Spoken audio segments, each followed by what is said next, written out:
New York City, 6 a.m. An out-of-control satellite radio show is being broadcasted to millions of Americans. At the controls, Greg Hughes, a father. Oh, this is perfect. This is how it should be. Anthony Cumia, an alcoholic. Hey, hi. And Jim Norton, a comedian. It's me! I work here! Glad I got that one out. Are we on live now? Is it happening? This is it? The three men make up the Opie and Anthony Show, a popular radio program known for its cringe style of entertainment and having very few limits. I like where this is going. I'm seeing a lot of options here. This is like different than any other radio. No telling what we're going to hear in here today. Tits, ass, tons of cuss words. It's just not like radio. It's just like hanging out. In the past, they have been accused of multiple FCC violations and have even gotten their show suspended from satellite radio. This is why. This is American freedom of speech. It's good on every level. Insane. Every second is funny. Wildly funny. And philosophically spotless. Everything you are about to hear is real. Real people, real excitement. This is the Opie and Anthony Show. Yeah. Good morning. Morning. Hi, everyone. There we are. Yes. All ready to broadcast. We are as they broadcasting. say. What? We How are that happen? We are actually broadcasting right now. Why didn't anyone tell me we're on the air? Here we go. Last we left you. What happened on Friday? That was like 3 days ago already. Friday? Dennis Rodman looks like an asshole. Well, I didn't yeah. get to watch. I was watching the Billboard Music Awards instead of Celebrity Apprentice. The Taylor Swift show? The Taylor Swift show. Yeah. With a little Justin Bieber thrown in. And Biebs not getting any love, I guess, huh? And Madonna trying to look young. Who? Madonna. Who? Madonna. Jesus. She went she went pantsless. What? She had this getup, but they're saying she didn't really have any pants on. She didn't look bad, actually. Oh, she didn't look bad. Oh, Jesus, really? She's never been my thing, but she didn't look bad. No. That face work is starting to look all right. Really? She getting the hang of it? I think so. I think it loosened up a little bit because when she first got whatever it was, cheek implants or something. What the hell's going on? She looked downright creepy, but she doesn't look as bad anymore. Yeah? Yeah. Friday was what? Trace Atkins Day. Yeah. Our boy Trace Atkins. The big show with Trace. And he won Celebrity Apprentice. Yes, he did. Well, he deserved it, man. We were behind him all the way. Oh. His ice cream sucked, by the way. No one could say it in front of him. Not a fan of the maple macadamia ice cream. It wasn't as good as Penn's ice cream? Oh, God, it wasn't even close. Penn's ice cream was so good. He By the wound way- up selling more ice cream. Penn wound up selling more ice cream than Trace. Yeah. But he did not win. But that's not fair. Well, it just shows you it's a dumb goof show. Business isn't fair. You're fired. You're fired. You're fired. You're fired. I ate so much of that goddamn ice cream. I'm done with it. Yeah, huh? Yeah, I went through 2 pints, no problem. Wow, you did. You got more? No, fuck yeah, I got more. That shit was really good. It was righteous. And wherever I went, you couldn't really find the Penn Gillette ice cream. Yeah, huh? I mean, I found it, but there wasn't many pints laying around. And then what? The place was loaded up with the Loaded up. Trace Atkins fucking waffle syrup ice cream. Yeah. It was a little. Yeah. If I want that much maple, I'll have pancakes. Yeah. I don't know. We love Penn Gillette, but man, that Trace Atkins within 2 days turned us all around. He was very fun. He was a great guest. Yeah, for sure he was. He was a great guest, and he talked about whatever. I was scared to ask him half the shit. No. Did you look at his finger? Oh yeah, he it's all showed it. fucked up. He showed. He's like, yeah, it's bent. It's bent at like a 90-degree angle. Completely bent. His pinky. And he can't move it. Did it on purpose so he could play. I was thinking though, that's a real man. Oh, please. God forbid I lost my finger. I would have him reattach it so it looks like normal. Yeah. But to him, he's like, fuck that. Just gonna have it all bent and shit so I can hold on to a guitar string a little bit with it. Play the guitar. Yeah, man. Can he move it at all? No. It's a dead finger. It just hangs there. Just fused at a 90-degree angle. Yeah. So he can sustain. Get his sus. So he could sus. Finger. Yeah, he's all man, that guy. Fucking oil rigs and accidents and fucking near-death experiences. Shot by his ex-wife. Fucking crazy.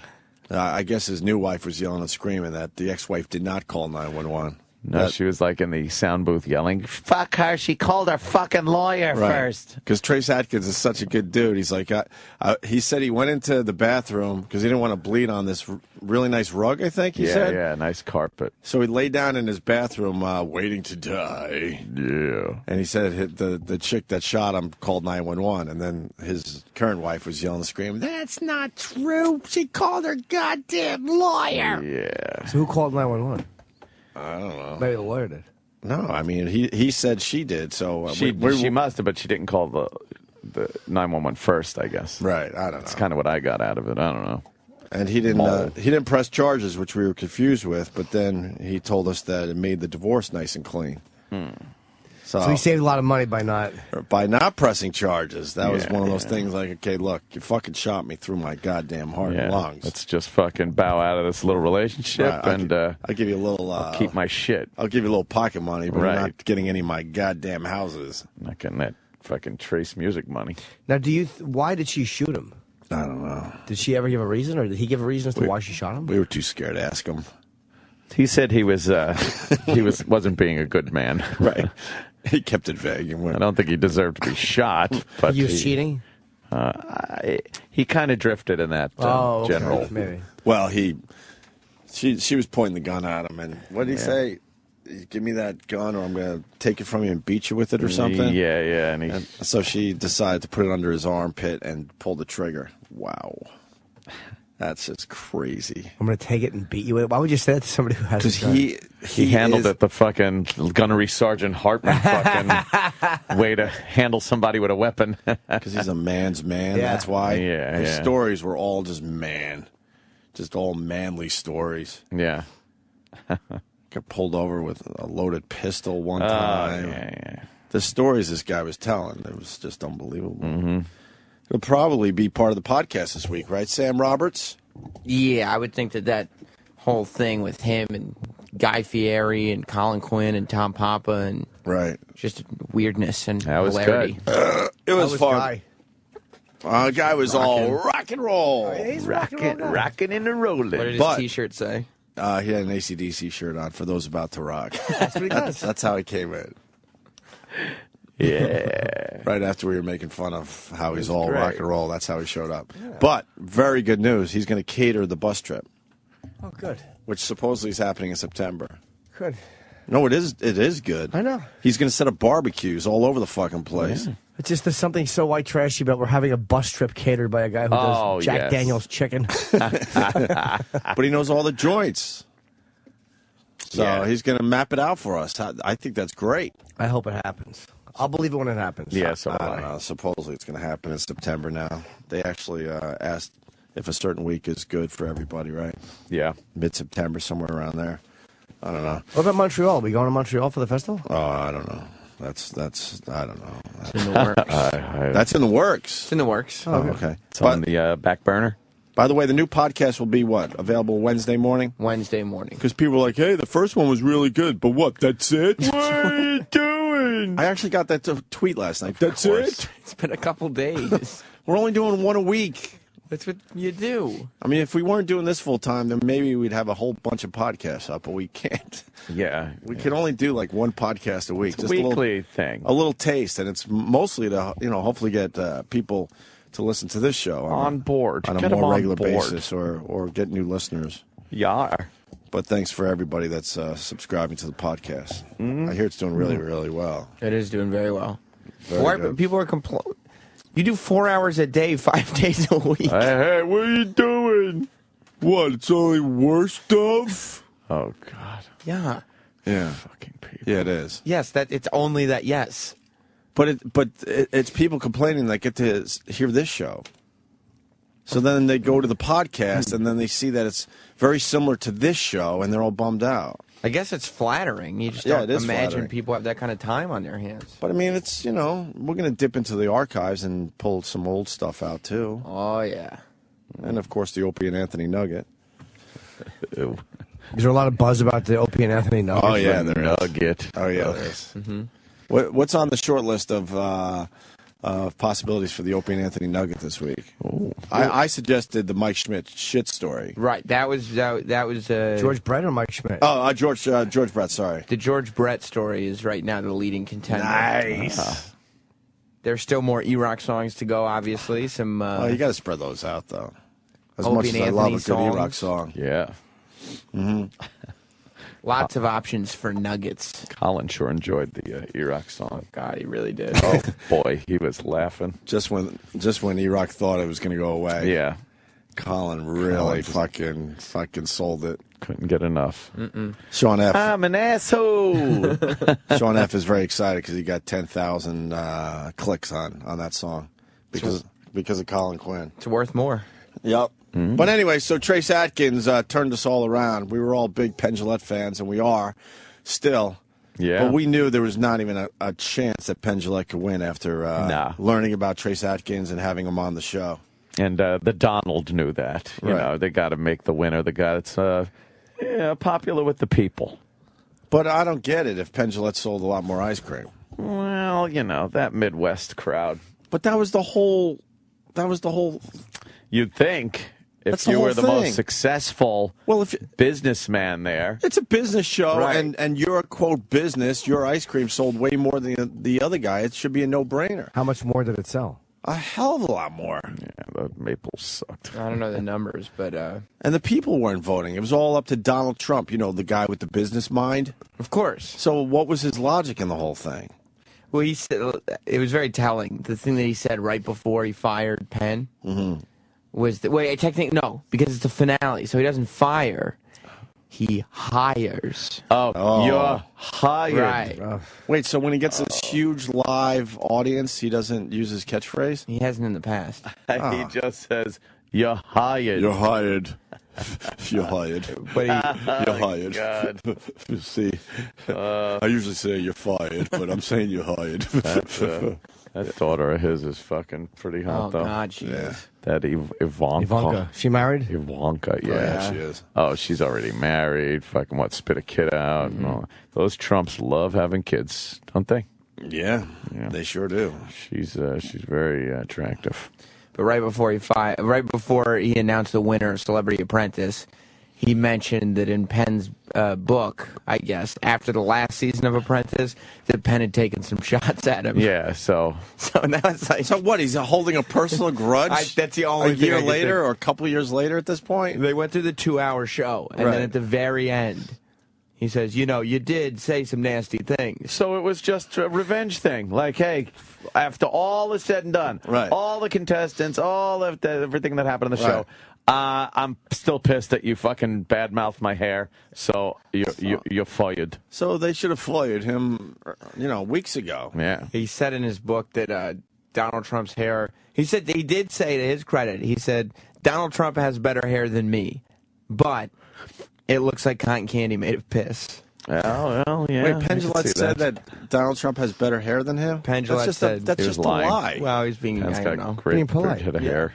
Yeah, but I hate that be polite shit so you can do your line. That makes it hurt more when you lift him up a little bit and then you lift him a little higher just so you can knock him down I farther. guess. Can we see the finale? Well, what part? And the moment where Donald Trump said, you're hired. The You want to music. see the very end? You want to see the big Omarosa LaToya Jackson fight? Oh, look out. Yeah, what was that about? Look out. Well, LaToya Jackson said that she inferred that Omarosa was seeing what's his name before when he died, Michael Clark Duncan. Yeah, they were in here together. Right, and right after LaToya got fired in her limo as she was driving away, she inferred that Michael Clark Duncan's heart attack was probably caused by dating Omarosa. What the fuck? Whoa. So, what, they haven't seen each other since? No, and I guess Omarosa's suing her. Oh, so it's wow. She was very pissed. All So right. you know why? Like for implying that? Yeah, I think it's more of a... I don't think she can actually win a lawsuit. Of course she can't. But, and then they got into an argument that Gary Busey had to try to break up. What kind of fucking freak show? And Dennis Rodman is just sitting behind them in a Hawaiian patterned blazer and a big fake yellow mohawk and makeup. And makeup? His eyeshadow and stuff and lipstick. Dumb fucking... Donald Trump can't hire a guy like that. None of it makes any sense. Stephen Baldwin's just over here in his suit, taking himself seriously. What did she say to Omarosa? Wait, why is Stephen Baldwin taking himself so seriously? He's an idiot. He's a goofball, too. They are all morons.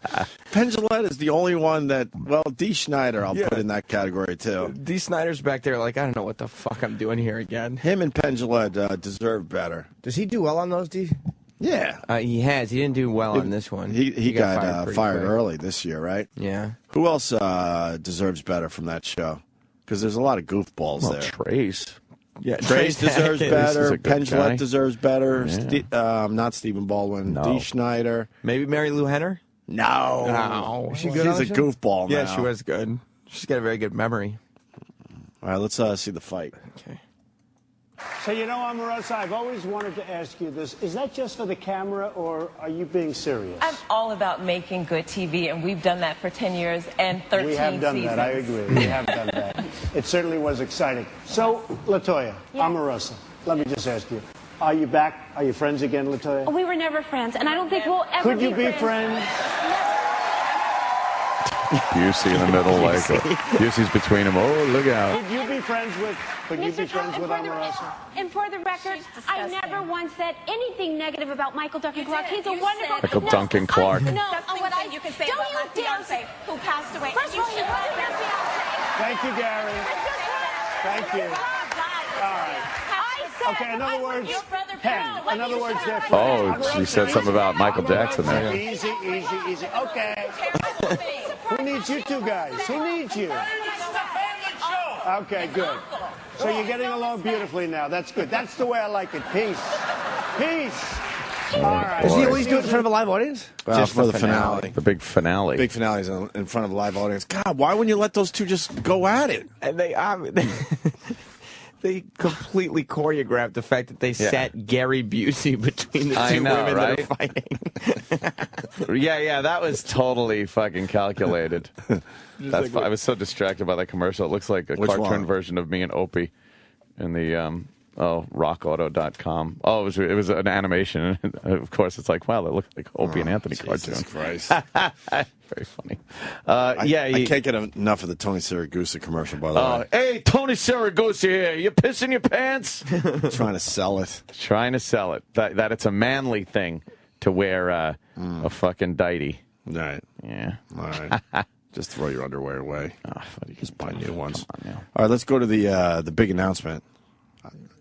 I want to see the logic in this whole fucking decision. Maybe you should play the clip. I don't know if this. Okay, I could do that. Omarosa. What did she say about Michael Jackson? I heard that. Your brother, she said. Your brother died. Your brother died. Yeah. You should have more respect. Oh, did she? She's just trying to mention. She should have said something like, you should have gone over there and maybe, you can't sing him a lullaby? Have him go to sleep? What's the matter, huh? You have something. Yeah, bring up the kid thing. Yeah, why do you need fucking drugs and fucking children running around? Yeah. That would have been a good one. Omarosa was in here. She couldn't have been nicer and more quiet. Yep.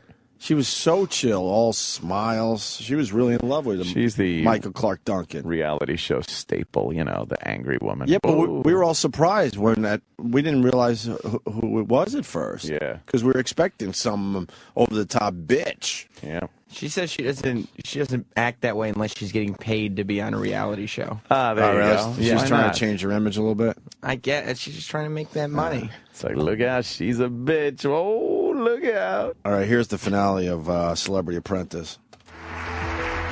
So, Penn, you said some really bad things about me the last time when you got fired, and you were nice enough to write a letter, but you attacked me in a lot of ways. You even attacked my hair, but you did say it was real. So in a funny way, yeah. Okay. Do you regret that? Yes. No, I don't regret telling the truth, but my mind has changed. I did not know when I was first on the show that it was honest. I thought this was a second chance, and I think you can say that my since the second season started, I have been polite, energetic, and nothing but pro the show. And my team won more the more my ideas were used, and I enjoyed every second of it. And the letter you wrote me was from the heart. Completely sincere. Okay, and I accept how much good you've done for Opportunity Village, and also Penn and Teller are like 30% up from other years. That's pretty good. They're doing great. Trace, what are your final thoughts? My final thoughts are that going into this last time, he puts He starts grilling Penn about insulting him. Yes. And then he just goes, "Hey, Trace, final thoughts?" Yeah, and he's grilling Penn on something that happened years ago. It does nothing that they moved past from. Not only is it not the final task, it's nothing from this season of the show. Right. Nothing. He's been holding the grudge the entire time. Of course he has. How many years ago was that happened? It was probably 2 years, maybe. Yeah, a year or two ago. Yeah. It was in Penn Jillette's book. It was very funny. The chapter on Celebrity Apprentice was very funny. So he's just sitting there making Penn Jillette like, all right, I'm going to bring this guy to the finals, and then I'm going to fire him because he's an asshole. And he's going to make him fucking like almost apologize again. Right. And by the way, he did right before this, because he could have, the whole deal is like if you win $100,000, it goes to your charity. Yeah. And he could have given them both $100,000 because right before he did this, he brought out Lil Jon, who was in third place, and he goes, "Hey, Lil Jon, I'm going to give $100,000 to your charity. Wow. Because I like you." And nothing for Penn Jillette? No. Hey, what the fuck is that about? Oh, he's just fucking Penn over. He brought him back just to fuck him. Fuck him. He's just an asshole. Yeah. My final thoughts are that going into this last task, I think I delivered the best ice cream, I made the best commercial, I put on the best show, I brought in the biggest celebrities, and I raised the most money. That's exactly what I was going to say. Okay. And I know that the American Red Cross is very near and dear to your heart. There's a Red Cross volunteer right this second helping somebody in this country. Helping somebody. Look at how nice that is compared to. No do you feel kidding. bad about calling my hair piss color? Yeah, you know, he set Penn up for a big fall here. Yeah. This has nothing to do with the show. He did it on This is a purpose. personal vendetta that he brought Penn back just for the Penn never had a chance. So never had a chance. He signed Penn to do the show, Right. with the intention Yes. of bringing him to the finals. Right to the final. To humiliate him. Fuck him. He knew. Yes. He knew right from the start Penn was going to go all the way because it's his choice. Right. You're fired, you're fired, you're fired. Never going to be Penn until the final episode where he gets to humiliate him on national television. And that's all his purpose was. And whoever comes in third place, he's also going to get He's money. also going to get something. But not Penn. Not Penn. Who sold the most ice cream. Right. Penn got so fucked on this. Penn walked into a trap. Yes, Right. he did. He really is an alpha male, Trump. We got to give him credit. Like alpha males guys that are like Penn, Gene Simmons. So Gene is a fucking is a pretty dominant guy, and Yeah. man, Trump really has a fucking The way. president. Yeah, he's just got a way with these other guys. He just doesn't let other guys intimidate him. He doesn't let a grudge go, my No, God. he really doesn't. Both great. I mean, there's no question about it. No doubt about that. Do you want to hear who the winner is? Sure. So, Oh, the winner poor Penn thinking he of has a All-Star chance. Celebrity Apprentice He knows. is the very great The drama. Trace Adkins.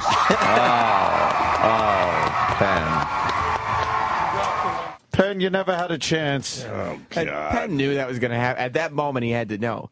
Because the finale of this show is, Penn, tell me about the time you said I had piss hair. Trace, tell me about how great you are. The Red Cross helping yes. people. Right. Yes. You know what Penn was right there? Remember a little movie called Carrie?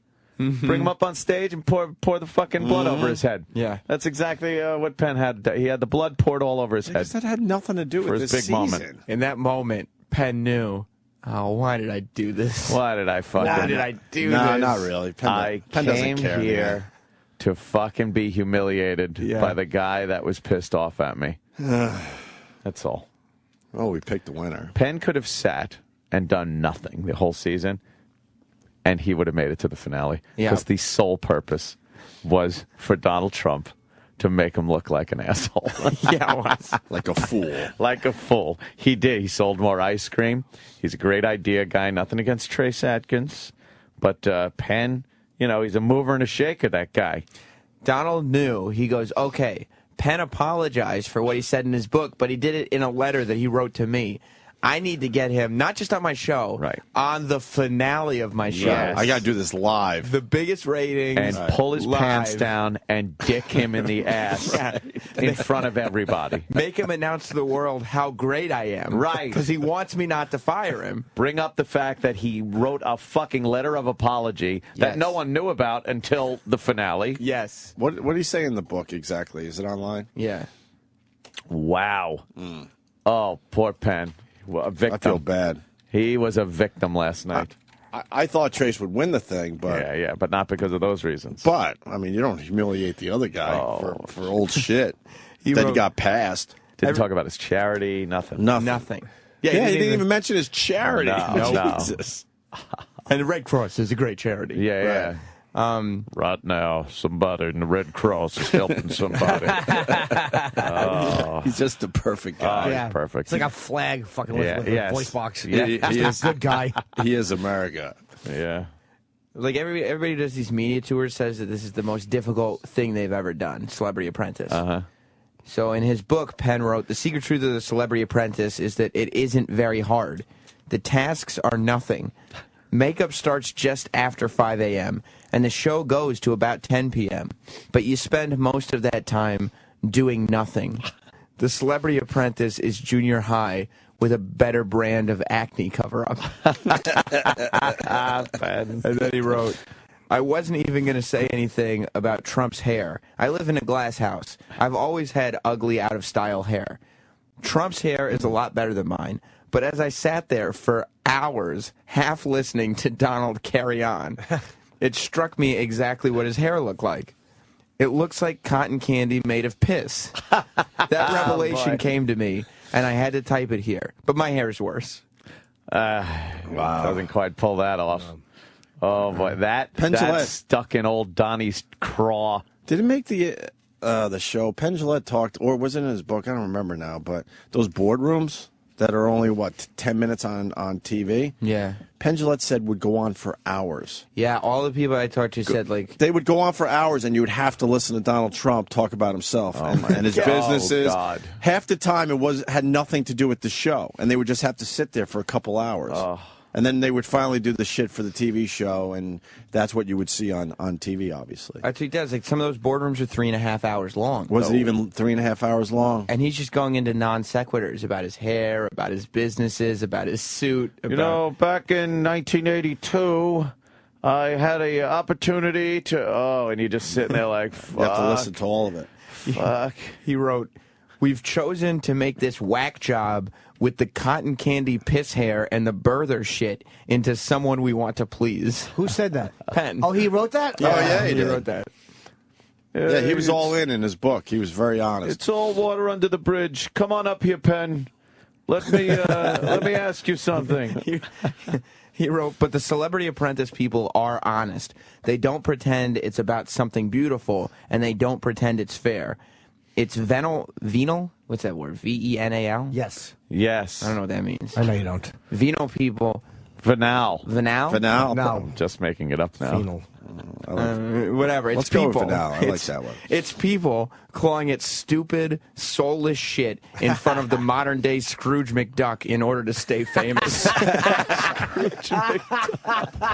So Donald Trump's been waiting about a year for this. I suddenly understand Trump's point, though. Pretty brutal. He's been waiting. He must have been, last night, he must have just been wringing his hands going, my plan has all come together, Right. culminating here tonight, where I will make Penn look like a complete jackass. He did a whole season of television just to make this guy look like an asshole. Right. He's Dr. Knowing Evil. he would never pick him. That's a Dr. Evil type plan. It could have been. It could have been Gary Busey sitting next to Penn. Of course. Penn never would have won. No. Never. Oh, that's great. But also Penn never would have been fired before the finale. Nope. So, oh man. Yeah, he wanted to do this in front of a huge audience.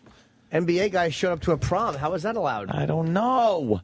How come I can't go? That's Dwayne Wade from the Miami Heat. Because it's I told you, because you got to do a stunt. You got to make believe it's a stunt. Yeah, huh? You got to be like, win a fucking prom date with a fucking radio guy. Yeah. Oh, okay. Look who won. Win a prom date. What an awful contest. It really is. No one enter. What an awful prize. Any other Penn Jillette quotes? Or is that it? No one would enter. No, they wouldn't. It's true.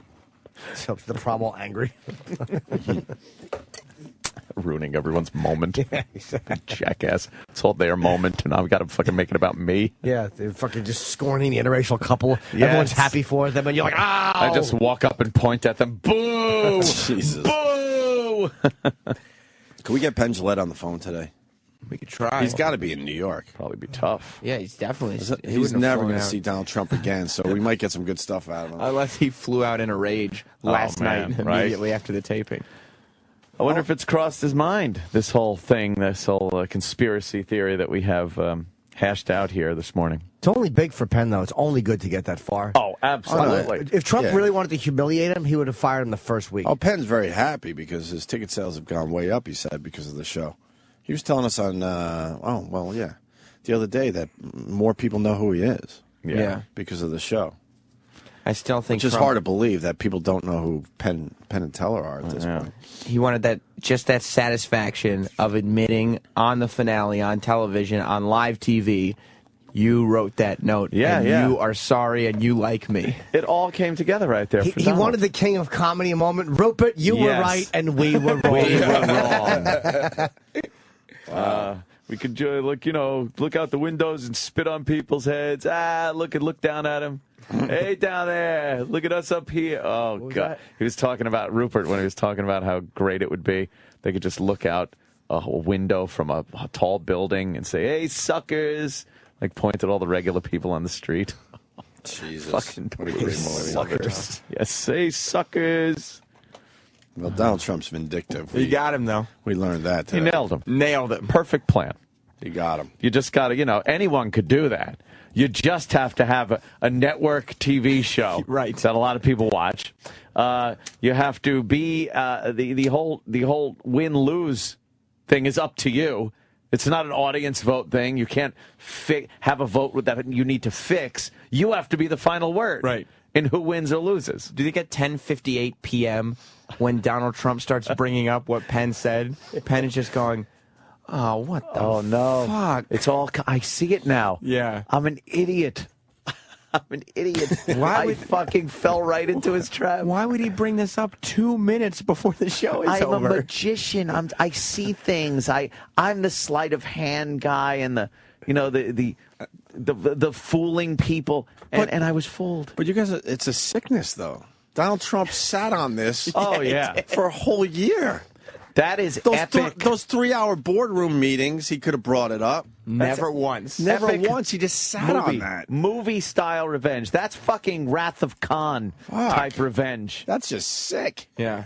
Yeah. We got to get Penn on the phone either today or tomorrow. Oh, yeah. We have to. Definitely want to talk to him. Make sure Roland is on that one. Penn was in every single boardroom the whole season. That's like 13, however many weeks they did. Donald Trump was just giving the impression that everything's good. You wrote that letter. We haven't even talked about it, but we're good. Penn, you're doing great this season. We're good. Doing great. You said some shit, but you did the right thing. You wrote me a letter. We're good. Here comes my opportunity to humiliate you by not talking about your charity. And they were never good. Making you reiterate your apology to me. He was never good with Penn Jillette. 100,000 to Trace, 100,000 to Little John. See you later, Penn. Write another book. Mm-hmm. All right. Another asshole was on TV last night. Oh. The Biebs. The Biebs, wow, boy, I know we falling don't from grace pretty quickly. No, he was winning awards last night, though. Yeah, but that's the Billboard Awards are pretty big. I guess, right? That's a pretty big deal. But I don't think the audience was very loving. I guess they booed him or something? Yeah, it was hard to tell on TV, but they were definitely booing him. Really? He walked up there in, like, leather pants. He looked like an asshole. And a leather baseball jersey that was, like, oversized. And then those over-the-top, Ray-Bans. Yep. He tried too quickly. And a Troy-Quan gold chain. Yeah. He's trying to be cool. He tried too quickly to go from little teen idol boy thing to he's hardcore, look out. Shouldn't that be like a slow fade? Because that's why a lot of people loved the fucking guy, was because he was so down to earth and normal. Yeah. With a goofy, with goofy hair. He had the Bieber cut. But now, you're right, he went too quickly into this, no, I'm really cool, I'm a rock star now. Yeah. Yeah, he's acting like Kanye West, but Kanye West has always been kind of an asshole. He was never America's sweetheart. No. And Bieber, you're supposed to go through these times privately. You're embarrassing 18-year-old, finding yourself shit. You're not, the whole country's not supposed to have to watch you going through your little douche phase, which we all go through. Yeah, but he has people that should be, calming him down and going, look, this is not a good idea. You're going to lose way too much of your fan base too quickly. He should go with the handsome young man thing and not, no one thinks he's cooler. Like, no one looks at Bieber and goes, oh, shit. No one. He should go with the sex symbol, I'm a good-looking 19-year-old guy thing. Well, he's trying to look like a badass. He's got tattoos now. He talks like a wigger. No, does he? He's got the wigger. Oh, yeah. He's completely... No. Yeah. And last night was bad. Yeah, last night was bad. And I just heard a quick clip. He sounds like an idiot. No, he didn't. Yes. No. We're obviously way too old to really know, but... No, he sounds like an idiot. All right, good. Is there a picture of him? I want to see what he looked like. Oh, he looked ridiculous. Yeah, he looking all bad. The Biebs. Good luck to you. There he is. See, hang on, embarrassing. But see, most of those pictures are like, that's the guy everyone fell in love with, his fan base anyway, and now he's looking like that. He's got like, his hair looks like Vanilla Ice now. And he had matching pants. And his tats, That is Vanilla Ice. That's embarrassing. Yeah. Wear a suit. Look like a gentleman, a young gentleman. Yeah. Make the girls want to see you. Yeah, or make them want to go see you in the movies. Have a humility, like, oh, shucks. Then they'll still want to cream on you. This guy is going to have some tough years ahead of him. Yeah. You think? He's headed into Leaf Garrett territory. Oh, boy. What, losing all that hair? Yeah. He's still winning awards, though. Yeah, this is him sounding like an asshole last night. Oh, no. You hear the boos? They're booing, yeah.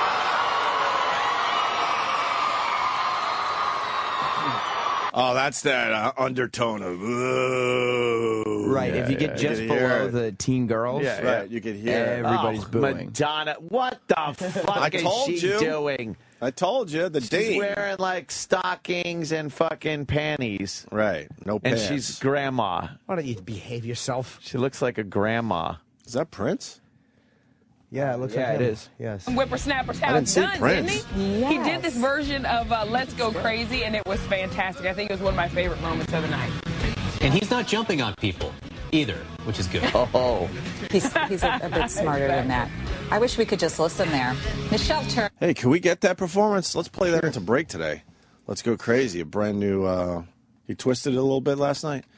Yeah, he slowed it down. Nice. All right, here's the Biebs. I think it's, I'm 19 years old. He left 19 years old. Where's the D? I'm 19 years old. You forgot the D. I'm 19 years old. I'm 19 years old. I think I'm doing a pretty good job. What is he saying? I don't know. He's like pumping. And basically, from my heart, I really just want to say, it should really be about the music. It should be about the craft that I'm making. And this is not a gimmick. This is not a gimmick. I'm an artist, and I should be taken seriously. And this all this other bull should not be spoken of. Oh man. Why do you say you don't say this?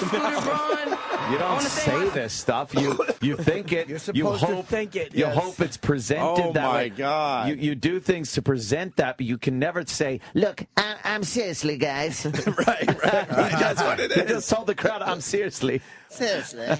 That's all you have to do is look back through history and think, has there ever been a scenario where somebody has said, I should be taken seriously, and people have responded with, he's right. Yeah. Now that he mentions that. Yeah, James Dean had to say that. Oh, that's right. He never had to say that. The Beatles, each one of them individually said, we need to be taken. Oh, that's right. No. You don't say that. It's just you just do your shit. You are taken seriously, You should or act you're like not. people are taking you seriously, Right. and thank you for taking me seriously. This means a lot to me. And then people go, "Oh yeah, I guess he is being taken." You don't stand there and go, "Yo, y'all, pipe down for a motherfucking minute." Yeah. That sounded like when. Well, that means it's obviously getting to him. Oh yeah. Oh yeah. He really hears those boos. Because any time his name is in the news, it's never about his music and his craft. It's about who's he going out with? Is he doing drugs? What the fuck? He's puking on stage. So he must be like, I'm doing all this work, and like no one is taking me seriously. But instead of saying that, you ought to be happy that you're. It's like the reason is because the music is not great. No. So the fact that you have an amazing career, you don't fucking unmask the fact that it's not great. Right. Let people who still enjoy it enjoy it. Shut your face. Be happy. I don't even think it's about the music. I think it's about this shit. How he presents himself. That really bothers people. This only makes it worse, by the way. Right. This makes people watch and go, ew, shut the fuck up, you baby. Spoken of. I want to thank my manager, Scooter Braun. I want to thank my family at home. I want to thank my mother, my father. Booze. I want to thank Jesus Christ. For what? Mom, I love you so much.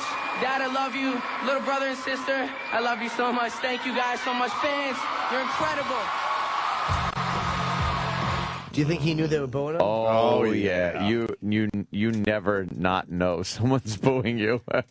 But that's also the kind of breakdown that happens when you're a little kid and you live in this insulated world where you're wonderful, Justin. Everybody loves you. And then the girls are screaming, and I guess I'm wonderful. Everybody loves me. He could do no wrong at that young age. He's on Ellen. He's on fucking all. And everyone loved him. There's nothing.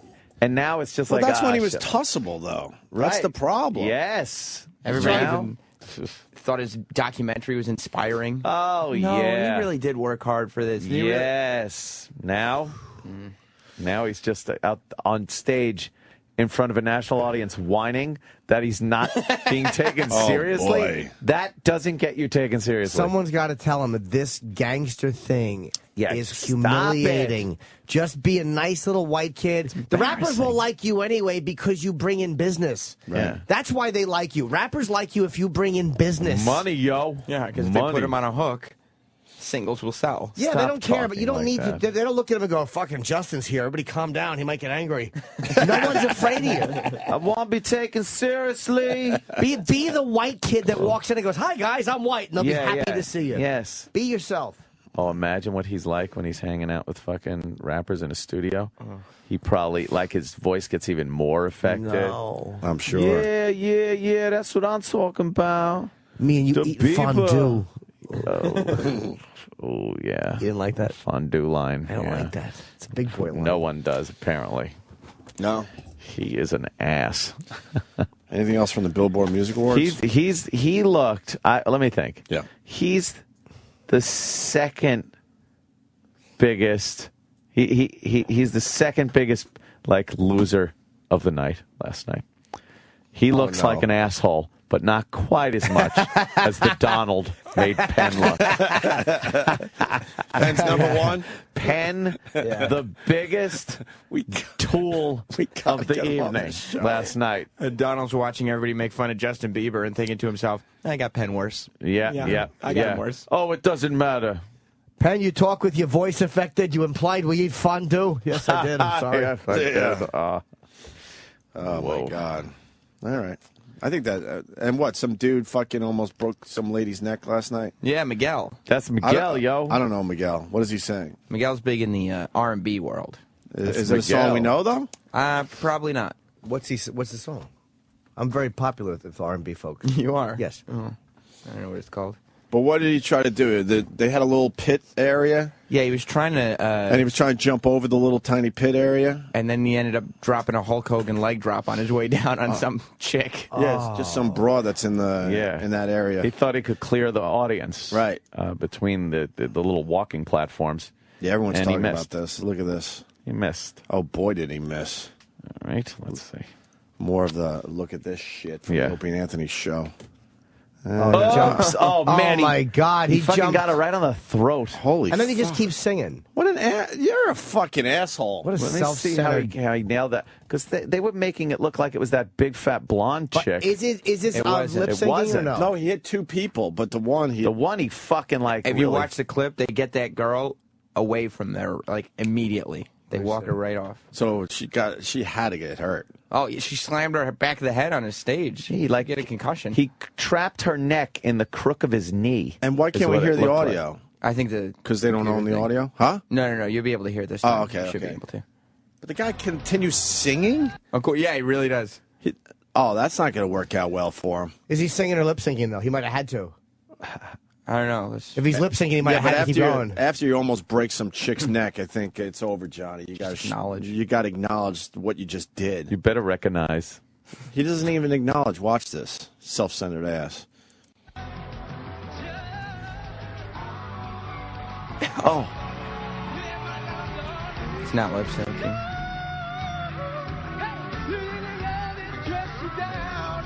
Oh, he thought it was her, so he grabbed her. Yeah. What a dummy.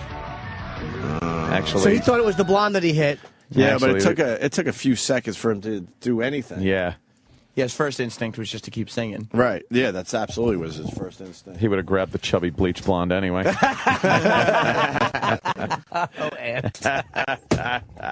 Those people. Well, what are you going to do? Do you guys like that Bruno Mars song? I really like it. I like Bruno Mars. There's something about him. I hate to admit it. The big one. The one that's on now, like the Heaven or whatever. I really like that song. One. Every song he puts out is catchy as all hell. He's good. Although he sounds like Sting in that one song, Big Fucking Time. Is that the hit? That's Heaven, yeah. Yeah. I don't think that's a bad thing. Locked Out of Heaven. Very popular. You know this song, right? Sting's very popular. If you didn't know better, you would swear it's some like. Very come Sting. on. You would swear this is like an outtake from Zenyatta Mandata. Everything. The guitar. One of the award shows he performed it with Sting. No, I know. Yeah. But this is such an old Police song. Yeah. This is totally Police. It's a good song, though. Sending out an SOS. Yeah. Message in a bottle. Message in a bottle.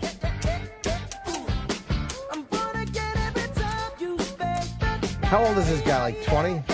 No, he's older than that. But he's in his 20s, I think. You think he's what Justin Bieber wants to be? Yeah, because he started as like a songwriter. He's a musician. See? He's like talented. He plays instruments. He produces. Holy fuck, is that the Police sound? Yeah. You think the Police are cool with that? I guess they are, because Sting performed with them. Yeah. Do girls like him? Yeah. Yeah. He is Justin short, Bieber though. likes to think he's somebody who's talented, you know? Right. Like a singer, songwriter, this fucking prodigy. But he isn't. He's not. He was a mediocre singer who had the high voice when he was a kid. He had the look going, and he can't fucking capitalize. He's not a dynamic dancer and entertainer. You think Bruno kicks his ass in talent?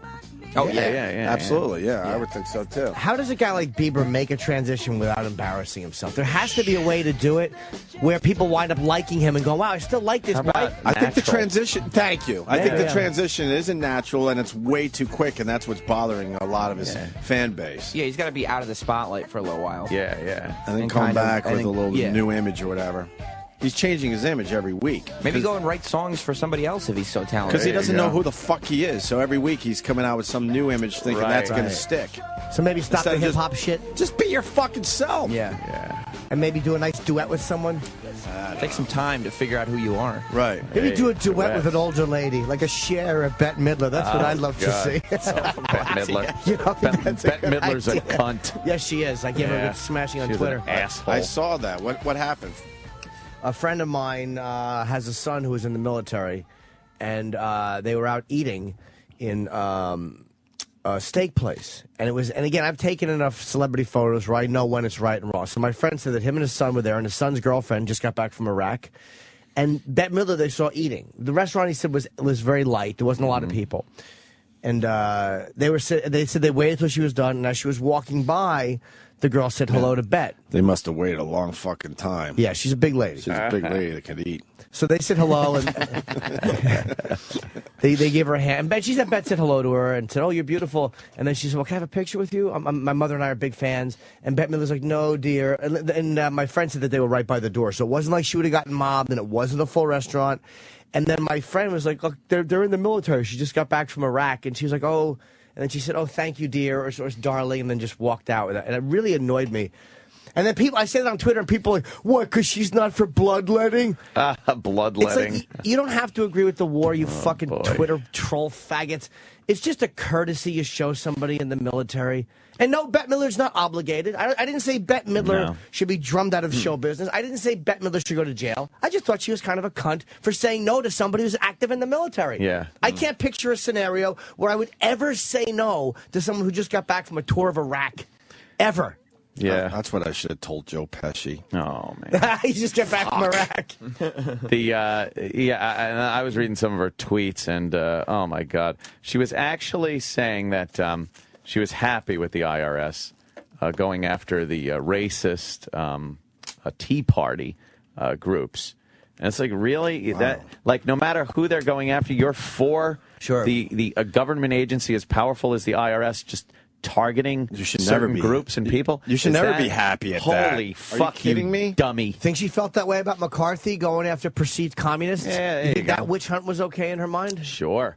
And this is a hate group. What's a hate group? How is the Tea Party a hate group? Yeah, they hate fucking taxes. They hate the destruction of the Constitution. She's another fucking out-of-touch celebrity who has nobody around her to go, shut up. Yeah, yeah. No one around her says anything but, oh, Bette, good point. Fuck her. Good point. She should be tap dancing in front of a glory hole. That's how she started. I actually respect that. I was reading some of the fans' tweets to her because between me and Jimmy having a little misunderstanding, well, not misunderstanding, a little tiff with her, the fans got involved and called her, some choice words. I said to my friend when I saw the Twitter starting, I'm like, no one has called this woman a cunt in 40 years, and now 10 people just did that. Yes, indeed. I just thought it was really shitty, especially knowing the circumstances. It wasn't like she was in an airport and trying to lay low. Then you understand, look, she doesn't want to start a firestorm. Wait, that means you're bringing up Pesci again. No one was around. It was just me and Pesci and two other fucking people. Pesci didn't want to look like shit. He was traveling. He didn't want to look like shit in a picture. But Bette's out. She's out on the town. Yeah. No. Dressed to the nines. Right. Pesci should have taken a picture with me. I'm telling you. Oh, I looked like shit, too. Jesus. You should have said that. I know. I should have said that. Speaking of Pesci, I saw Jersey Boys Friday. My brother took for a birthday present. Wow. Went to go see Jersey Boys. How was it? It was pretty goddamn good. That's what your people brother were took saying. you to see Jersey Boys as a gift? Yeah. Went with me, my brother, my sister, and Carol, Joe's girlfriend. And, yeah. It was fucking... It was good, right? Pretty goddamn good. People are saying it's good. It was pretty fucking good. They know how to figure out that Broadway shit. Yeah. They really know how to. You had a real night on the town, did you? Night on a town. But it sounds like you had a good time. It was pretty goddamn good. We went to Saudi's after. Oh, it was wonderful. It was fucking good. What's it about? Were you surprised how good it was? It's about the Four Seasons and how they started, and and they do an amazing job recreating the tunes. But it's also about how they got famous, and a lot of them like some mob ties there. And Pesci was a friend of one of the guys in the band, and there was a lot of interaction. He kind of hooked up. I didn't know that. One of the guys in the band, yeah, and they had him being a real little wormy kid, doing a Pesci impression on stage. Yeah, I didn't know that. What's the Four Seasons big hit? I don't. They had many hits. A lot of songs you just know, right? They had. Then there was the. They had some of the old ones. Dawn was one.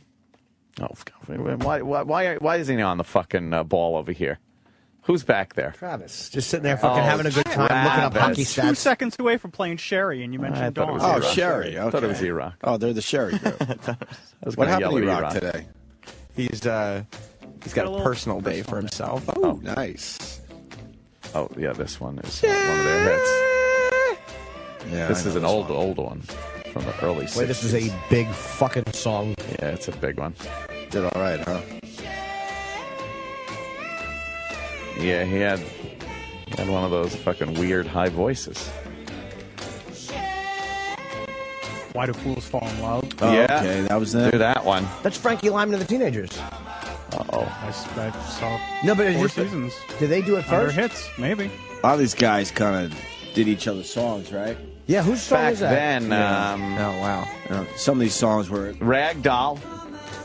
Sherry, Big Girls Don't Cry. Big Girls Don't Cry. Wow, of course, Walk Like a Man. Walk Like a Man. Of course. Can we hear the Why Do Fools Fall in Love? I thought that was Frankie Lyman's song. Not away. It's old.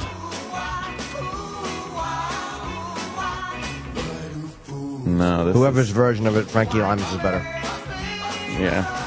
I think they wrote this. They did all right with this song, though. Maybe they did write it. Then there was one of the later ones. Oh, man, I can't do it with this in my head. Hold on.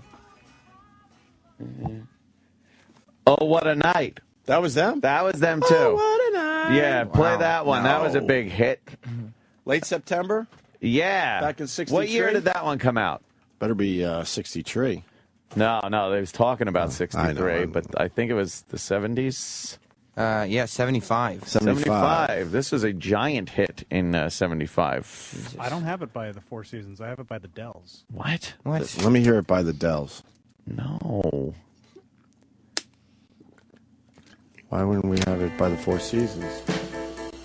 Oh, what a night. No. The song is called... Might just not be in... I mean, it's possible it's not just... What's it called? It's called December 1963. All right, December 1963. Who the fuck? Why would you fucking call your song that and not call it Oh What a Night? Well, it's December 1963, parentheses, Oh What a Night. Yeah. All right. Come on, Travis, always ignoring parentheses. Yeah. You gotta have parentheses in there. They had a lot of hits. They had an amazing amount of hits. It's a massive These are song. all This was great songs. giant in 75. I would go as far as to call them prolific. Huge. Oh, I played the Frankie Valli. I thought it was a Frankie Valli song. Okay.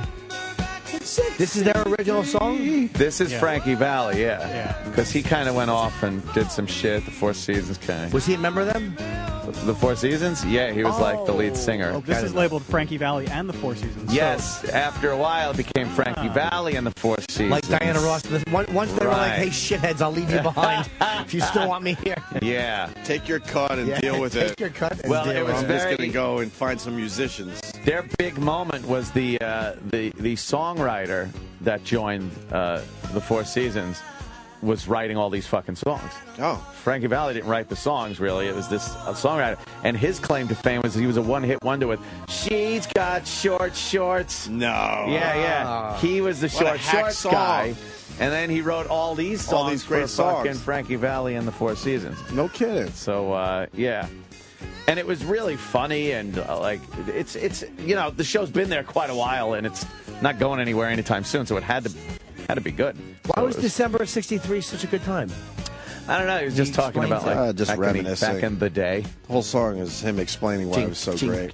Good song. And the horn section. It's like you wanted a horn section in there. Bang, bang. And it sounded great. The guy that fucking did the lead vocals, he was the guy from the first cast of the show. He came back and he's doing it now. So he was like... It was a good show, really though? good. It's fucking I great. might have to go see this. It's really dumb good. thing. Do you want to hear the Jersey Boys version of this? Yeah, yeah. It's such a... Let me hear the Jersey Boys What's the version. Jersey Boys they version? They do Broadway up the endings. Oh, really? They got, oh, what, oh, no. They have to do that? Those Why? big Broadway endings. Why of do they have to songs. do that? I don't know. It's Broadway. The label's Ray Oh, look. Girls. Oh, wait. Maybe that was it. I like that they talk into the song. Good acting there. No, this isn't the guy. This is the songwriter guy. There's probably two versions. Wait, know who of this sounds like, though? I do. Barry Williams. Totally. It sounds like, turn this up. This is the songwriter singing it. Not the Frankie Valli guy. Oh, Travis, you Excuse me, Anthony. Are there two versions? No, this is the only one. Wow, I wonder why they do that. That's Barry all the way. It's Barry Williams. Yeah. A lot of people asked me over the weekend if I reached out to Barry Williams and apologized, and I'll be honest, I was too scared to reach out to him. He was pissed. Let's give him a call. Play one of the other ones from Jersey Boys Cast where the guy actually sounds like. I was just filling Jimmy, and I woke up Barry Williams. I heard on Friday. that. Yeah, he was pissed. He was worried you were going to give his number out. Yeah, and I still haven't reached out to just to say sorry. I haven't even. I'm going to text him and say I'm sorry. When? It's 3 days ago. Yeah, I'm serious. I know how pissed he was. Why was he We used to pissed? be friends. I could tell. Play It was Ragdoll. 5:45 in the morning his time. There. That's all right. Who else is talking about him, honestly? He was scared because when the phone rings that early, usually it's bad news. Oh. I think that's what got him. Is this You Ragdoll? did give him bad news. The cast is still alive. I guess so. I was going to play Dawn. But I don't know Dawn. Ladies and gentlemen, here they are, my old friends. The Rock and Roll brand Hall new of Fame, Hall of Michael. Famers. The original Four Seasons. Wow, that's Spaz nailed it. Yeah. That's the gay voice.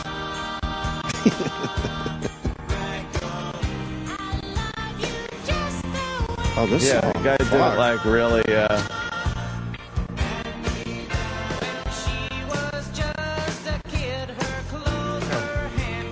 he does. He does a pretty good job. Absolutely. It was good. I laughed, I cried, I felt great about myself. On the. See what I did there? On the rag. What was the big finale? The over-the-top song that ended it all. I thought it was the December '63. It must have been, right? Yeah, but apparently, Travis can't According find to it. Travis. I know. All right. We should take a break. Can we play Prince? Yes. Right from here. Prince. What did he do last night again? Let's Go Crazy? Mm-hmm. Let's Go Crazy from last night during the Billboard Music Awards. Prince came out and did this.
crowd does. Just worry about doing something you love. Don't make this complicated, you know it's true. Don't make her put somebody else in for you. Let's go!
Nobody is supposed to touch your private parts. Don't touch me like that. Don't touch me like that. No. Nobody is supposed to touch your private parts. You know I really like you, but I don't like the way you touch me. Touch. No. Touch. Stop it. Touch. No. Do you ever hear anything like this? Anus. Anus is a useful thing indeed. We all have an anus. Remember that anus is the proper word. Anus.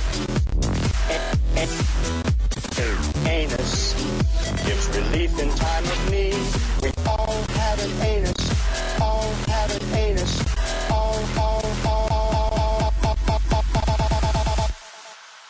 No. Vulva is what girls have down below. Vulva. When she's naked, it will show. Penis. Penis is what boys have down in front. Penis. Most people call it vagina. Some children call it Virginia. Nobody is supposed to touch your private parts. Nobody is supposed to touch your private parts. Nobody is supposed to touch your private parts. Nobody is supposed to touch your private parts. Nobody is supposed to touch your private parts. Nobody is supposed to touch your private parts. Nobody is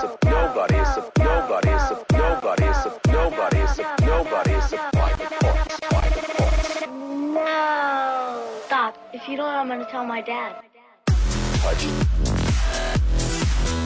No. Touch.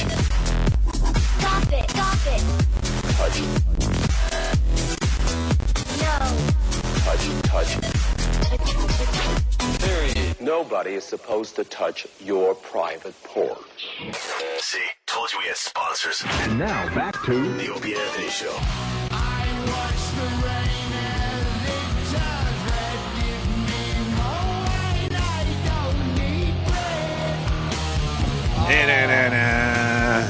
Jimmy's liking this. It's literally, I'm obsessed with it. Actually, I love it. It's fucking, I'm out of my mind for this fucking song. New Black Sabbath? Love. Yes, of course. Jimmy's going to be interviewing the band. Well, I'm interviewing, I go to do Leno, I'm doing Leno tomorrow, and I'm interviewing Ozzy and Geezer. Because that's so cool, man. Yeah, Tony gets treatments. He's on a schedule where he does touring and then he goes back to England and he gets treatments. So I'm doing something with them, I think, in June here in New York. But this was just at the label asked me if I wanted to interview Ozzy and Geezer. But you know, I got to go out today and all of a sudden have the new album delivered to me. See what the hardships are there, Jimmy. Oh my God, do I love it! Not just as a biased fan. I know, like I resist new music. I'm a fucking, you know, you guys will introduce me to something. I'm like, what? Like, I like what I like and fuck everything. And I love this new music. I'm out of my fucking mind for it, man. That's awesome. So I'm happy. How's Tony doing? I think he's well. I mean, it's for the playing on the record. It's amazing. I've heard the whole album, and his guitar work is fucking. No, what kind of cancer does he have, though? I don't remember. It's but he plays well through it. I mean, I don't know what it was, but it was stage 2, I think, when they found it. Jesus. And he's been going to get treatment, and then going on tour. Then he goes back to England. Gets like they had to do the album like that, where the guys would record, and then he would get treatment, and then they would record, and then he'd get treatment. Right. So I think he's okay. I'm supposed to talk to him on ISDN.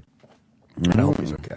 Oh, so he's going to be part of the interview. He's just not going to be there live. Yeah, I don't know if he's doing it then because of the time difference. I may have to do it a different day. I see. I did it with Ozzy for Scream. It's like you do this radio interview, and then they play some of the songs, and they sell it to radio stations, and we get to play it here on Sirius, which I played on the Boneyard, which was nice. I'm very happy. Ooh. Oh, I hear Ozzy and Sharon are back together. Yeah, you got your suitcase here again. Yeah. I know. Traveling Jimmy Jimmy. living out of his suitcase. But I'm done after the Stress Factory this weekend. I'm done traveling. I'm done with everything. That's this weekend already? Friday, Saturday, Sunday, Thursday through Sunday. Fuck. I want to read a couple text messages from my cleaning lady. Oh, no. The people that follow me on Twitter enjoyed this immensely yesterday. I had the kids all weekend. My wife's doing some things, and so I had to babysit my kids the entire weekend. So I was just looking for a break. Just a couple hours, go to the gym, just walk around, anything, get a cup of fucking coffee. And so I was desperate. Like, you know, I got my go-to people that watch my kids, one being my sister and one being a lady that might cook for us. And the cleaning lady is at the bottom of the list, but she does a good job. But the problem is she doesn't speak English too well. No speaky? Well, me and Jimmy share the cleaning lady. She's a very nice woman. So I texted her yesterday because I was feeling pretty desperate. I was like, I gotta get the fuck out of this house. It's not all fun and games, trust me. I want to get the hell out of the situation for a couple hours. So I wrote her. Can you do 3 hours today? And she wrote, and I swear to you, because somebody said, is this a bit? No, it's not a bit. She wrote, hi, I'm sorry, but today we are going to do something to my grandmother, and I have to go with it. But maybe I can go with you as 4 or 4:30 if you want. Oh, that sounds ominous. All right. Going to No do kidding. something to the grandmother? Yeah.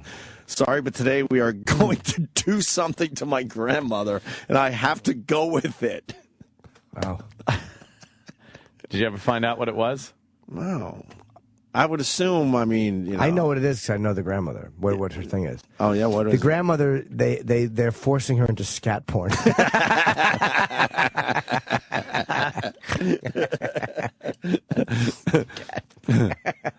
Obviously, it's broken English, but could you imagine if it was real? Like, they decided they have to take out the grandma, and she has to go with it? She was against it, but she knows she has to go with it? Got to go with it. So I just wrote, okay, because I had no idea what that meant. And then she writes me a couple hours later, and she wrote, want that fence when I can go home now? But that's not but it's not a question. Want that fence? She ended with an exclamation point, so this wasn't a question, even though it feels like a question. She wrote, want that fence when I can go home now? That's what she wrote me. That doesn't make sense. So I wrote, okay, sounds good, gracias. What is...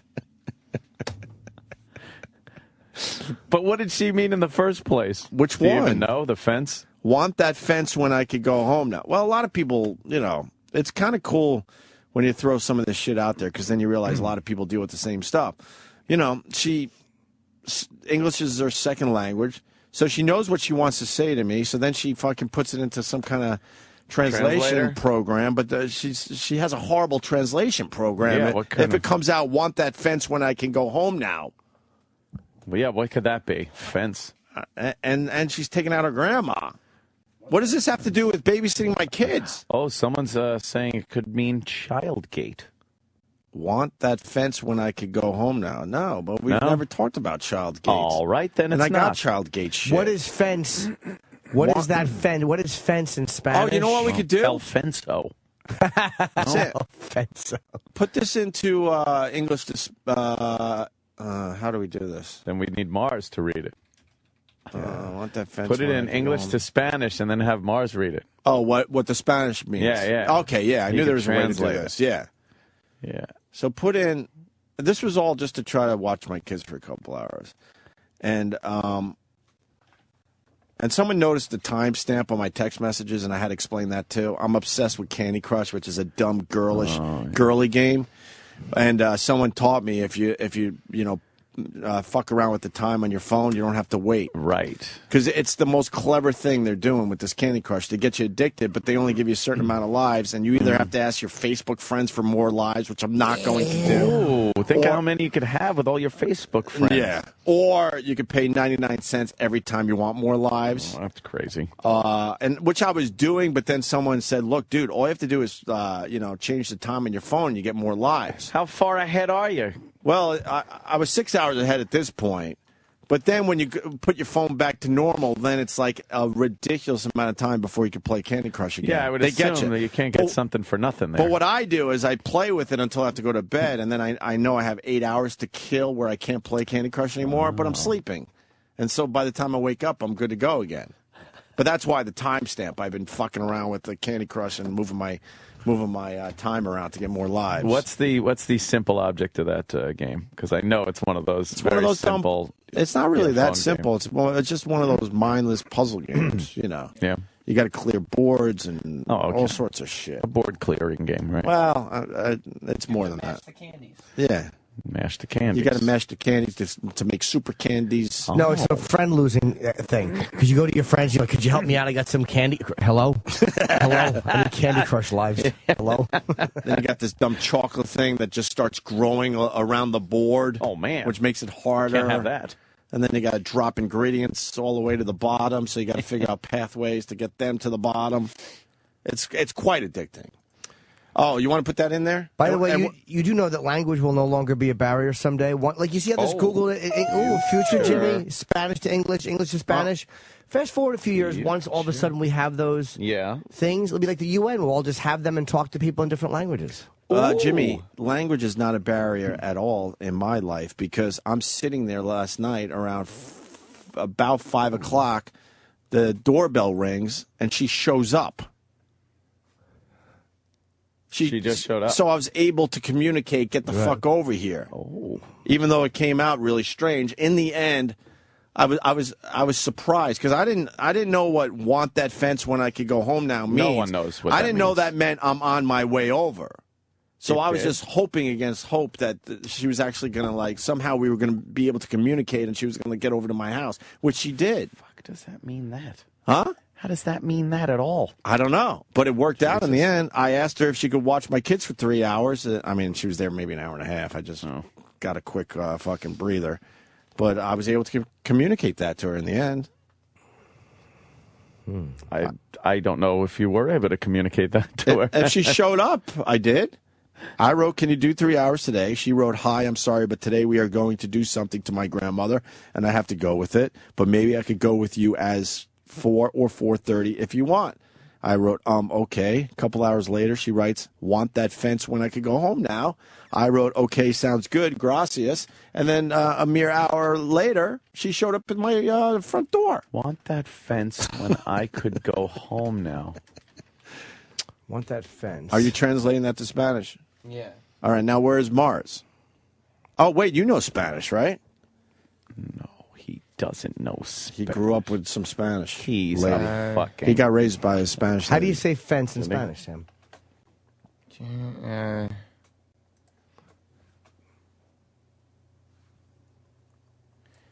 I thought Mars was... Wait, someone is saying maybe she's talking into her fucking phone. Yeah, that's what I'm saying. Maybe she's talking Spanish into her phone, so the phone is fucking it up a little bit, and then she pushes whatever program she's got to throw that into English.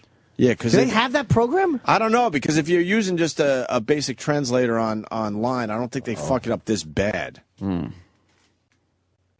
Yeah, I don't know. Oh, fence also means near in Spanish. What? That's what someone's saying. Let me see. So fence, want that near when I can go home now. Instead of want that fence when I can go home now. I don't know. Trying to see if anybody has an idea. She might be saying, I'm near. Do you want me to come by? Oh, yeah, that's what she meant in the end. But, I mean, you know, it says, want that fence where I could go home now. After I figured all this out after the fact, I was like, oh, okay, that obviously meant I'm done with my grandmother, whatever the fuck they did to the grandmother, and I can come over now. Mars, what is that? Just What read is that it Spanish? Yeah. What does that say? First of all, read it to everybody. And then tell me what it means. Read it first. Quiera que vaya cuando podía ir a casa ahora. All right. What does that mean? What does that mean? Quiera que vaya cuando... So would you like me to go... Do you want me to... Vaya cuando podía... Want me to go when I can to your house now? Doesn't really... Yeah, that's what she's trying to say. All right, so that's... Because vaya is how they're translating fence, but that also means to go. That's the verb. Oh, I told you. That's ear. See, what my Spanish cleaning lady wrote was, want that fence when I could go home now. That's what she wrote in English. The word fence is also used for near. Sam just said that. And that other Spanish that other people talk. That dirty Spanish. No, that other one. No, the proper Spanish. The proper Spanish. Oh, proper we don't talk Spanish. That proper Spanish, do we, Mars? We don't speak that shit around here. We know how to talk that shit. There you go. So it worked out in the end. Yeah. I got a babysitter for a couple hours. Look at that. Got out of the house. Yeah. I was really amazed when that doorbell rang, though. I was like, holy fuck, this worked. Because you didn't know fence meant fucking whatever it means. What? Right. Yeah, I'm near. When I was responding to her, I was what? just being polite. I had no idea what she was telling me. So I just wrote, okay, sounds good. Thanks. Yeah, she could have said Gracias. anything. Yeah. Want me to throw all your possessions out when I'm here? Sure, Right, get rid of them. She must have just been saying, I'm near your house. You want me to come over now? Yeah, a lot of people saying it also means she was close. All right, but that's not what it said in It English. says fucking fence. It says fucking fence. Thank you, Sam. That's what she typed out. I'd be very confused if I got that text message. Want that fence when I could go home now. Yeah. I said I'd ask for a babysitter, not a fence. Imagine if she showed up in a fencing outfit and just started poking you because she thought you wanted some Olympic help. She must talk into her phone because, I mean, I think she knows enough English where she would look at this and go, this doesn't make any sense. The fence, what could... Here's what I caught her doing. She was fucking out. She dusts everything. Yeah. She was dusting over my book covers with autographs on them. Oh. I'm like, no. She's like, no, but I'm like, no, you don't. Do not put cloth on those signatures. Oh, no. my God, she's going to be that'd smearing be all your great. autographs. What are you doing? What are you doing? This was smeared on the boxing glove. I clean it. Oh, that was Ollie's autograph. I was smeared. Yeah, but at least your Buzz Aldrin book would be all right. Yes, that's It true. certainly would be. See, it's Buzz signed on signed the it inside. Inside. Buzz right. Aldrin, he's obsessed with Mars. He was all over TV this Marcelino? weekend. Yes. Buzz Aldrin's obsessed with you. He loves you, dude. He loves you. Yeah. I just put L in front of like English words when I talk to her. Yeah. And I feel like I'm having like a bilingual conversation with her. Yeah. No, it'd be like her saying the and then just talking Spanish. I'll say stuff like El Dirtio, and I'll point to like a mess see, in the they corner. don't like Not that. even- That's Lucy Spanish. That's But I Lucy do that. Ricardo Spanish. I do that though, and Can't I feel you like learn like 4 sentences?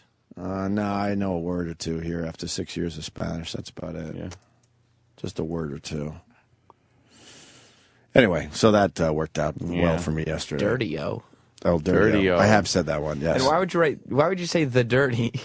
Just so, because she's Spanish, so I'm like, hey, El Dirtio, and I'll just point over there. Add a little Spanish in there. I'm not Just even gotta joking. put an O It's at not the a end. joke. I And it's actually Spanish. say that. It sounds condescending. Yes, it does. Oh, boy. I'd be insulted. I get laughed at by a lot of people in my house. Yeah. El Mado.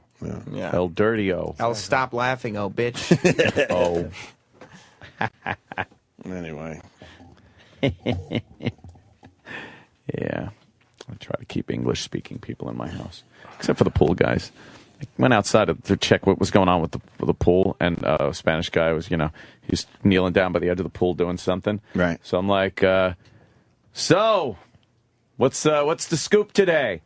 And he gives that like smile look up and just nods at me. I'm That like, panic he's having. I'm like, all right, not getting anywhere here. Back in the house. Fuck it. Yeah, they give you that look like, see, and he just nods his head, yes. Mr. Anthony. That's when you say, you look at him and you go, El Scupo. El Pulo. No, El Scupo. Yeah.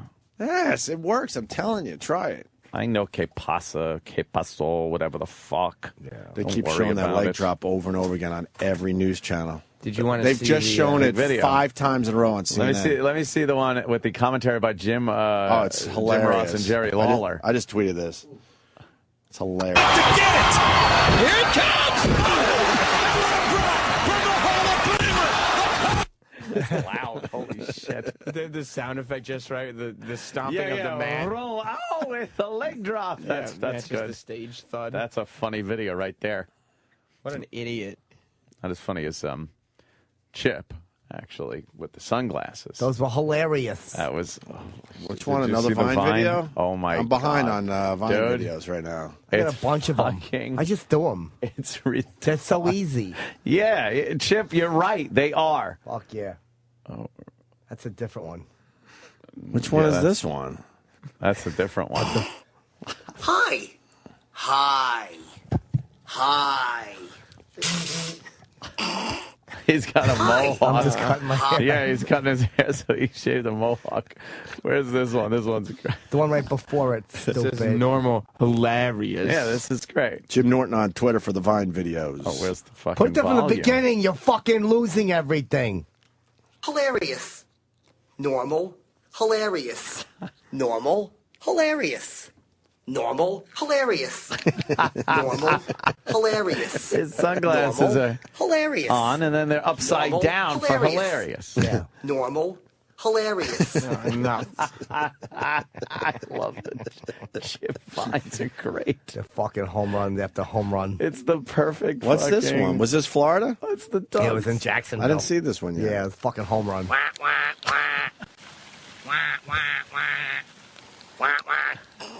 The laugh. Chasing little ducks around a pond. And then he's having so much fun. Yeah, Chip does have a good time. Oh, I'm having a fucking ball. Vine was made for Chip. This is With Eric. Fridays. Yeah. Yeah, it was a good one. E-Rock fucked it up. Piece of garbage. I like sea salt. How about D, E, and F salt? Not funny. Fuck you, cocksucker. I like sea salt. How about D, E, and F salt? Not funny. Fuck you, cocksucker. Fuck you, cockfucker. Do you have a new masseuse story? Someone's requesting you tell it on the show. I don't know if you want to. I don't know if I do. Is it one of your bits? It might have just been a bit I do. Maybe they were in Jacksonville this weekend and they heard it. was Jacksonville? It was actually good. I wish there was more people, but the Comedy Zone was great, and the people that showed up were fucking They were really great? good. Excellent. Excellent. Yo, Ben, what's up? Hey, man. Hey, buddy. Maybe it was a bit, but the one was the masseuse with cerebral palsy or whatever. Oh, what's happened? No. I'll tell you what happened. That wasn't a bit. I was on stage and a girl was talking a lot, and so I said to her, she kept talking like I'm a masseuse, but then she kept yapping. I couldn't understand what she was saying. I'm like, what? You What? were like, I know, sir. I'm telling the story. I was there. Thank you. Hold on, I'll get to it, buddy. Thank you. What happened, Jimmy? No, thank you, sir. So I'm telling this. I'm talking to this girl about massage. I'm like, so you're a masseuse? Because she kept piping up, and she's like, yeah. I'm like, oh no, she doesn't speak very well. She's drunk. Oh, you thought she was drunk? Yes, and this guy, he just told the story the way. Yeah. But again, I wasn't going to tell anyway. And I'm like, so are you drinking? And she's like, no. She said something like, I got cerebral palsy. Oh, fuck. And so, of course, I went with it. It was fun. Because she was heckling but having fun. She was totally cool. I mean, she was drunk, too. She was drunk with cerebral palsy. And oh, my God. she was a masseuse, and so we played with her for a little bit. And it was a lot of fun. Jafaka? No, I didn't, because she had a boyfriend with her who was cool, but you could tell that she was a little high maintenance just because she had been drinking. And she leaned against me. We took a picture together. And I almost moved out of the way, and she would have fallen over, like, because she was drunk. Man. But she was very nice. Yeah. But she was, yeah. I kept fucking with her. I'm like, what? I don't understand you. It happened like 5 times. And people were shushing her because she kept piping up. Oh, my God. But, yeah, she had CP. Oh, that's a motherfucker. I know. But, it wasn't uncomfortable because there was no way I could have, known. So it was... That would have been, you could have made it uncomfortable by No, being I didn't, though. By being all like, Not I think I told her I liked acknowledging it better when I thought you were drunk. I think I said to her. That's funny. Yeah. She was nice. I have it filmed somewhere. If it's anything interesting, I'll bring it to you. Very cool. All right. And that guy fucking just calls up, hey, remember when you said the Jews walk into a bar and they own it? Tell that story. Yeah, he really did kind of cheese it. We got a singer singing the Star Spangled Banner really, really badly. What happened? He was up there in Canada. Oh. At the National Junior Hockey Tournament. Of course, it's a hockey thing. Have you heard this yet? No. So this is one for the ages. Is it a Canadian? I would assume so. Yeah.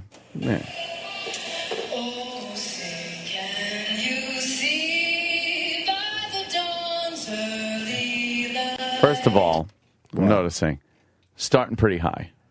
You've said this over the years. It's a song you got to start. You got to start low, right? It's all about the fucking beginning. That Star Spangled Banner is a roller coaster ride, and it's all about where you start. Because once you're on it, there's no fixing it. So if you start up there, by the time you get to Rocket's Red Glare, holy shit, you got to get really high. You best fucking be able to sing.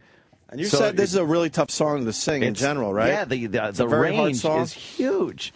So you got to start low. Oh, say, can you see? And then by the time, get to the high part, yeah, you're all right. Who wrote this song? $10 for anybody knows who wrote this song. Francis Scott Key. No. Too late. Oh, what happened? Too late. Too late.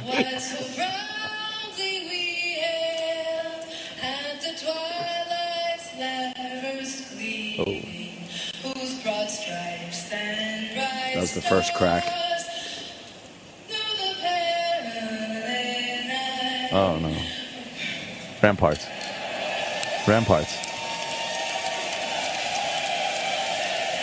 Or them. Or those ramparts.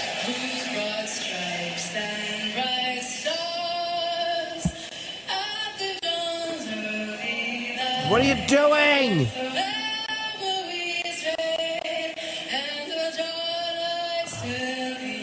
She's falling apart. What is she doing? Oh, my God.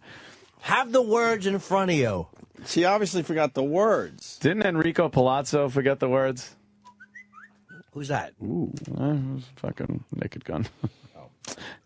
She forgot the words, so she's just going with the whole fucking cadence on the song. Yeah.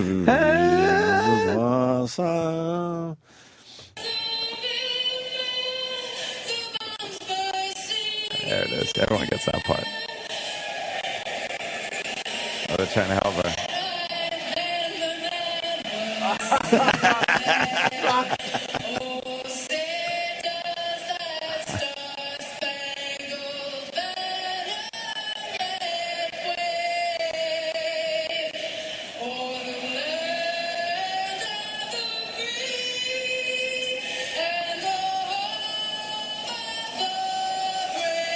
Oh, wow.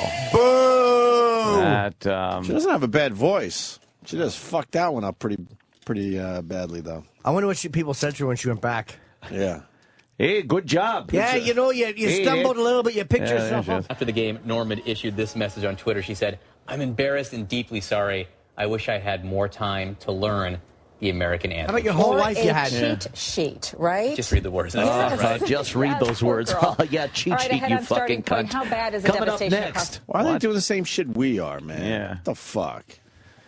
Hey, that was pretty good there, Alexis. You've done a good job over there. That stunk. Yeah, poor girl. Is she getting followers on Twitter? Oh, she says, well, no, she's only got 551 followers, but she says, no doubt. This is very much like the gay fucking shit newscaster guy. Yes. Yeah. She writes, no doubt it's been a rough 24 hours. Thanks to everyone who has sent supportive messages. I also empathize with the victims of cyberbullying. That sounds like Miss Teen Delaware. Yeah. Same fucking thing, right? Yep. Didn't she fucking pretty much been a tough 24 hours? Yeah. Go with, what is AJ Clementi tweeting these days? How is his bartending gig? Fuck that guy. Wouldn't come on our show. Yeah. What an idiot. You think Letterman or any of these other guys remember you at this point? Of course not. Yeah, Third day, new bar, back in Dewey. Come into Que Pasa and celebrate Mother's Day with some tacos. Oh, no. Holy shit, look at that. He's at a taco bar. Wow. In Dewey. All right, what else did he tweet? What could they possibly be paying him for that gig? Oh, so nice in Dewey today. Summer's almost here. Dewey. Wants to be in Dewey. Come hang with Dale and I at Dewey's new hot spot, the Table and Tap Room, 250 Sam Season. Wow. What was his last couple tweets, though? Just go Rangers. Go Knicks. Rangers. Well, Rangers are having a tough time right now. Yeah, just... Yeah, what do they got? A fucking... Are Oh, they God. down? Are they down too? Yeah, 2-zip. This is... Why would he... 1 week before Memorial Day weekend, come into Que Pasa for a drink on the beach and maybe get on TV at Inside Edition.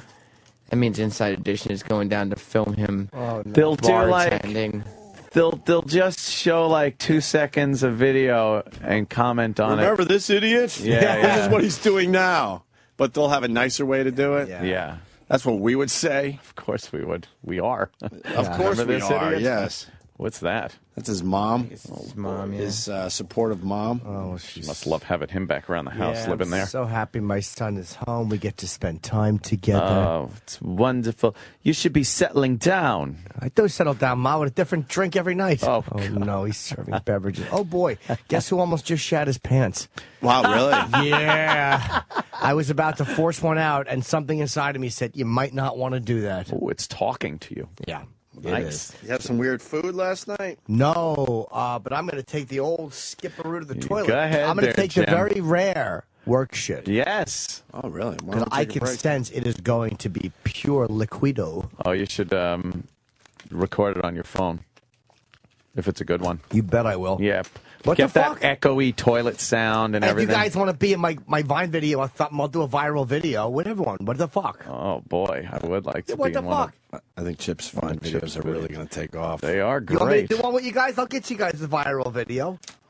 Hold Yeah. on a second. What the fuck? We'll do it in 2 seconds. Get a Yeah, couple million okay. people watching. A couple million. I'm just going to show everybody. Show the whole gang. Look, just Ah! no, you guys smile. That was my We're thing, the though. wrong way I pointed. It's Opie. And Anthony. Hi. Jesus. And Sam, too. And I'm Chipper. And I'm Chipper. Fuck you, Sam. That's all it is, huh?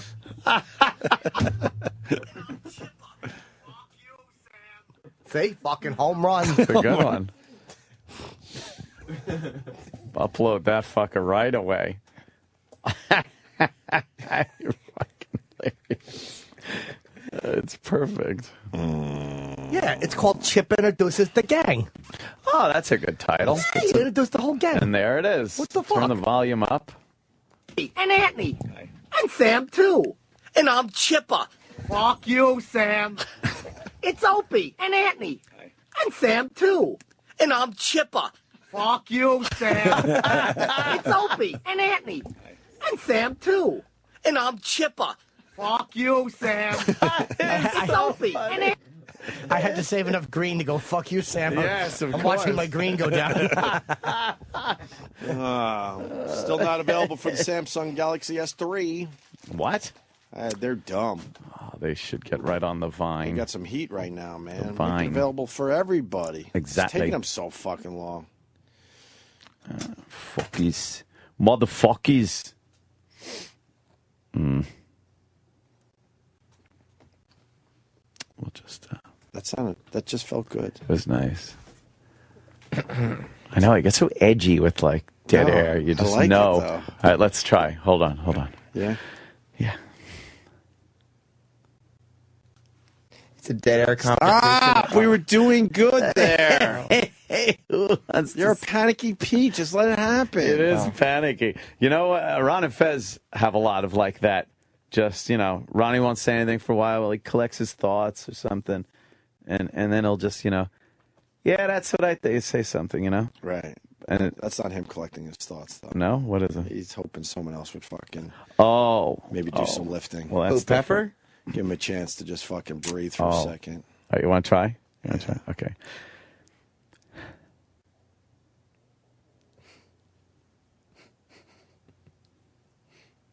Wait, doesn't the channel shut off if it's quiet too long? Fucking, why are you laughing? It's weird. It's working, though. He's a radio professional. Why are you panicking? All right, we should see if we can get the channel to shut off. What happens, though? How do you turn it back on? Let's find out. We just call and turn it back on. Yeah, Wait, does it actually turn off? Well, it'll sense that there's dead air, and it'll just switch on to like a backup. Just like just. Let's do it. How long does it take to do that? Not that long. We just call down the hall and say, "Hey, we're having a All right, let's silent try to game." You want to try? Let's see if this works. There's no way this works. No way. I'm saying it will never work. It'll pick up the room noise, I think, Yeah, right? I think you guys have to be incredibly quiet. All right. Okay. Well, I was doing really well. Okay, I'm not saying anything. No laughing, no nothing. Sam's Ready? the one that panics. I'll be good. Ready?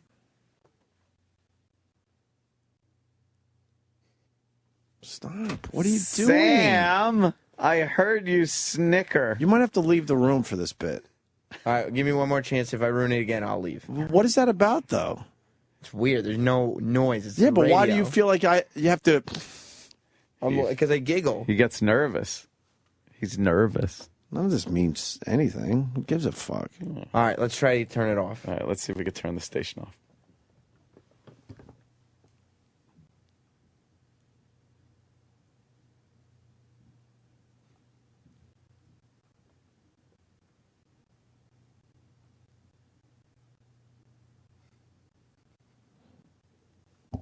I still hear you, you idiot. He's snickering. I didn't make a sound that And time. you're crying. Why? Because I couldn't make a sound. I was He's laughing. crying. What's wrong with you? Because it's fucking funny. We don't get doesn't ratings like- anymore. This doesn't matter. I don't think we'd ever do this on regular radio. We need to do 30 seconds. Best you guys have. How do you know it's 30 seconds? For some reason, I just remember that from back Radio in the day. Gold. All right, let's go with 30 seconds. All right, let's look at the clock. All right, it's the 2. Shh, shh.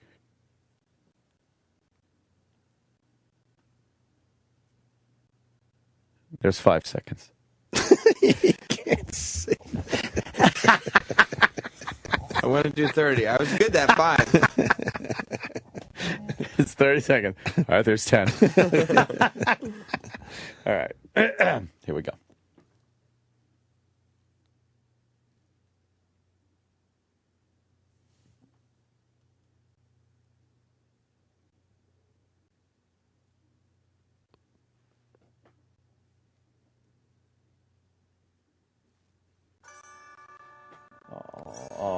Oh.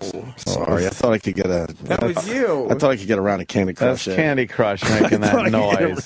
Thought I could get a quick one in. You know what's really fucked up? What? I could hear the second hand on the clock No. when it's silent. Yes.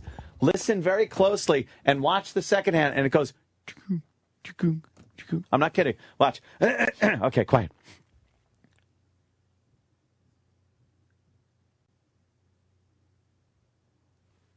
I do hear that. You hear it? Yeah. It's going... That's creepy. It's fucked up. We'll just go to break and we'll talk about creepy kids next. Yeah, we're never going to make 30 seconds. Huh? Not with that attitude. We gotta get this channel turned off. Dude, you fucked it up so many times. I'm not You don't into it play anymore. Candy Crush? I thought I could get a quick one in. Turn the sound on your phone off. Actually, I still have to wait 2,500 minutes. Oh, Jesus Christ. You've banked that much time? You're in debt that much time? Yeah, so now I'm going to have to pay the fucking 99 cents now to wash that back to zero. Oh. All right.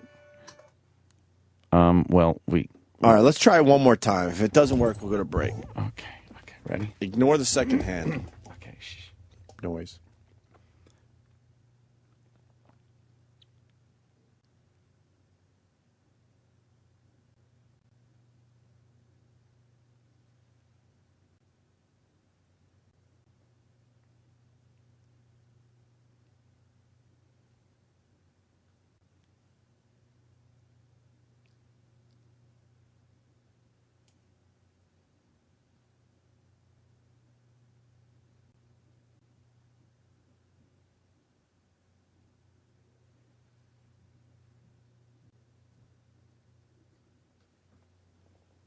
We're still here.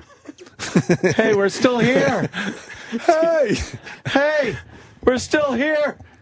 Do you know how much the guys that run this channel hate dead air? Oh, they fucking hate dead air. That's their thing. Why? It's the number one bad thing for radio. Yeah, their thing Dead is air. like dead air. Like they don't even know what's on the channel. But when do half we the have time. dead air that they hate it? Like if it's 2 seconds of dead air. They go nuts. Yeah. Why was there 7 seconds here? Why did this happen? Anyone else notice that when the second hand got to 4, it really paused a little extra? Really? I might lose my fucking mind. An extra long second? It was like, I would call it a second and a half. Come on. It camped out on the 4 for just a little longer. You didn't notice that? No. What's up, Mars? It does kick off. Yeah. Yeah, but it's picking up room noise or something, I think. No. You guys went silent, but DC, I think, picks it up, and probably in DC, they're listening to you guys, so they won't go ahead and put the... Why? You know... Is there a human in the technical loop, you mean? repair. Yeah, down in DC. There's a they're person in the fucking... We got to take the human element out of the loop. Yeah, tell them The we're trying machine to like do War something. Games. You want me to call UCC and tell them that? No, we it's don't not care. that important. We were just trying to... We're not gonna purposefully like call them and have it work. Right. Then we could just shut the fucking mics off. There, we did it.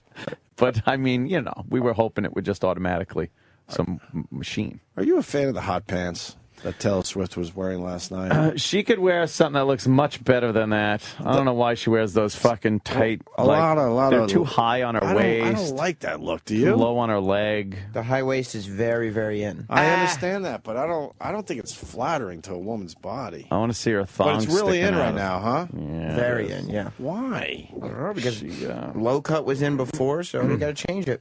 She's smoking. But that means you don't have a chance of seeing the tea back. Hey, the chicks will be down at the beach party with their tea bags. With their whale tail. Oh, God. Rock hole. Mm-hmm.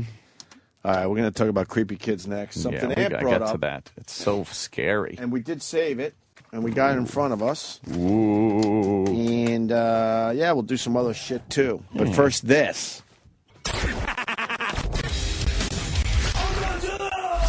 And now, another bedtime story with Jim Brewer. Lars gives a call. God, this is like 98, something like that, 99 maybe. And he goes, Dude, what are you doing tonight? I said, I'm playing down the village. Let's fucking hang out, and I'm gonna meet up with some friends. It's gonna be great. On the way over, we cabbed it, and some kid from NYU left his knapsack with all his books and notebooks. And so, you know what? I'll be a nice guy. How cool will this be? Guy from Saturday Night Live is going to send him back his books. And, well, this is a thorn in Lars's ass from the minute I get it. From the minute I get it, he's like, dude, what are you doing with the fucking nap? Get rid of the fuck. It's ridiculous. You look like a fag walking around with this fucking knapsack. So I'm walking around with this thing. I said, I'm going to give it back. Why does the knapsack bother you? It's fucking stupid. Fuck that guy. He's irresponsible. Fuck him. It'll teach him a lesson. He tears the knapsack off my back. I said, what are you doing? He tosses it across the street, hits some chick in the leg, and it opens up and the bags go all over. And he's walking down the village going like this. There's your fucking knapsack, huh? Are we hanging? Fuck the knapsack, huh? Huh? I'm like, Lars, what are you doing? Chill out. And he keeps getting in my face. Go, we hanging or what? I went, I don't know if I can live up to this. I talk a great game, but I don't know if I can live up to this status. Stay tuned for more bedtime stories with Jim Brewer. What's up, baby? You want to get some dirty talk going? Yeah, I'm gonna give some cyber sex. I'm good. I'm gonna lay you back or something, and I'm gonna lick all the way down your neck like this. I'm gonna take my tongue and just go like. I'm gonna clean out your ears or something and get wax on my tongue and then lick all the way down your neck. Oh, that's a nice dark nipple. I wouldn't mind getting some milk out of that. And then I'm gonna get my tongue and I'm gonna start flicking it all over your nipples so much that you start coming. You're gonna come so much that your shoes are gonna make sloshy noises. I'm gonna get down there and just start licking your fucking cooter really good. I'll open up your cooter. I got like long nails on my middle fingers, so I'll dig my nails into your cooter lips and I'll open them up and I'll just go like, and I'll get in there until you come so many times or whatever. I'll stick it right in you too. I'll climb right up on you like you're a building or something. I'm gonna climb on like you're a tree or something and just cram my oats in you. Someone put a finger in my ass. Now back to our show. The Opie and Anthony Show. Now back to our show. Continues. Now back to our show. Now back to our show. The Opie and Anthony Show. Continues. A rush. Oh, yeah. So we got creepy kids.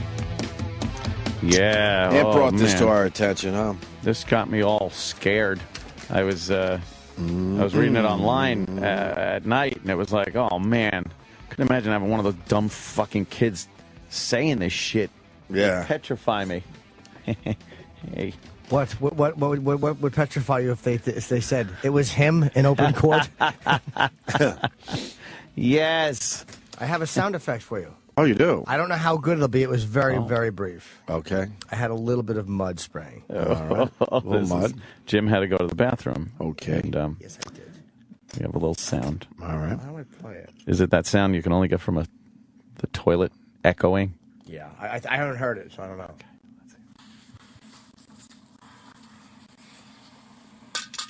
Ah. Jesus.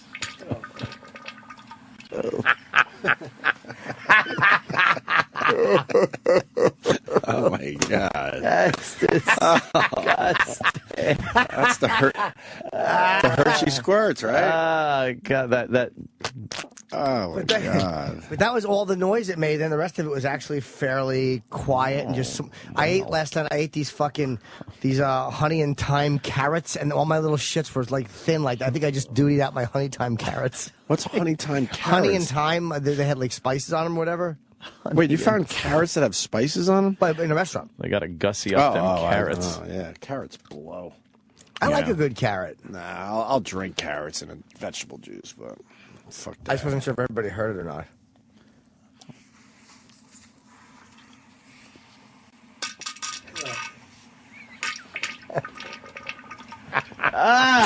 God. Damn, that is so disgusting. Oh, that is squeezy. Oh, goodness me. That was delightful. Delightful. I think not. I don't think so that's creepy delightful kids. At all. Yeah.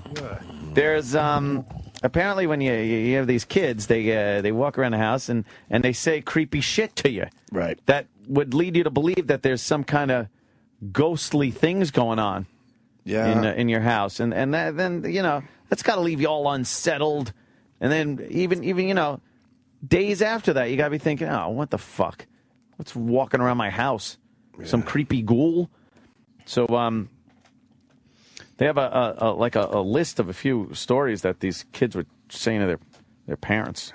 A few things. When my youngest son was maybe 2 years old, he crept outside our bedroom door very early one morning while my husband and I were still asleep. I woke to a deadpan, tiny voice whispering, "Let her in, let her in, let her in," over and over again. Ooh. And then she said, turns out the cat was pawing at the back door. He was just informing us. So that's not scary. Right. But the beginning of that. Well, it's scary until you realize it was just a fucking cat. Yeah, it's the cat. Right. But then there are times kids do this when it has nothing to do with anything. The cat or right. anything. Right. This guy was tucking in his 2-year-old, and he said, "Goodbye, Dad." And the father said, "No, we say goodnight." He said, "I know, but this time it's goodbye." Oh, my God. Like, how do you sleep that night? No kidding. You fucking sleep that night, you dumb kid. Shit. The fuck is that about? Man. While changing my daughter in front of the open closet she door. She said, "Dad, what's that video camera for?" I said, "We're making a movie." Shut up. You're going to be in the motion picture business. You're going to be famous. That's why I'm wearing a mask. Yeah, they're in front of the closet door changing. She kept looking around, laughing. I asked her what was so funny. She said, the man. To which I replied, what man? She pointed at the closet and said, the man with the snake neck. What? I turned around and nothing was there. I'm afraid to look into the history of the house to see if anyone hung themselves in the closet. Oh, my God. The snake neck. The man. Like, what the fuck was she pointing at? By the way, that's where I had to just put the fucking... Oh, really? I went back to pornography on the computer. It was like, because then I'm looking around like out windows waiting to see little beady eyes looking into something. Snake neck. The man hung himself. How terrible. Snake neck. That's fucking scary. Fuck yeah. This just sounds like a smart ass kid that learned something. He said, I was on a bus recently and we stopped outside a walk-in clinic. A little girl in the seat in front of me turned to her dad and said, death is the poor man's doctor. Jesus. What the fuck? I jokingly asked, what's the best way to get a girlfriend? What? The 7-year-old's response, tell her to be my girlfriend and she'll never see her parents again. Or she'll never see her parents. Or she'll never end. That's what I say. She'll never see her parents again.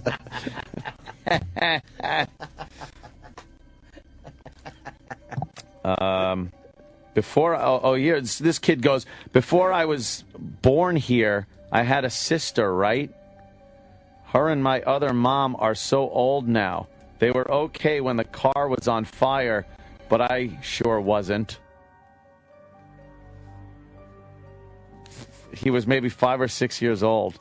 It was totally out of the blue. Jesus. What is happening? Well, now the phone's ringing. It's we're going to get some fucking stories now. Let me see. Find another. My 5-year-old at the time had night terrors and would scream in her sleep. One night I said, Mama's here, it's okay. She looked right at me, still asleep, and screamed, Mama, but who's that behind you? Oh, my God. Holy shit. The fuck needs that? Who needs that? Oh, God. That one's just... Some of them are just kids being, like, smartasses. Sure. Others are kind of scary. Oh, man. Walking through a graveyard to visit some departed family members. We were walking across the grave of a baby boy who died shortly after being born. There's a family relationship, so we know for a fact the mother is still alive. My 4-year-old son turned to my wife and said, why is that baby crying? Why won't his mom hug him? Oh, my God. What are you doing? Just why the fuck would you bother? You gotta choke the kid out at that point. You can't fucking have him doing that. My daughter said to me that there's a woman who watches her watch movies in her room and sleeps on the ceiling above her bed when she sleeps. Oh, my God. She also says it does not like me and wants to eat my heart. My kid watches Elmo and fucking Dinosaur Train. What the hell? Where the hell did she get this from? Oh, my God. Sleeps on the ceiling, probably all curled up weirdly, and then rolls across the ceiling and down the wall like they don't have gravity. What's going to make this worse is real stories coming in now. Yes, of course. Let's say hi to Paul. Hi. Phil. It looks like Phil. Phil in Jersey. Phil Connors. Phil.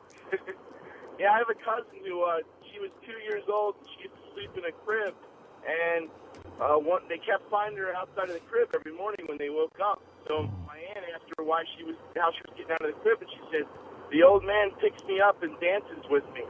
So they asked the old lady that they rented the house from, and apparently her husband died, and he used to carry her children around and sing and dance with them all the time. Sure. Oh, wow. Fuck. Oh. Dude, what is what's this shit about? That's fucking, like, creepy. Thank you, Phil. Man. Let's say hi to Eric in D.C. Eric. Yeah, I'm a soldier, and we lived in Germany, and my 3-year-old little boy, we were in a German house, and all of a sudden, about 3 in the morning, my 3-year-old's screaming in his room. He's yelling, get it out, get it out. We go in there, and he's throwing every movie out, and he points at Chitty Chitty Bang Bang, and he says, get that movie out of here. I don't want to hear anymore. He hadn't even watched that movie yet. What the hell's that about? Yeah, he just knew the movie sucked.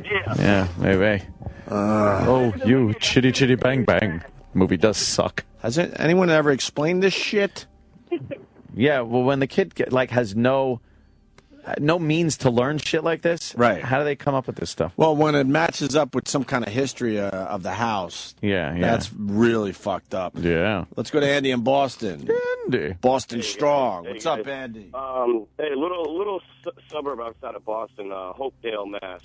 A little mill town. My wife's parents have lived in this old house for years, and I've been with her for 11 years, and they've told us time and time stories of this house just being fucked up. So my son's 6 now. When he was 3, I was sitting right there when this all happened. He was sitting on his grandmother's lap, and if he's in the living room, he can look into the hallway and you see the stairs going upstairs, but you only see about 5 stairs because the wall cuts it off.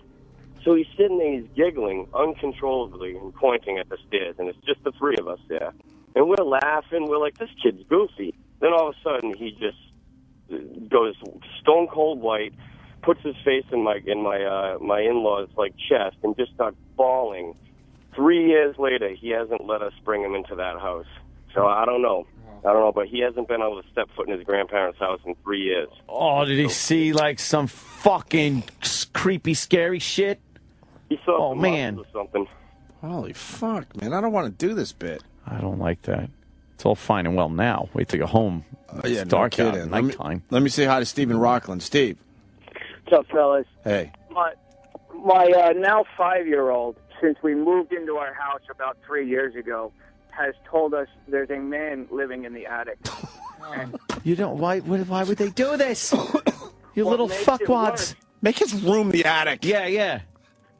What makes it worse is shit randomly disappears and will appear. Like my money clip went missing 3 years ago. It showed up on my pillow 2 months ago. Oh, what the? Ooh. That could be your kid. Yeah, it's probably your kid's a thief. I asked him. I asked both of them. I asked my mother-in-law and my mother and my wife. Nope. Barry Williams, as Greg Brady, lived in the attic. That's He right. got his own That's room right. up there. That's It's groovy. right. Maybe he was hiding his the money clip. He was keeping them by his cigarettes. Oh, right, the cigarettes, or by the goat, the mascot. Right. Goat, perhaps. Or Thank you. hiding those secrets that Dad and him. Let's go to Janine in North Carolina. Janine. Hello. Hey. Same thing. I was changing my daughter. She's probably about 14 months old, and it was just after my husband's grandmother passed away, and she's looking up in the corner of the room, kind of giggling and laughing, and I look up, and what are you laughing at, Cookie? She said, Nana. She goes, Nana. She's seen her dead grandma? Yeah. And how do they can't know I'm gonna freak my parents out. Let me say some freaky shit. No, she was a baby. All right, we got a deputy. Thank you, Janine. Eric in Wisconsin is a deputy. Eric. Hey, what's up? Hey, man. Hey, I got this kid I've been dealing with. Been to his house a couple times now.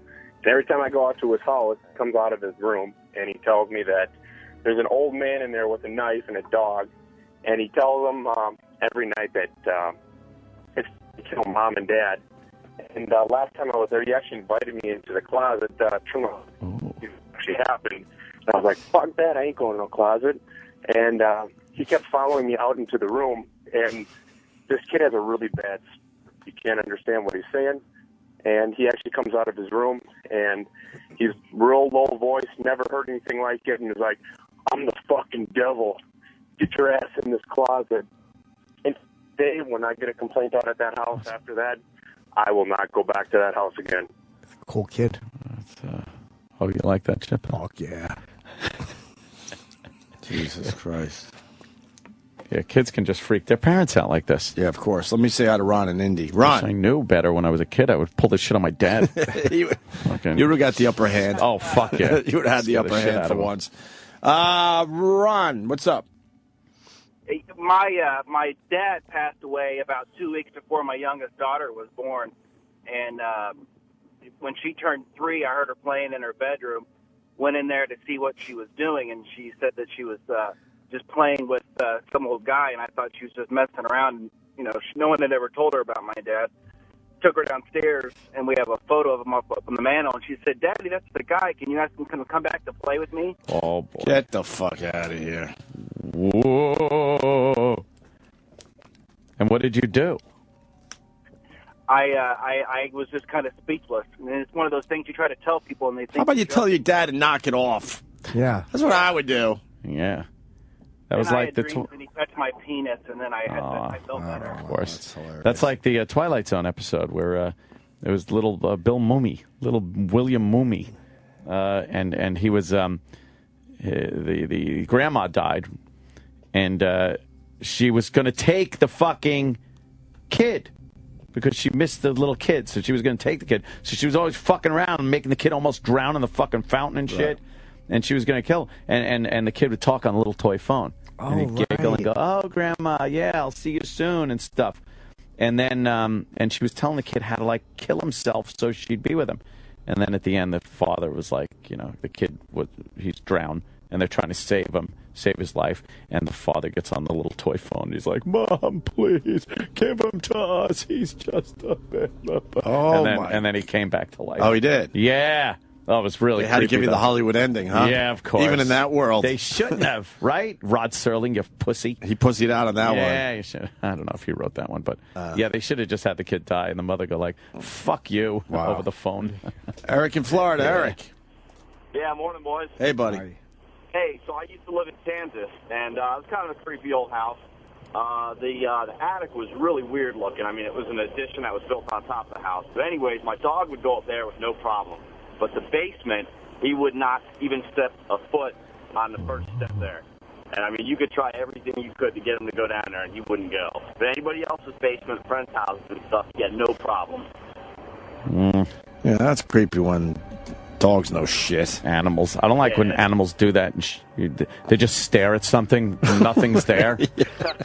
Like in The Sopranos, remember the cat was looking at fucking the Christopher picture? Yeah, yeah. And fucking Paulie Walnuts was all pissed? Right. Yeah. Well- It's a snake with fur. Well, we got a shitload of them. We got my son said he saw a dead guy at the hospital. Well, the kid walking around the morgue. thinks he saw an alien.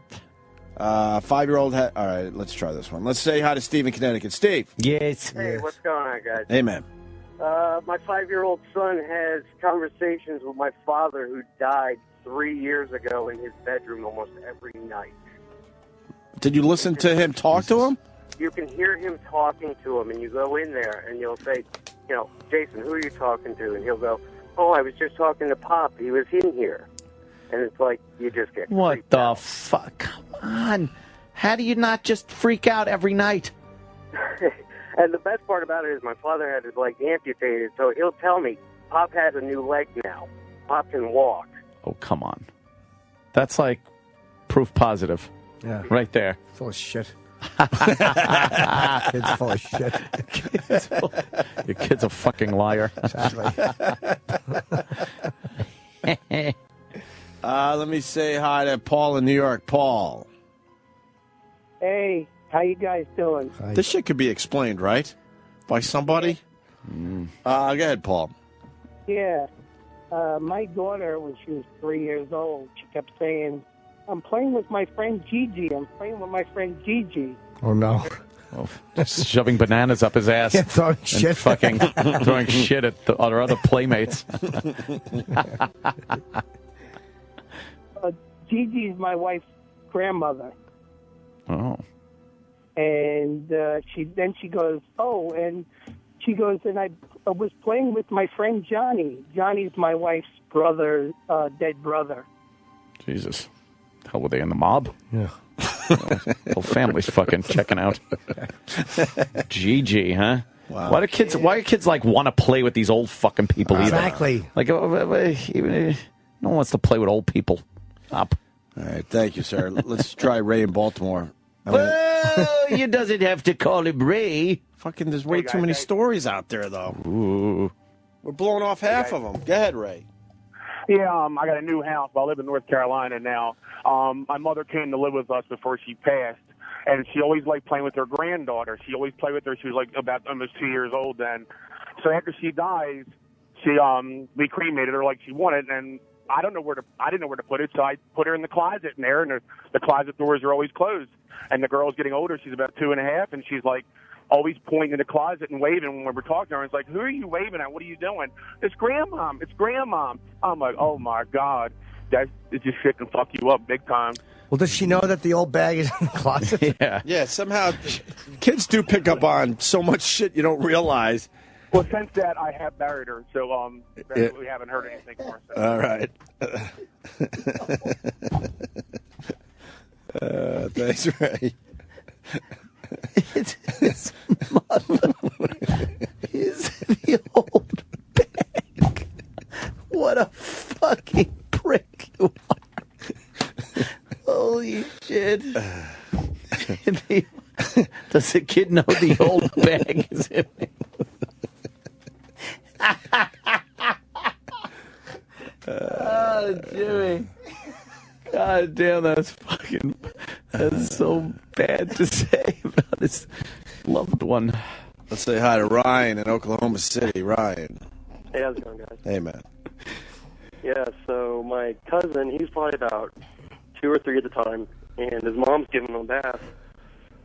And he looks at her and says, I used to know Grandma way before I knew you. And she goes, well, what do you mean? She goes, she used to visit me. I guess he was referring to heaven. And then he goes, well, I didn't want to come here, but they made me. What? Yeah. What the fuck? And what do you say? Knock that shit off. Right. Put on SpongeBob. Yeah.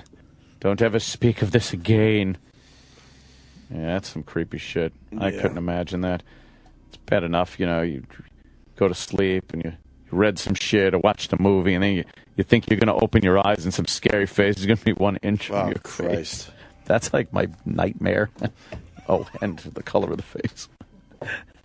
Oh, yeah. You have to shit again? Jimmy's running out. Phone. He's got an apparition in his pants. Oh, wait, he's going the other way. Frankie. Yeah, what's up? What's up, Frankie? About 10 years ago, my son kept saying, the man in the box is going to take me to a hockey game, and he never fucking did. What? The man in the radio is going to take me to a hockey game. He changed it. Yeah. And 10 years later, he's still haunting me with that shit. All right. We're just about done with this. Yeah. We got one more call coming in. Yeah. Hi, who's this? Hey, it's Chippa. Oh. Hi, Chippa. Chippa, what, you got a story? Yeah, it's a good one. I was in a car one time, and we're just driving along. We was going back I had to go to Krause's to get some dip because I was having a party. And so we're fucking driving, right, just rocking out, playing some sick fucking puppies. And all of a sudden we're stuck in traffic. So I'm like, what the fuck is this shit? I'm cursing and screaming and getting to it. And there's this kid next to me, and he goes, well, there was an accident up there. Some lady got hit on a bicycle or some shit. And I'm like, what the fuck, kid? How do you know that shit?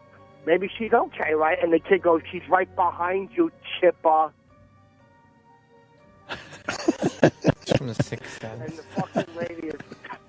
fucking lady is standing outside, her head's all fucked up and hanging out. That's a movie. Chip, that was from The Sixth Sense, the movie. They probably stole that shit. I told that story one time. Fucking tits were all out and shit. She's like, go ahead, jiggle my big tits. No, see, that wasn't from the movie. They must have left that part out. Yeah. Yeah. Fucking zooted. Of course you are. You were driving zooted. Yeah, we were fucked up. And I seen another ghost, too. Yeah? Fuck, yeah. I was, one time, I was in my house, right, and I heard this chick, so I'm like, well, let me check this out. Maybe it's some pussy for the old Chippa. And I'm like, what's up? And this chick puking in a tent. I'm like, what the fuck are you doing in here? There's a tent, you're puking in it. And she's like, whatever, I'm just sick, Chip. It's from The Sixth Sense. It's from the same movie. It's the same fucking movie. It's not a movie, it's fucking what happened to me. No, it's not. Cocksuckers. All right, Chip. There goes Chip. Finally, Joe in Pennsylvania. Joe. Hey, guys. How you doing? Hey, buddy. I was moving into a new house. I was in Wisconsin at the time. I'm in the Army. And I set up the upstairs for my daughter to play in while I was moving furniture.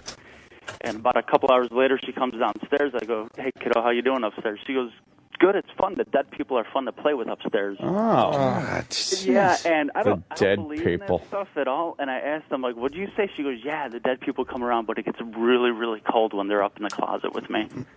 Oh my God! And the entire time we lived there, she was dead set on saying, that there was dead people upstairs she was playing with, and the house creeped the hell out of me. I couldn't keep a babysitter at night. The house was really creepy. Wow. Thank you, Joe. Thanks, man. I don't know. I don't get it. The only one I got, my daughter, who's now 7 months, when she was like 3 or 4 months, she would just turn her head and look at I have a picture of my father in my living room, and would just stare and smile at just that. We have a whole bunch of pictures, picture area, but that's the only picture she would focus on and get happy and smile. Oh man.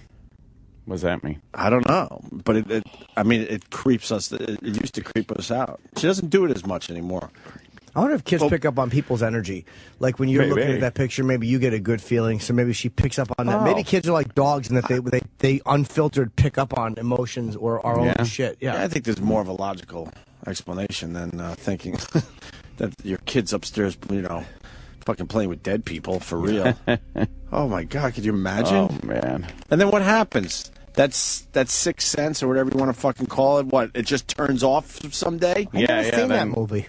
Yes, like, it did. A lot of people say that, kids see dead people. Yeah. They swear by it. So at what age does that just turn off? And you're now just like us idiots.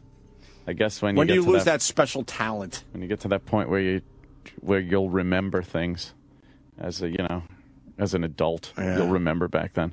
Before that, it's just like, I don't know what happened. Like, there are years of your life that you were just walking around like a drunk blackout from the time you were born until what? Like 4 and a half? Pretty much.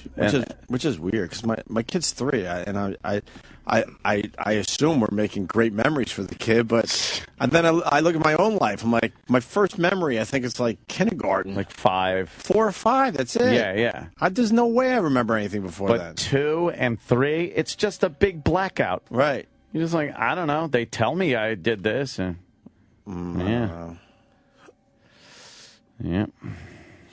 All right, we're going to take a quick break, and Jesse Joyce is going to join the program. Jimmy's at the Stress Factory this weekend. Tickets got to be sold out or closed. No, it's not, but it's selling well. Thursday, Friday, Saturday, Sunday. It's nice. 4 nights. Wow, 4 nights. 732-545. Ha ha. You're camping out. Yeah, I haven't done the room in a couple of years, so I'm happy to be back. Very good. All right. Jesse Joyce next. New from Got It Recordings and Egghead Records. All the hottest Opie and Anthony sounds repackaged and approved by management. It's Now That's What I Call Repurposed Volume 1. Never before has all this repurposed radio audio been available in a single compilation. Hear what happens when a comedian telling a story about a simple trip becomes a war hero. Every American soldier has to experience loss. I was over there. I had 2 milkshakes. One of the Marines goes, "You gonna have both of those, fatty?" So I gave him one, and then my other one fell. I had to go back and get 2 more. The Comedians Don't Stop with Rich Voss and a conversation about technology that turns into a little something else. Good morning. Thanks for calling Radio Shack. You hook it up, okay? Are you listening? Are you listening to me? Can you open a browser and go to your homepage? Bingo. We have a winner. Hey, was Sam talking about circumcision or docking? Sam, what made you even want to get into docking in the first place? For whatever reason, I wasn't circumcised, obviously, when I was born. Now That's What I Call Repurposed brings you the racist rant turned into a country sweeping song.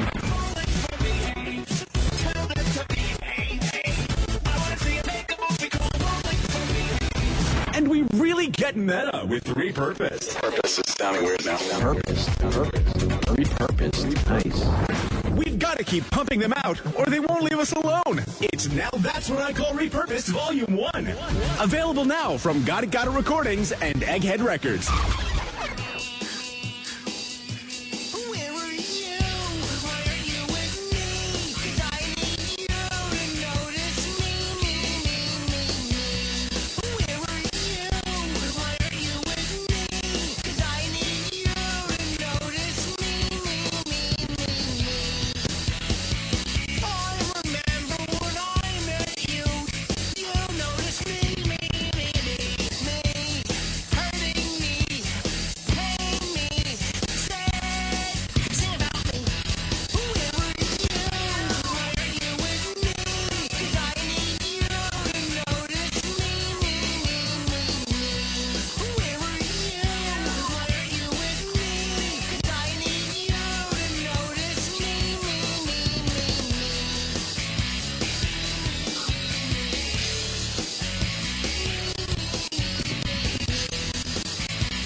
is the Opie and Anthony Show.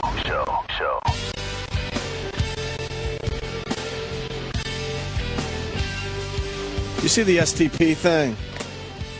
They got good old, Chester from Linkin Park as the new lead singer? Yeah. And people are asking me, what do I think? I don't like it. No? I like STP with Scott Weiland, period. It's got to be called a different band. Thank you. At that point, you just fucking go, all right, these guys, the DeLeo brothers are talented. Chester's looking for something a little different. Let's come up with a new project. Yeah. Absolutely. They don't want to go through all the time and effort of getting a new brand. Right. A new name. Right. A band out there. So it's just like, it's STP. But Scott Weiland is STP with that distinct voice yeah. of his. Is there a clip out there, Travis? I heard there was a... I don't... This was at the K-Rock thing in L.A., right? Yeah, someone said there's a... so are they playing Stone Temple Pilots songs? Supposedly, that's what I heard. Scott Weiland is on tour playing the same songs. Yeah, because the band... So there's two bands. Yeah, they hate each other. They have always hated each other. They were able to keep it together for a couple years recently, and that was it. I saw an article over the weekend. Huh? I saw an article about this over the weekend. I haven't seen a video, though. Wait, is this him?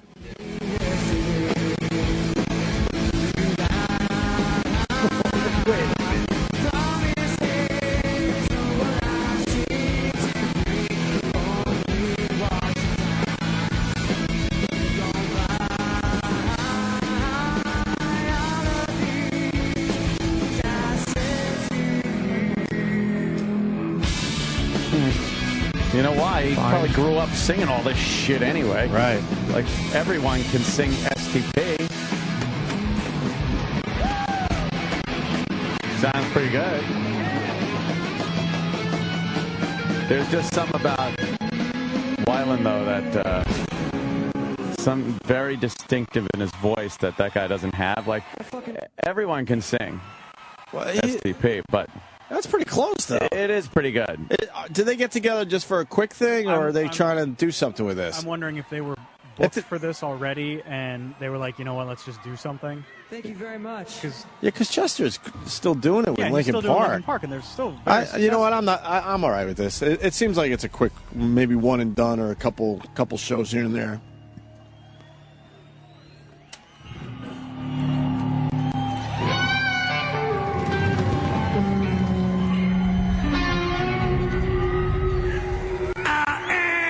Smelling like the rose that somebody gave me on my birthday deathbed.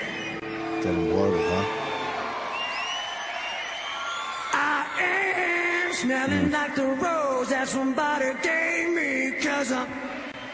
I don't think he's got the Weiland range.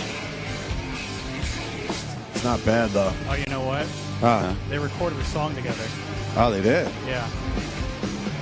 I think this is kind of like a side project thing.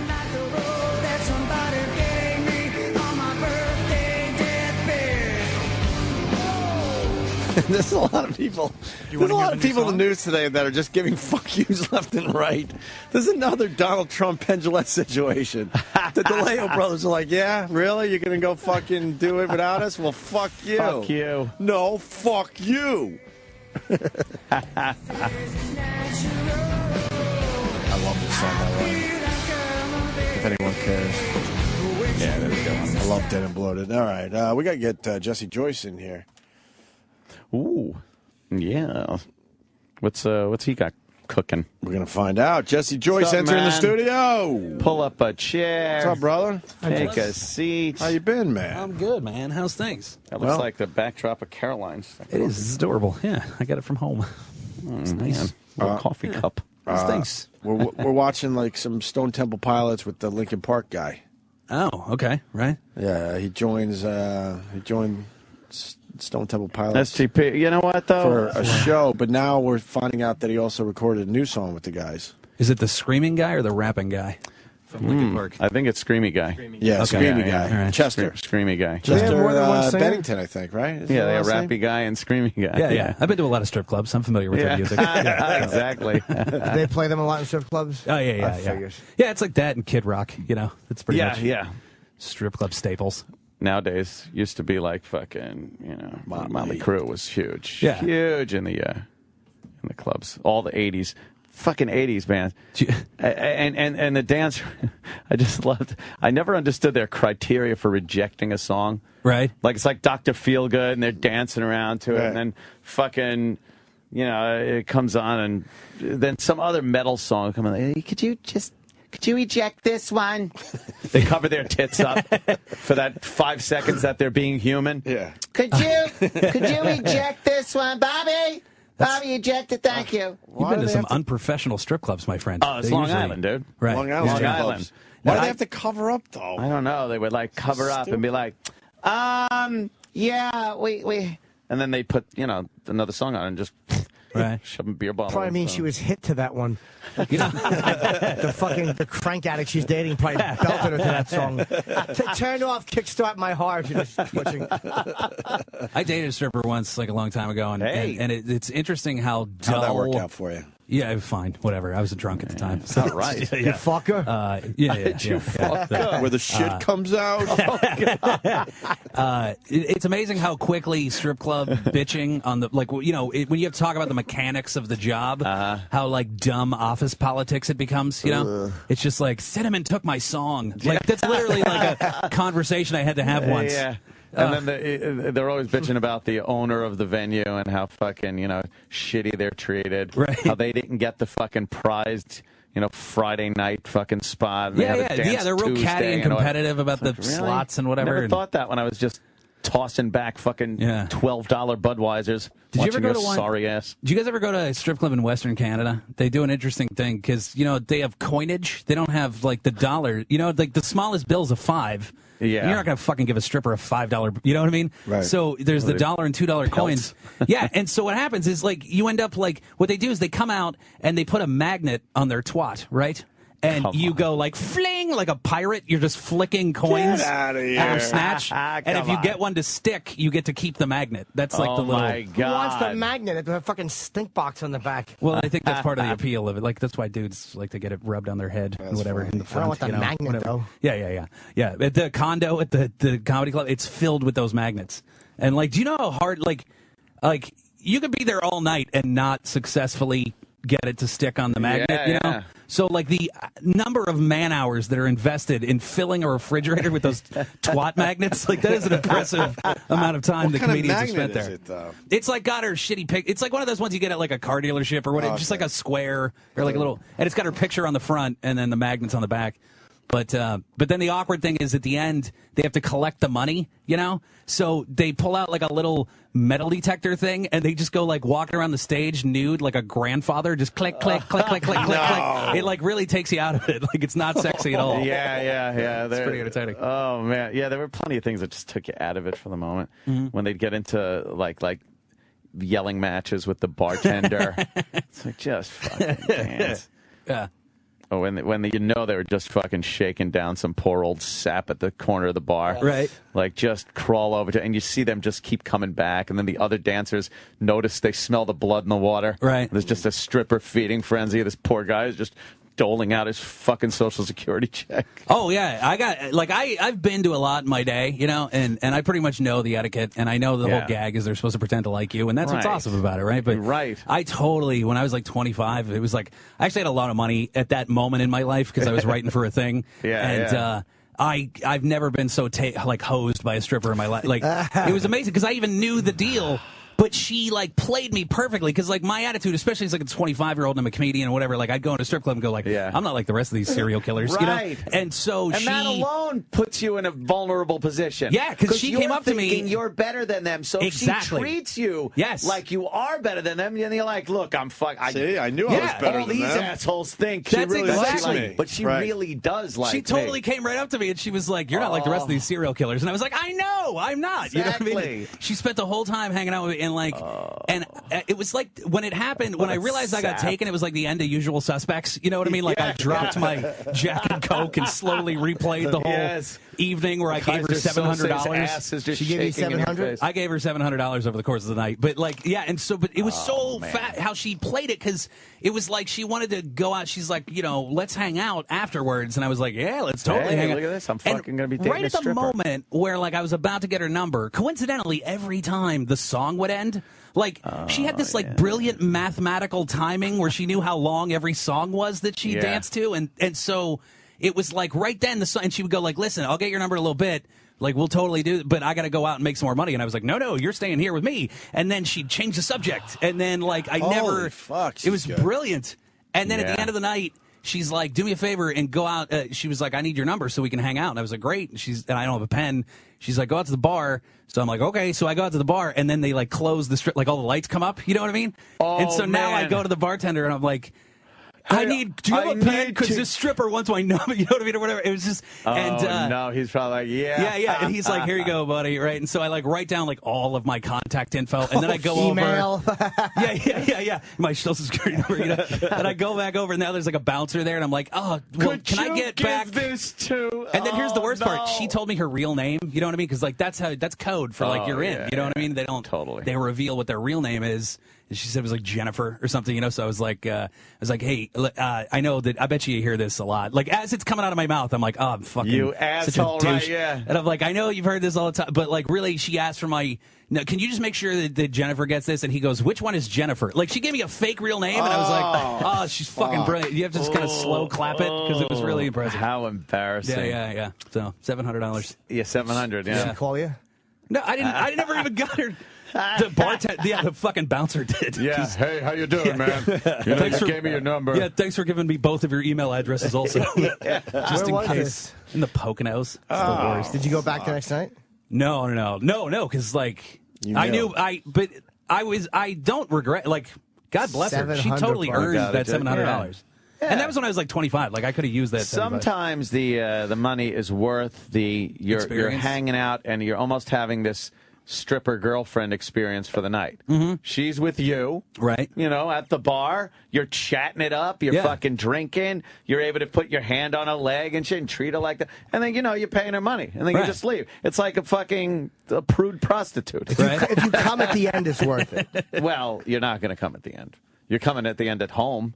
Yeah, by yourself. Jack off. I mean, you're so down imagination. You're so down the fucking pervert rabbit hole. I don't know. Like, have you ever? You ever just gotten a lap dance? Oh, like, yeah. I remember. I've come in my pants twice during lap dances. Okay. Tee-hee. They're wonderful experiences. To blow a load in your pants is fucking fantastic. From an etiquette standpoint, that you're not supposed to do that. I know you're not, but I wore silk boxers. And like, I you fucking did it in advance? Of course I did. And she was rocking that ass crack on my dick rhythmically, like she was jerking me off. Ooh. And this was in New Orleans, and she's trying to get me to go into the back room for more money. And, like, I knew the champagne room's a bust. Mm-hmm. And I had given her, like, 3 or 4 lap dances. I'm like, oh, maybe I'll go. What will happen back there? I'm just trying to keep that ass cheeks. And all of a sudden, fuck. Right in my fucking pants. And I was working with Pete Corielli and Louis Ramey. And I walked outside. They're like, how was it? I'm like, look at this. I showed them a fucking load. Big jizz stain on your... Gigantic. Holy shit. They were disgusting. Well, they should be. Yeah. It was really wonderful. Right. Mm. I got thrown out of a tranny strip club once. I walked in New Orleans just to see what it was like. It was on that same trip. And I'm like, I just walked right in, and the girl wanted, this big brute chick wanted to give me a lap dance. And I'm like, no, I don't want one. She goes, oh, okay, honey. And she took my arm and walked me right back out. Oh, really? Yeah, it was funny. Kicked me out. I went to one in South Dakota once where it's just like a bar, but it says it's a strip club. It's like the only place in town, you know? And I go in, and this lady, just a lady, comes up to me in like a flannel shirt. She's like, you want a lap dance? And I was like... Well, yeah, whenever one of the strippers comes around, yeah, if you want to if you'd like to inform one of them that I'm here, yeah, that's fine. And she was like, no, like, that's me. And I was like, what? And she was like, it's $5. And so I was like, all right, well, that's worth it for the $5, like, just to see what happens. She pulls out a fucking boombox. Like, there's she just hits play on the tape deck on a boombox. Oh, my God. And then just takes off her flannel shirt. Like, not even like trying to, just like removing her shirt like she's getting a mammogram. Like, that's the experience. Is pretty amazing. Was it all right, though? What did it look like under the flannel? It was like, it's all come full circle now. I literally gave her that $5 because I was like, someday I'm going to be able to tell that story somewhere. So now that's the whole reason that I did it. Yeah, that's where the strip club, story. The going to strip clubs all panned out in the end because, come on the radio and you just, I got a bunch of them. There's an amazing one. Last time I was here was right before I went to Anchorage, and there's a great strip club. Yeah. Oh, dude, I did the worst thing I've ever done on a stage in Anchorage, and I feel like a piece of shit for this. But turn the mic on. I totally walked in. That's great. Thank you for doing that. That's amazing. Yay, Jimmy. I knew something was brewing. I know. I was like, I thought Anyway, so last time, one of the times I was there, I told you guys I went to this like crazy old guy is this wolf farm, and Right. he rescues wolves or whatever. Yes. So I'm friends with the radio guy who's there in town, and he and I had plans to go to that thing, and at the last minute he bails on me. This is like 6 years ago, and he goes, but my son's going to come with you, who's like 19, you know, and I was like, well, I don't need company. I wanted to hang out with him. Oh, man. So it's like, fuck. So like now I got to like babysit That's this intrusive 19-year-old, you know, and he was fine, but he was like a really awkward, you know, like kind of like maybe what Roland was like in high school. You know what I mean? Just this like, you know, like, hey, how's it going? You know, like this quiet dude or whatever. You know what I mean? Oh, you should have to deal with that. His fingers always smell like Similac for some reason. Roland. So anyway, we got to deal with the fact that I said what Roland was like in high school? No. That's all no, right. I'm like, I don't know. Why would you have to deal with that? Like oh, yeah. How Roland knows what he was like in high school. Oh, yeah, yes. Yeah. So anyway, so he's like, he's just like quiet and whatever, and I'm just like dragging out, like, how's school going, buddy? You know what I mean? It's like an hour-and-a-half trip, and I buy him lunch, whatever. So that's 6 years ago. I forgot all about this dude. Just recently, when I was up there, like 2 months ago, this dude comes up to me. He's like 20, whatever, 5 or 6. This guy, he's like a pretty normal, and he's like, hey, I just want to tell you, I'm the kid that you took to, I just want to say thanks for being cool to me when I was like a weird, awkward kid. And I was wow. Oh, hey, that's cool. And he's like excited to tell me he's like a grown-up now, you know what I mean? He's like, I graduated from college. He's a grown-up. Whatever. Like the show's about to start, so it's kind of getting loud. And so we're talking, and he goes, yeah, things are going great. I got a job now. And he's like, and I got engaged. That's her right over there. And he points to her. Oh, no. And he goes, and that's her dad. And he points to her dad. He's like, he just came into town today. And I was like, oh, thanks for bringing him to the show. It's really cool. And then the show starts, so like I got to go. Anyway, I'm on stage, and I just got divorced this past year. So I have like a chunk about being divorced, you know? Uh-huh. And I want to have like a married couple in the front to kind of pull out. You know, like I just fuck with them, with the married couple. Right. But it's a new joke because I got divorced recently. So I've never experienced there not being a married couple. So there's just nobody. So I'm like, fuck, what do I... And I mean, I could do the joke, but I'd rather have somebody to play off of. Uh-huh. So I go, well, kid in the back, Jimmy, you just got engaged, right? To him, silence. Like I don't hear anything at all. And I can see him, right? And I'm like, come on, don't leave me hanging, right? Like, and it's just weird. So I just move on with the joke. Afterwards, he comes up to me and he goes, I haven't asked her yet. And I'm like, what do you mean? He goes, I told you I was getting engaged. I thought he said that he got engaged. So I fucking blew up the proposal in front of her. And wait, it's worse. The dad, remember how he said the dad came into town? He flew the dad in to ask his permission. Oh, fuck. So in front of the fucking future father-in-law, I just fucking outed. I'm like, come on, you just told me minutes ago you got engaged. It's the fucking worst thing. Fucked that up. Oh, dude, I've never felt like more of a piece of shit. Was he mad at you, or did he understand? No, he was like shell-shocked. Like he didn't know what to do next. It's like, dude, what? He was like, what? Yeah, what do we do? Like, that's kind of, so then I'm like in damage control mode. Like, how do we fix this? Like, I don't know what to do. Wow. Yep. Yeah, oops. that's a oops. Wow, I flew the dad in to ask his permission. Oh, damn. Yeah, from like far away, from like Florida or something to Alaska. Well, to your defense, why the fuck would you tell the guy that's going up on stage without saying, don't say anything either? Exactly. It's a secret. I guess. But still, it's unacceptable that I did that. Well, like, yeah. If you say to a person, like, because he thought it was pretty clear, I'm getting engaged. Uh-huh. But it was loud, and I heard I got engaged, and then he points to him. So yeah, you were half listening because he was an annoying audience member. You're exactly. Like, right. Yeah, right. How long were you in Alaska? Just for the gig? A week, yeah. Yeah.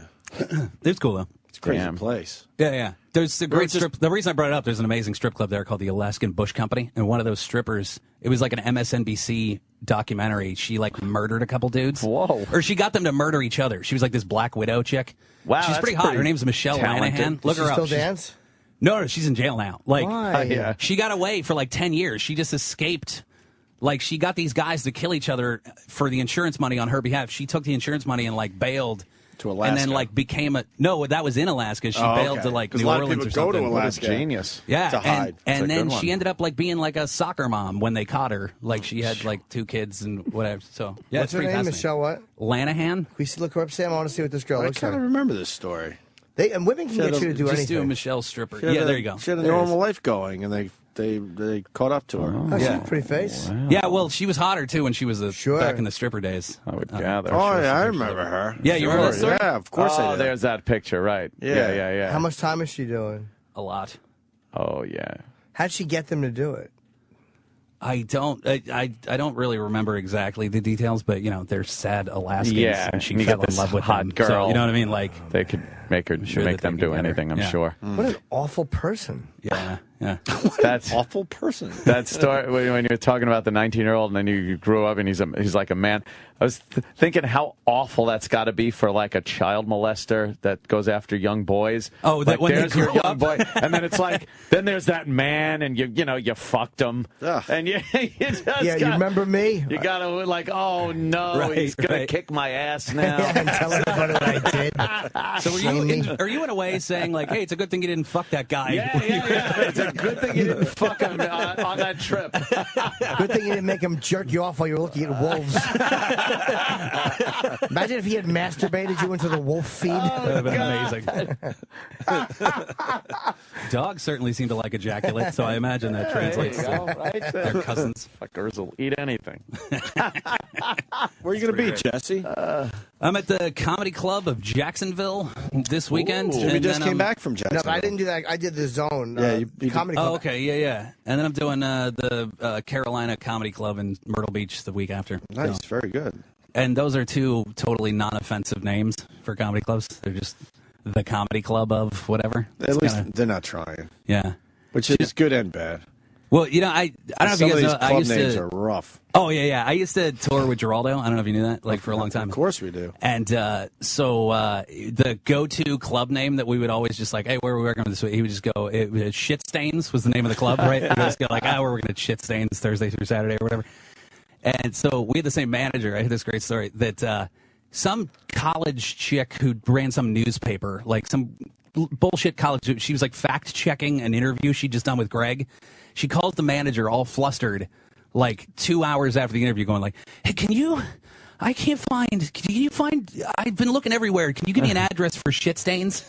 Like, I've been Googling it for 2 hours. Like, can you imagine what the fuck she was actually Googling? You know what I mean? For the last 2 hours. Exactly. You know, just put her on the internet and have her find Shit Stains. Pictures of this radio show coming up.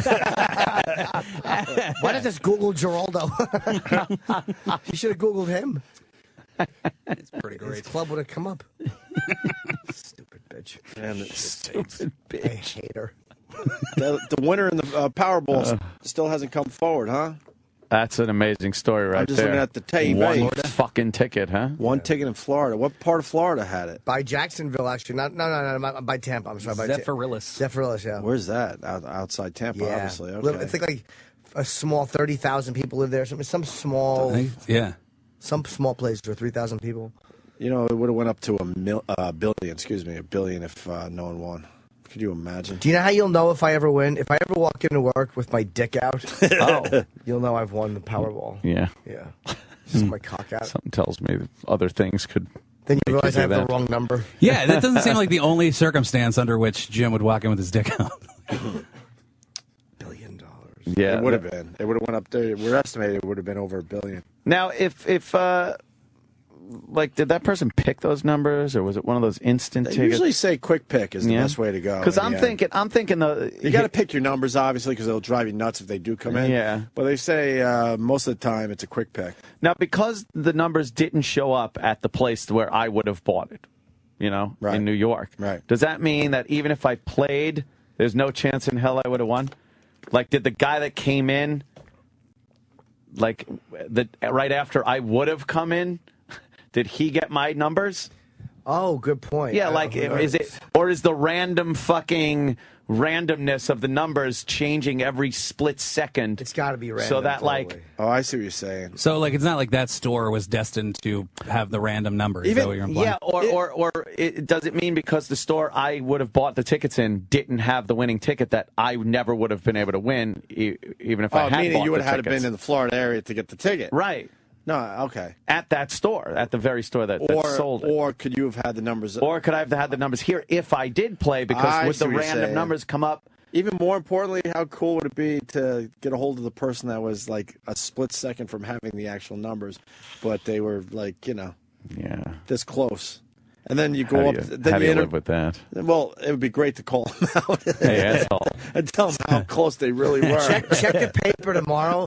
Whoever committed suicide in fucking Zephyrsville or whatever it is, it's them. That's a good question. Yeah, I wondered. Do you have to be in that actual store, or that number would have came up anywhere, but it just happened to come up at that exact it makes moment? me feel better that I didn't play because no one won from the store. Does anyone know how that works out? It's a very complicated algorithm. Dude, we will get 20 different answers. No, dude, my uncle built the machines, and it's totally random with every second. Like, so if you come in 2 seconds later, it's totally different numbers than the guy that would have come in after you. All right? That guy's full of shit. The last caller. See, because the numbers... All right.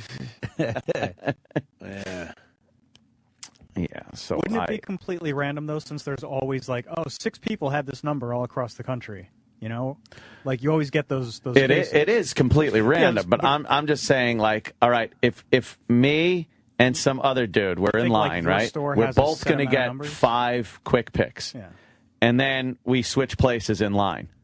Now I got his numbers and he got my numbers, or is it like if I wait and go? All right, I'm going to wait. 1, 2, 3, 4, 5. There, I waited 5 seconds. Now give me my numbers. Are they completely different numbers because I waited 5 seconds, regardless of, They have to be. Yeah, I think so. You think they're constantly going, woo, numbers, numbers, here they are. And, I think so. Like when they, I don't know. I have no idea. I want to know how many tickets this guy bought and how long he's been playing. Like, does it work when people buy $300 worth every week, or is it just the guy who walks in and just says, fuck He's it? bought $700 million in tickets. Yeah. I didn't really read the article, but wasn't there a story about some dude who won it twice just the other day? Yeah, that's happened a couple times. Not with something this big, but yeah. Was it random numbers he won with, though? I guess so. Yeah. My grandma had like a crazy lottery habit, and like it was at least like 150 a week, I think, is what she was dropping. Like never. And if she did, it was like $2,000 or something, you know what I mean? So it was like totally not worth it. So my dad somehow was able to convince her to like just literally throw it into a coffee can, and then once every 2 months she would win the lottery. Like he would draw numbers, and she would win all her money back. And she's like a little immigrant lady, and so she was like didn't quite understand the math of it, you know. And she was just thrilled every time that she would win the lottery, like every 2 months. It really worked. It was amazing. It's pretty great. That is good. What a buffoon. Oh, really? What an adult. I don't know the answer. I'm trying to get your answer. Oh, you'll never get the answer to that one. Yeah, that one's, I don't know. That's a lot of fucking money. 600, that's 600 million. One fucking winner. Well, that ends up being like 300 million. It's like, they take... it's amazing that they got their cut. 370. 370 after taxes. What's the lump sum, though? Well, what about the lump sum? 370. Oh, you can get 370 right away. But if you get it over 20 years, what can you get it at? Oh, well. It's over 30 years, I believe. And then they'll tax every dollar you make on that if you got to be a nut to fucking take the 20-year You thing. wouldn't? No, not for something that big. If you get 370 tomorrow, shit? who gives a fuck? 370 million. After federal taxes, there's no state tax in Florida. What's the... They get 278. Wow. I wonder what the most... If there's probably a story about what the most amount of money somebody's ever blown is. Like the most famous disparaging... Like, because you're kind of... basically saying that 370 million you're set up for life. Yeah, you're pretty much. But I bet you there's a guy who's blown $370 million. You know what I mean? Kurt Schilling went through a lot of money. How much money did he fucking burn through? I don't know how much he went through, but every time the lottery gets like this big, there's those stories online of the top 10, idiots that have rags won the to riches to rags. Right. Wow, it dopes. Yeah, there was some lady in Toronto. 75 million? No, more than that, right? 75. He sued for over 75 million from one company. So he blew through a lot Wait, of he fucking money. sued through? He's being sued for $75 million. His dumb video game company that he made after Schilling. baseball. Yeah. Oh, I'm sorry. He is broke, Yeah, huh? Schilling took all his money and loans and fucking borrowed from everybody to pump it into this fucking video game that was like kind of like World of Warcraft and EverQuest and stuff. You know, one of these. It wasn't even baseball related? No.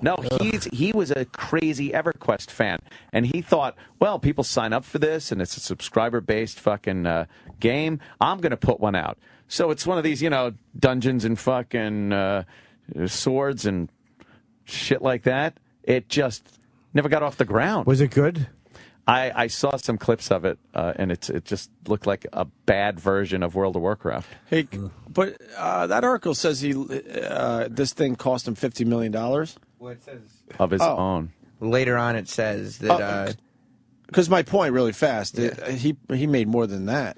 So he would still have millions left. It says that the company owed more than $150 million and had less than $22 million in assets. Oh, he chalked up a lot of debt. But what It's was his, $128 million in the red. but what was his personal loss? That whole nut, or just Everything. part of it?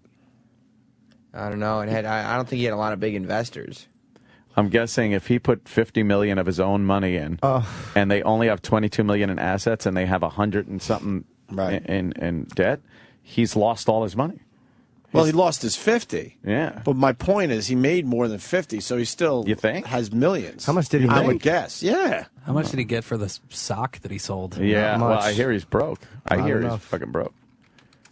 He probably We blew got a through lot a of lot of questions money. today we need answers to. We're never going to get answers. Yeah, this is a very speculative show. Yes, No, because I'm assuming he had other investors. So his part was, here's my $50 million, but he was expecting to turn that $50 million to hundreds of millions. Obviously, I think he coughed up every penny he had. He sold the sock for $92,000.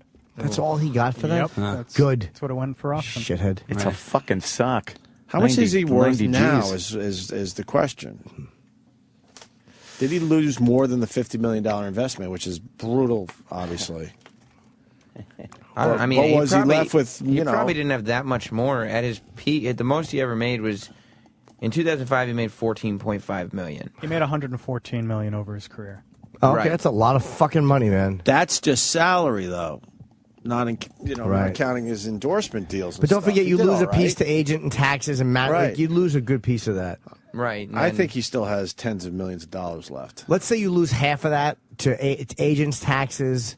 Plus, he's bought a house. He's bought cars. He's bought all kinds of shit. Right. And he has 4 kids. Quite a hat collection. Look, he lost.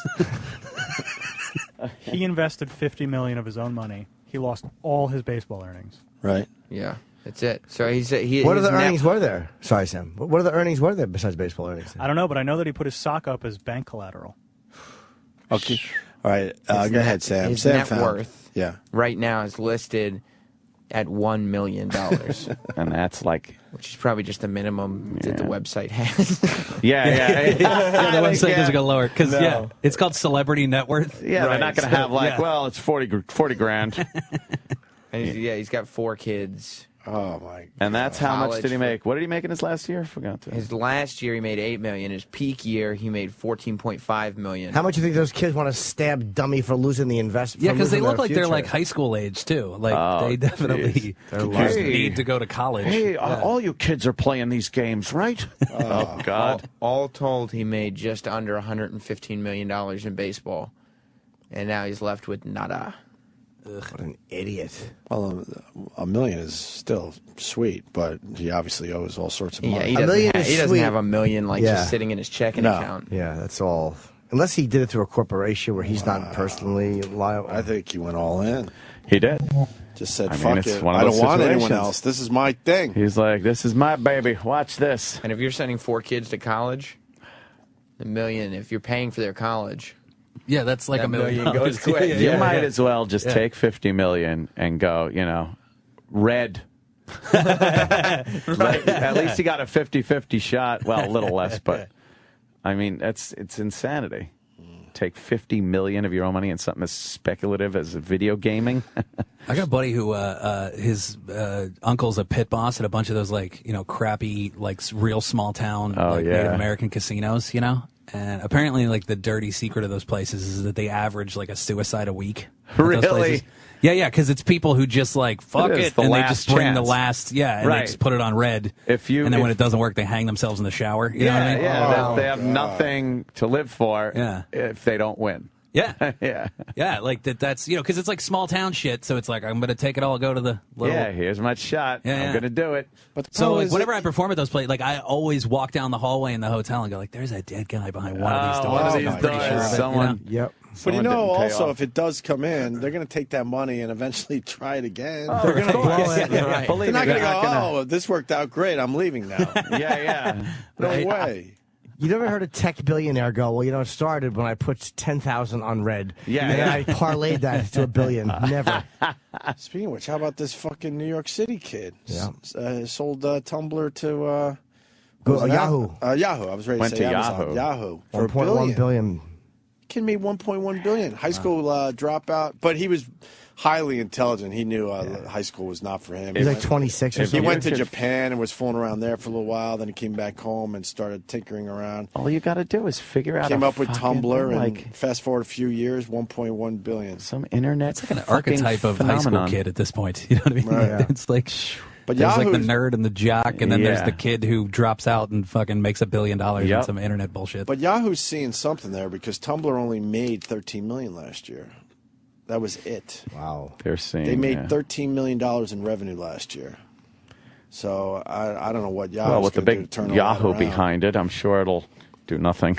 1.1 I don't know. billion. But they scoop up these little companies all the time. I invented a photo program that went nowhere. Yeah. It's a way to print out your photo, and it makes like a spin fan, like the things that Japanese people use between their hands, so your picture's on a fan and it cools you. I don't understand why that didn't. Get Schilling on the phone. See if he'll invest in that. Yeah. I got some money behind that It one. bombed financially and in the auditory sense.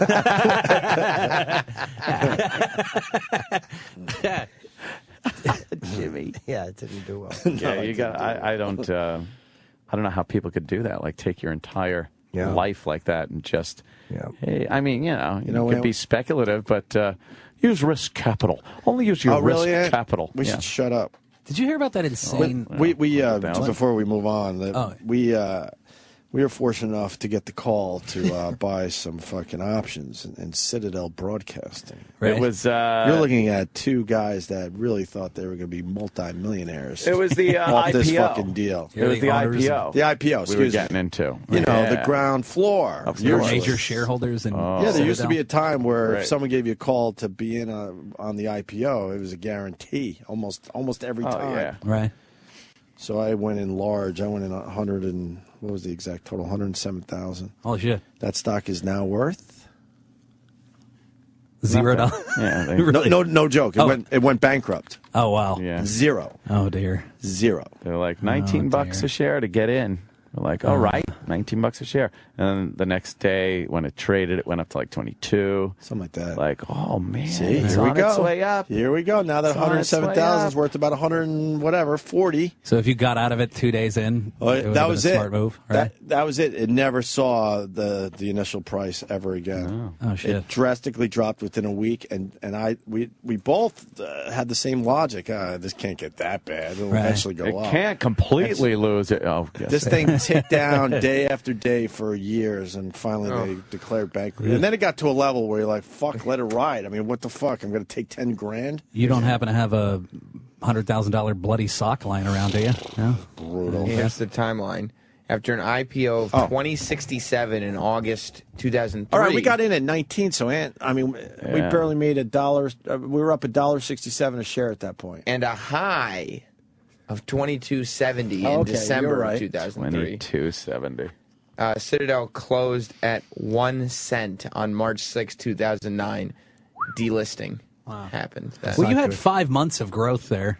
Between August and 5 December. good solid months. That leads you to But believe we saw that it's all the going other right. radio Nothing. companies. They were in the 40s and the 50s. So we're like, okay, we got in at 19. They fucked It's up that to up almost so $23. We got some room here. And then it went down to fucking 1 penny. Went down to cocksucker. 1 fucking penny. That fucking cock.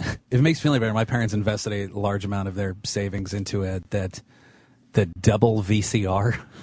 No. Yeah, you would have thought that would have took. Yeah. Yeah, it was a lot of money they put into the. Did they do well there? No. No, they lost a significant amount of money. The double VCR, Norton. Yeah. We are going to be rich, my friend. I think anytime you invest, like, I mean, how would you know with the thing you guys did? But like, anytime you invest in something like zany, like, it really, like the fucking video game, you know what I mean? It's a dumb double VCR. Yeah. It's too gimmicky. That was like to dub one from to another. That was the point. It's fucking perfect. You rent something from Blockbuster, you fucking dub it out. Where could I get in on I think it was like 6 months before DVDs came out. Exactly. You know what I mean? So, another story, when the merger was going on, they gave us all like kind of a stock guy. Right. To do the actual, deal that we had, whatever. And then he's like, I could help you with some other things. This was my first dip into financial advisor territory. Right. And the guy sold me on a company that was coming up with a drug to cure breast cancer. Oh, that one. And he said this. You remember that one too, right? I played that a couple of times. You played. And he's like, this is coming in within the next year or two. I fucking believe this idiot. Bio something. Biomira. Biomira. I made some money on that fucking thing, though. Biomira. And he's like, and how he sold it, I'm like, well, fuck, here you go. When I pushed like a whole pile at him. Oh, no. And I lost bad with that one, too. But there's like, and then I finally cancer. Why did you think that? It's like, there's a pill that's going to end racism. Fantastic. Let's throw it on that. Biomira.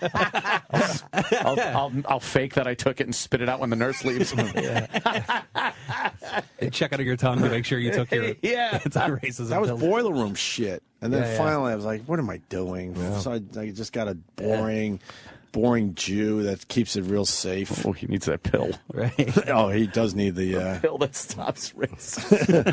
I love that. I lost. I'm just thinking how funny that would be. But now it's like, fuck those guys. Just keep it safe. I lost all my money on an investment I believed in strongly. Oh, it's just really? not Was that, Jim? off. Yeah. Is it the stripper in the Poconos? I lost a lot on her. This is a really good. It was. I believe very strongly. It was called Melba water. Because we all love Melba toast and we all love water. It tasted like Melba toast. Well, Fitty made a lot of money with the vitamin water, right? But this actually had crispy hunks of Melba toast in it. You're thinking Melba water. This had little hunks of toast in the water. Toast in your water. Yeah. Well, that's great. And you could suck it down and get a nutritious meal and a delicious treat at the same time. Melba water. That's terrible. Yeah, I know. I like the fucking around with E-Trade these days. You put money in an E-Trade account, and then you just like, all right, well, Apple is announcing earnings, so I'll fucking spin the wheel and go like, maybe it'll be up, maybe it'll be down. Fucking fuck around with that. Yeah, you just screw around like that. Beats the horses. I got killed on the fucking stupid Preakness. Oh, what the fuck happened to Orb?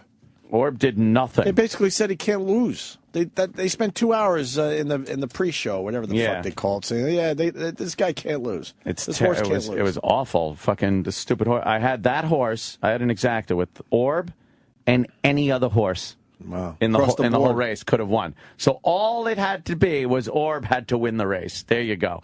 And then I would have had like an exacta. And I put quite a few bucks on it. But no, the horse couldn't fucking do shit. He didn't do It's dangerous when you could bet right from this now. Oh, so you weren't even there. Here's my casino. God, no. You didn't go to. Here's my no. I just fucking twinspires.com. Yeah. I'm like, I'll bet this, I'll bet that, and then you just watch the race, and they're off. You can watch it on your phone. It's the sickest fucking thing. Yeah. Literally, it's very sick. They shouldn't do it. It's very dangerous. And then E-Trade's another thing. It's like, the market's open. Why don't I invest? It's not investing. You're betting. Yeah. You're not investing money if you're fucking betting on a company for a day. All right, yeah. Schilling really is fucked. Yep. People that know way more than us. Oh. His company accepted a $75 million loan from Rhode Island to move his biz there, then went bankrupt. Wow. Schilling made personal guarantees on the loans. To get the loans, he used his own assets as collateral and made personal guarantees. That's Angry Mike 28 with that. And Zekit, I guess it is, on Twitter also. Damn. Yeah, so he's completely broke. I bet there's some shenanigans And his going career on. is over, obviously, so he can't just fucking say, fuck it, I'll pitch a few more. Yeah, Let me get some of that money back. Right? Oh, I he's got to get fucked. back out there and fucking throw a few. I don't like to give away where my money is going. Oh, but yes. I will tell you about a company I believe very strongly in. Yeah. They make ceiling vacuums for your foyer. Just for your foyer? It's like a fan, an internal fan, like a your bathroom. In the bathroom, you have something like a and it sucks the smell out. This is much more powerful. It's about 1,000 times more powerful. So when you walk in the house, you don't have to take your hat off. it's just, your hat. It's also a hat remover. That's all it is. When you walk in the house, you just flip the switch and it sucks your hat up to the ceiling. All right, but how much does it cost? I mean, if it's reasonable. It's very reasonable. It's $1,800 plus. It's about $2,200 to install. And on your way out the door, you just shut the thing off and the hat falls. We haven't gotten that part perfected yet. So for the whole time that you're in the house, it would be stuck to the ceiling. Just it's making like noise. Yes, but what happens is it comes with a free hat top duster because there's a lot of dust that gets sucked up, so people complain that their hats were filthy. And their scarves got sucked up there, and child's toys and other things. Yes, what about things that are light? Yes, you got to go on. Yes, you got to go on Shark Tank with that. Yeah, I think the boys would love that the one. Foyer hat vacuum. Right. Everything you have involves hats. As it should. It's a fun punchline. Yes. It's a good word. Who doesn't love a good hat? What's up with Biomirror? Do we have any info on this? It has sex with man mirrors and girl mirrors. Oh, no. This fucking thing was supposed to be my... I have to piss. Oh. I got to kind of take a leaky, Jimmy. What? I'd love to see what this stock's at. Ugh. I'm out. It's bankrupt? Yeah, I think the company's closed. Oh, what happened? Yelp says it's closed. How's that drug doing? So that's another zero. Wow. That's another zero in my portfolio. Another zero. Another donut for the Opester. Yep. Opster's got 2 zeros in his fucking portfolio. You were talking about degenerate gambling. Yeah. Being in recovery as I am, I get asked to do these like conventions and stuff like that, you know. Mm-hmm. And I went. It doesn't happen to be my problem, but it's the same world. Like I got asked to do a Gamblers Anonymous one, you know. So I went. I met this dude. This is no bullshit. He had these fingers.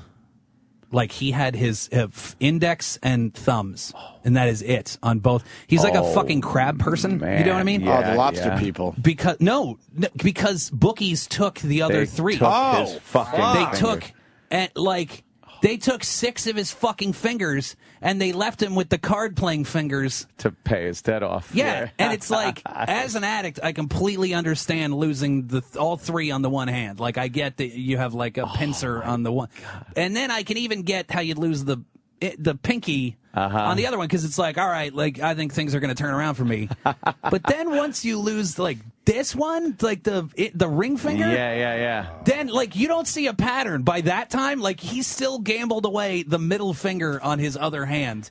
He really thought he might fucking pull it off with that one. I can imagine he was just left like a little crab man. I can imagine the one pinky. You'd be like, you'd have to really sit and assess your life as like, wow. Because of gambling, they took my finger like a fucking movie. Yeah. That's it. It's got to stop. Yeah, but I mean, you know, the pinky, like, I think you could, if you're an addict, like, I think you can justify away that one. You're like, nobody even uses that one anyway. It's useless. Was it 6 incidents or was it 1? I suspect it was 6 separate incidents. Yeah, you know what I mean? 6 separate times. Yeah. Because, like, and then what's left? Like, they're going to take his thumbs. Like, that's the only thing that fucking separates from animals. Yeah. You know what I mean? Like, like he would have been, like, this is what keeps Wait, how us from far down being do they take monkeys. the finger, though? Like, all the way. Like, he had no finger. God. So he just had, like, this, like, weird, like, right. That was both his hands. hand. Yeah. So. Wow, that's really committing yourself to the yeah, it was impressive. Problem. Yeah. Wow. No, I like playing some cards and stuff, but I couldn't imagine getting in that much trouble. Yeah, Even that's a lot of, like, I mean, who do you even... Yeah. I played a few poker games, you know. You throw in some money, a few $100. Yeah. Did you ever see Dirty Work with Norm Macdonald? There's a great... Chevy Chase is the doctor, and he has, like, a horrible gambling problem, and he keeps coming in. Like, every time you see him on screen, he's, like, way more fucked up than he was the last time, because, like, bookies have, you know... And he comes in, he's got, like, his arm in a sling and whatever, you know? And he's like, this is my favorite line. He goes, like, here's the thing I don't understand. You know, you owe a bookie money, he takes your toe, you still have to give them the money. Like, I love that part. Like, as though the logic would be like they'll just settle for your finger. Right, you know what I mean, settle up. Like, yeah. That should be a wash, My no? finger's Yeah. worth that much. No, you still owe the money? And the juice is still running? What the fuck? Fuck that. Yeah. Yeah, I met a dude with 7 DUIs at one of those once. That's pretty impressive. That's another thing. It's, Yeah. obviously you have a problem, not the drinking, but you can't drive when you're drunk. Yeah. Some people are good at it, some aren't. Right. They're talking about lowering it to 0.05, the blood alcohol level, which is, you can absolutely drive on 0.05. Do you really believe, though, that some people are good at it and some are not? Like, or you just think that those people are lucky? Like, there's an element of luck, but there's an element of luck, just driving any day. Right. But I got to tell you, I did a great job. I could drive drunk pretty fucking safely. I drive like a lunatic when I'm not drinking.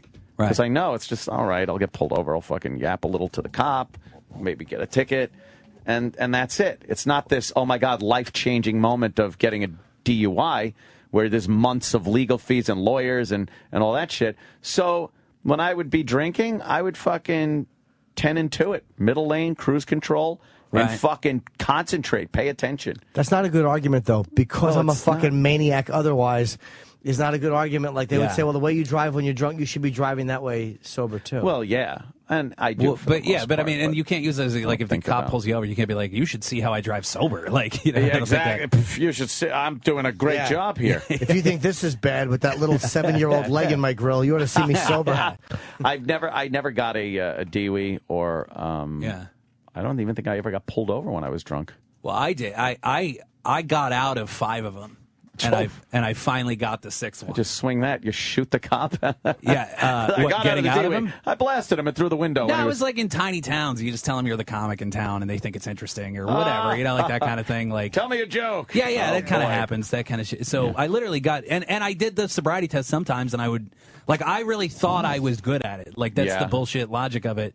And because one time I actually I completely blackout drunk drove across 4 states, and I have no recollection of doing it. Wow. That's from Kentucky to Iowa, and I just remember at 3 a.m. in Kentucky going I remember that night going to the club going, don't drink, because I had a 10-hour drive the next day. Oof. So I was like, if I fuck around, I'm not going to make it. And then at 3 a.m, I remember being drunk, and that's it. That's all I remember. Take consolation in the fact that while you were driving, you knew what you were doing. Well, that's the crazy. I have no. It's like I'm like Meatloaf. Crazy. I have no. So what happened is I wake up at 5 o'clock the next day in the hotel, and I'm like, I'm totally fucked. Like I've missed the show. Like I hadn't missed the show yet, but it's a 10-hour drive. Like mathematically, this is impossible. I'm not gonna make it. So I just start running around the room to get my shit together. I don't know what to. And my bag's already packed, which is weird. So I grab and I'm like, I must have packed my bag when I was drunk. And as I'm walking around the room, I'm like, this isn't the same hotel room that I'd been staying in for the last couple of days. Fuck. And I did an entire drive, which means I left after 3 a.m. So that means I drove through a rush hour somewhere, and I stopped to get gas at some point, and I checked into a hotel. Don't remember any of it. No, it was like time traveling. I have no recollection of any of that trip, and I just got there, and I checked in the parking lot. My car was kind of a little askew in the space, but and so I went out to make sure there wasn't a fucking pink bicycle under my car or whatever, and everything seems fine. I never got any feedback negatively from that, so I was like. But the irony is that people ask me so that's obviously when you stop drinking, and it's no, not that told me I'm a fucking excellent drunk driver. I rule. It led me to believe I could totally get away with it. Yeah. What did make you stop? The DUI that I got in New Jersey. Oh, so, okay. Yeah. You couldn't get out of it? No, and you know what? I was so apparently it's in the police report. I thanked the cop for arresting me at the time because I needed to have somebody. Because I'd gotten to the point where it was DUIs aren't even going to stop me because I can get out of them, Wow. And so I finally, when I did get the guy, I thank it. So I call him every year on my anniversary and thank him for arresting me. Yeah. So right, you with these phone calls. Is he cool to you though when you call him? He was really weird about it for the first couple of years because he's kind of an awkward guy. But I think that nobody really ever does. I bet you the DUIs do get people sober, not just me. And I bet you nobody ever really does say How many hey, years that's is this actually for you? thanks for doing it. It'll be 8 in 2 weeks. Oh, that's great, man. Yeah. So when he pulled you over, did you know you were fucked up? Did you try the comic thing, or what did you try? Oh, yeah. Well, I would see the weird thing is, like, I remember seeing those cops in a gas station. Like, I pulled in to get food because I knew I was wasted, so I was like, I better get something in me. And as soon as I walked into the convenience store, I remember seeing those 2 guys and going, like, be cool. And they probably cops saw there. you. Yeah. And I thought I was, like, playing it off.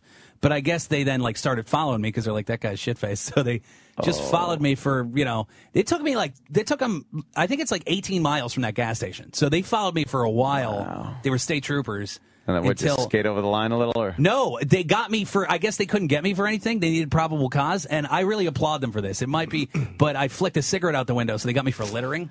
Are you kidding? Yeah. They wanted something, anything. Which, like, I'm so thrilled that they did that, though. Like, because, nothing else was going to stop me, Boy, you must have been doing fine, though, if they couldn't pull you over beforehand. That's the thing. It's like, I thought I was a good drunk driver. Well, apparently you were. But at some point, that was going to fucking catch up to me. You know what I mean? Yeah. You're a great drunk driver until you're not. Yeah. And usually when you're not, it's a bad scene. Yeah. I drove great I never had a problem. What happened? I ran into a fucking van and killed 6 people. That was your first problem? Yeah. Nobody. Yeah, when you meet a guy who's like, or not me, when you hear about a guy who like killed 13 kids in a bus accident, you don't ever go like, well, how was he driving before? Like, what was the rest of his driving record plenty like? of people like that. It was spotless driving record up to that point. Yeah, wow, that's it's scary though. I remember being pretty ripped a few times driving home, and you're just looking in the mirror, and it's like, oh my God, there's a cop back there. Holy shit. Yeah. Okay, God, please don't have him pull me over. Okay, please strike someone dead right now so that they have to leave. Well, that's what's so amazing about getting pulled over now. Like, because I lived with that fear for so long that, like, if I get pulled over at 2 in the morning now, it's like the most liberating. Like, what are it's you great doing? because it's like fucking. Hey, guy. Whatever. How you doing tonight? It's great. You all right? Yeah. Nice. Because they assume I'm drunk. Like, that's my favorite part. He's coming up under the impression that he's going to get me. Yeah. But you just roll the window down and go, I'm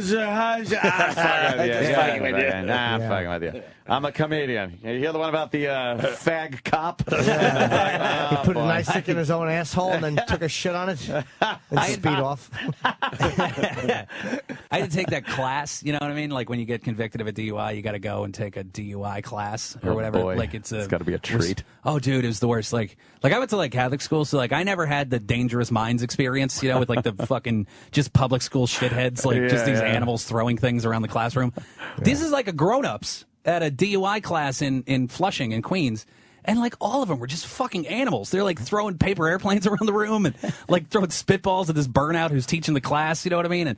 And the one guy was from China, like, straight up didn't speak a fucking word of English. They were just pushing him through, like, just sit here for an hour, we'll sign your paper. Like, he literally couldn't participate in the thing. And there was another dude in the class who was, like, taking nips of a flask the whole time when the teacher... Oh, that's a great segue. Drunk in the fucking class. What's that? No, that was a great segue.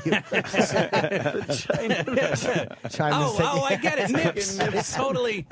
Wow. That's fun. They're going to have a pill for that soon. Racism pill, yeah. So, the one guy's drunk and whatever, and then, like, there's this moment in the class, like, I was the only guy who, like, I was really making an honest effort to change my life around, because, like, I'd been a drunk for so many years that I'm, like, really, like, paying attention and whatever, and trying to do the right thing. And everybody else is, like, using it as, like, how can I get away with it next time? They're like, does that penny thing work? Where you, like, they're asking questions about how to not get into... trading, like, prison house fucking recipes for booze and how to make a shank. And so, they put that... one time they put that chart on the board that tells you, like, how much you weigh versus how many drinks you can have. That thing. And to be honest, like, I didn't want to know what that said because I knew I could trick myself. Mm-hmm. Like, I bet you if I knew how much I could get away with, I probably would try, So I didn't write down the list. So then, like, I get into the thing, and the guy's like, hey, Jesse, how much can you have and still be okay to drive in 3 hours? And I was like, well, none. And he goes, no, that's wrong. Oh, and I was like, well, technically no, but it's right for me. Like, it's not wrong, but just for me, I'm not going to, like, and I'm like, clearly I'm not the first person who's ever gotten sober in one of these. But he goes, what does your chart say? And he I wanted go, the science behind it. Yeah, he goes, what's the chart say? And I go, I didn't write down the chart. He goes, we got a fucking troublemaker. Like I was the problem in the class the whole time. Because you don't want to drink. And I'm like, these guys are drunk. Driving. This guy's from fucking China. Like, it was insane how they didn't. Oh, my God. See you, buddy. Bye. I have a flight at noon, so I'm leaving right now. But oh, Jimmy. Good seeing you, Jimmy. I'll see you Thursday and Stress Factory this weekend. And Jesse, you're just hilarious, man. Oh, you're a sweet Have a person. safe Thanks, flight buddy. there, Jimmy Norton. And Jesse's going to be hilarious in Jacksonville at the Comedy Club this weekend. Thursday, Friday, and Saturday. Yeah. And then Myrtle Beach, South Carolina at the Carolina Comedy Club. May 28th through the 30th, right? JesseJoyce.com. Do you know the last time I was at that club, I do this thing I think is kind of fun with like new guys, like brand new MCs who are real nervous. You know, they're like 18, they don't know what they're doing, and just to break the ice with them. You know, like they always come up real nervous and like they don't want to fuck anything up, so they're like, what do you want me to say about you? And they'll have like a pen and a piece of paper ready to go, so they don't mess up your intro or something. And it doesn't fucking matter. You could go up and like just bang on a pot and go Jesse Joyce, and it's the same exact. Nobody cares, right? But so I always just to like break the ice and fuck with them, I go. I always go like, hey, listen, I don't care what you say. Just make sure they know I don't think the Holocaust happened, right? I just think it's a funny, whatever. Like, it just, and they like they just laugh, you know, because it breaks, whatever. It's a funny thing. So I did that in Myrtle Beach, and like, I just totally naturally, I've done that for years. And I was like, he laughed, so I was like, you we're can cool. make an assumption there. He fucking did it. Oh, wow. Like, I thought he got the joke, but he went up and he was like, I don't know, this next comedian, the headliner just wants you to know that the Holocaust didn't happen. Here he is, Jesse Joyce. Like, that's how I went up in front of a group, and I was like, what the fuck, you know? And ironically, it probably would have gone a lot worse if it wasn't Myrtle Beach. You know what I mean? There was like a significant pocket of people in the room who were like, well, let's hear what this guy has to say. Like, right, finally. I kind of like this guy's ideas. It's about time. Now we're in for some entertainment. Damn. Yeah, fuck. oops. Yeah, whoops. Wow, Yeah. that's a guy that really doesn't understand, like, hey, you're joking. He's like 18 or whatever. Like, I just think, I don't know. I thought he thought that I was like, this is going to be hilarious Take him on when a he trip. does it. Yeah. So. Meet him. And there's no possibility. Meet him 5-6 years later. No possibility he got it and then decided, fuck No, it, he wasn't. watch what I do now. No, because he was very nervous. Like, there's Gotcha. no way he was like, fuck this guy. Gotcha. Yeah. So, oops. With that, I think we're going to wrap up for today. Cool. It's, we'll look at the time. It is 10 o'clock. My goodness. Jesse Joyce, thank you so much. Hey, yes, thanks, guys. sir. Yeah, Thanks it's for always coming great in. coming in. It was fun. You always Yes. have great stories. Oh, thanks, man. Yeah, you guys are fun to hang with. Great stories that are funny. Well, that helps. That does help. I do All what I right. can. All right, man. Take it easy and bye. Tomorrow. See you, fellas. Sirius XM. And now, the Opie and Anthony Show continues. This is After O&A Live. Here's your host, Sam Roberts. You bet it is. After Opie and Anthony Live with me, Sam Roberts. Here on the Opie and Anthony channel. 866-WOW1-WOW is the phone number. We got Opie Sudoku if you want it. You want to call in and let me know what did you learn on today's Opie and Anthony show. I love the breakdown of Celebrity Apprentice. Mainly because I love Celebrity Apprentice, but I think it's absolutely true. Donald Trump was just sitting there waiting. Just sitting there waiting. He knew Penn Jillette was going to do a good job. He said, I got to get him back on this show. Because Penn Jillette writes this book, and he writes a chapter about Celebrity Apprentice, and he's making fun of Donald Trump's hair, and he's saying the show is not a difficult show to do. He's got all this going on. And what we found out was he wrote a letter of apology to Donald Trump after it came out, but that was like a private thing. That was something that he just did to, maybe he was feeling guilty about it. Maybe he felt like he didn't want Donald Trump to take it the wrong way. I don't know for sure. But he privately sent him a letter of apology and said, I just want you to know that I meant no ill will and blah, blah, blah. He said that Trump's hair looked like piss cotton candy. But still, he meant no ill will by it. He's just joking around, right? So Donald Trump, he goes, apology accepted. But that apology was not accepted. He's sitting on that apology note for like a year and a half, just waiting for the moment to come. And then he pitches to NBC, all right, why don't we do All-Star Celebrity Apprentice so we can bring back people that have previously been on the show? And NBC's like, well, I mean, I never really thought of that, but I guess we could. All because, why else would you bring Penn Jillette back for a second season? So he gets him back. And he goes, well, first we need Penn Jillette back on the show, right? Oh, yeah, I guess he did great last time. He gets Penn Jillette back on the show. Task after task. You're doing a great job, Penn. You're doing a great job, Penn. Yeah, we'll pass you through. No problem, buddy. You're fired? I don't think so. You're doing too good of a job, Penn. We love having you on the show. Then what happens? He gets Penn all the way to the finals, the live finals, the show that everybody watches. I mean, you didn't hear about Celebrity Apprentice on the Opie and Anthony show before this week or last week, right? Because it wasn't the finals yet. Now everybody's talking about it. What's Trump going to do? He's going to use those final moments of that episode to, boom, drop the hammer. You know, Penn, you said some not nice things about me, some not nice things about the show. You apologized, though, didn't you? Now Penn has to admit on national television that he apologized to Donald Trump and do a little bit of groveling. Let him know, I didn't mean anything by I mean, ever since then, I've only said nice things about you in the show and blah, blah, blah. At that moment, Penn knows he's sunk. And so, on one end, he asks Penn Jillette about the horrible things he said about him a year and a half ago. Then he turns to Trace Atkins and says, Trace, he's the other finalist. What did you learn being here? Or whatever it was. What do you think of your time on Celebrity Apprentice? The most softball, tell me how great you are question.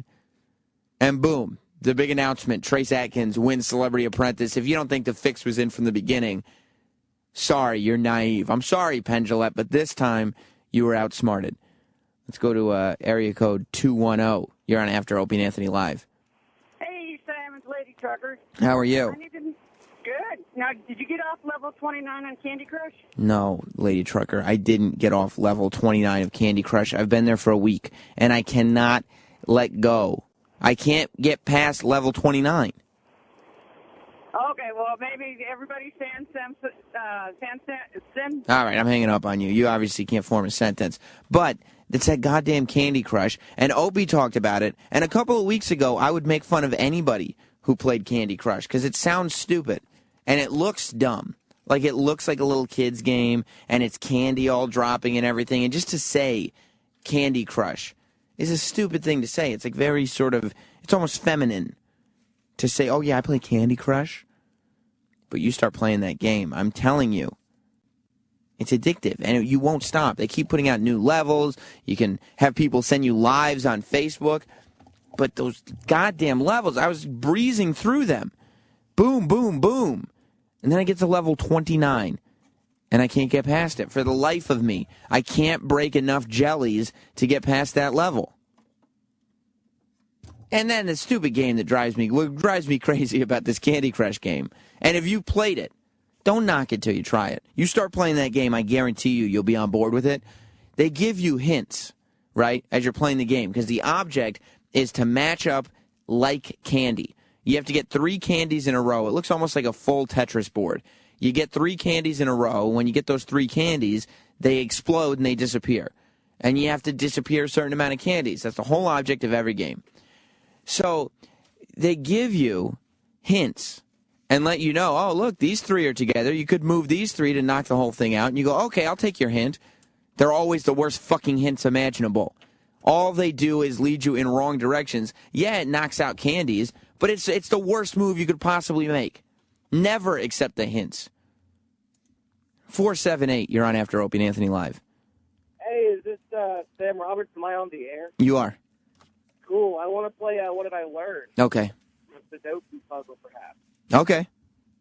All right. I learned that if you go up to Western Canada, yeah, you've got a bunch of coins. If you get a little coin on the stripper's, what is it, magnet? No, you're too slow, buddy. Too slow. Area code 302, you're on After Opie and Anthony Live.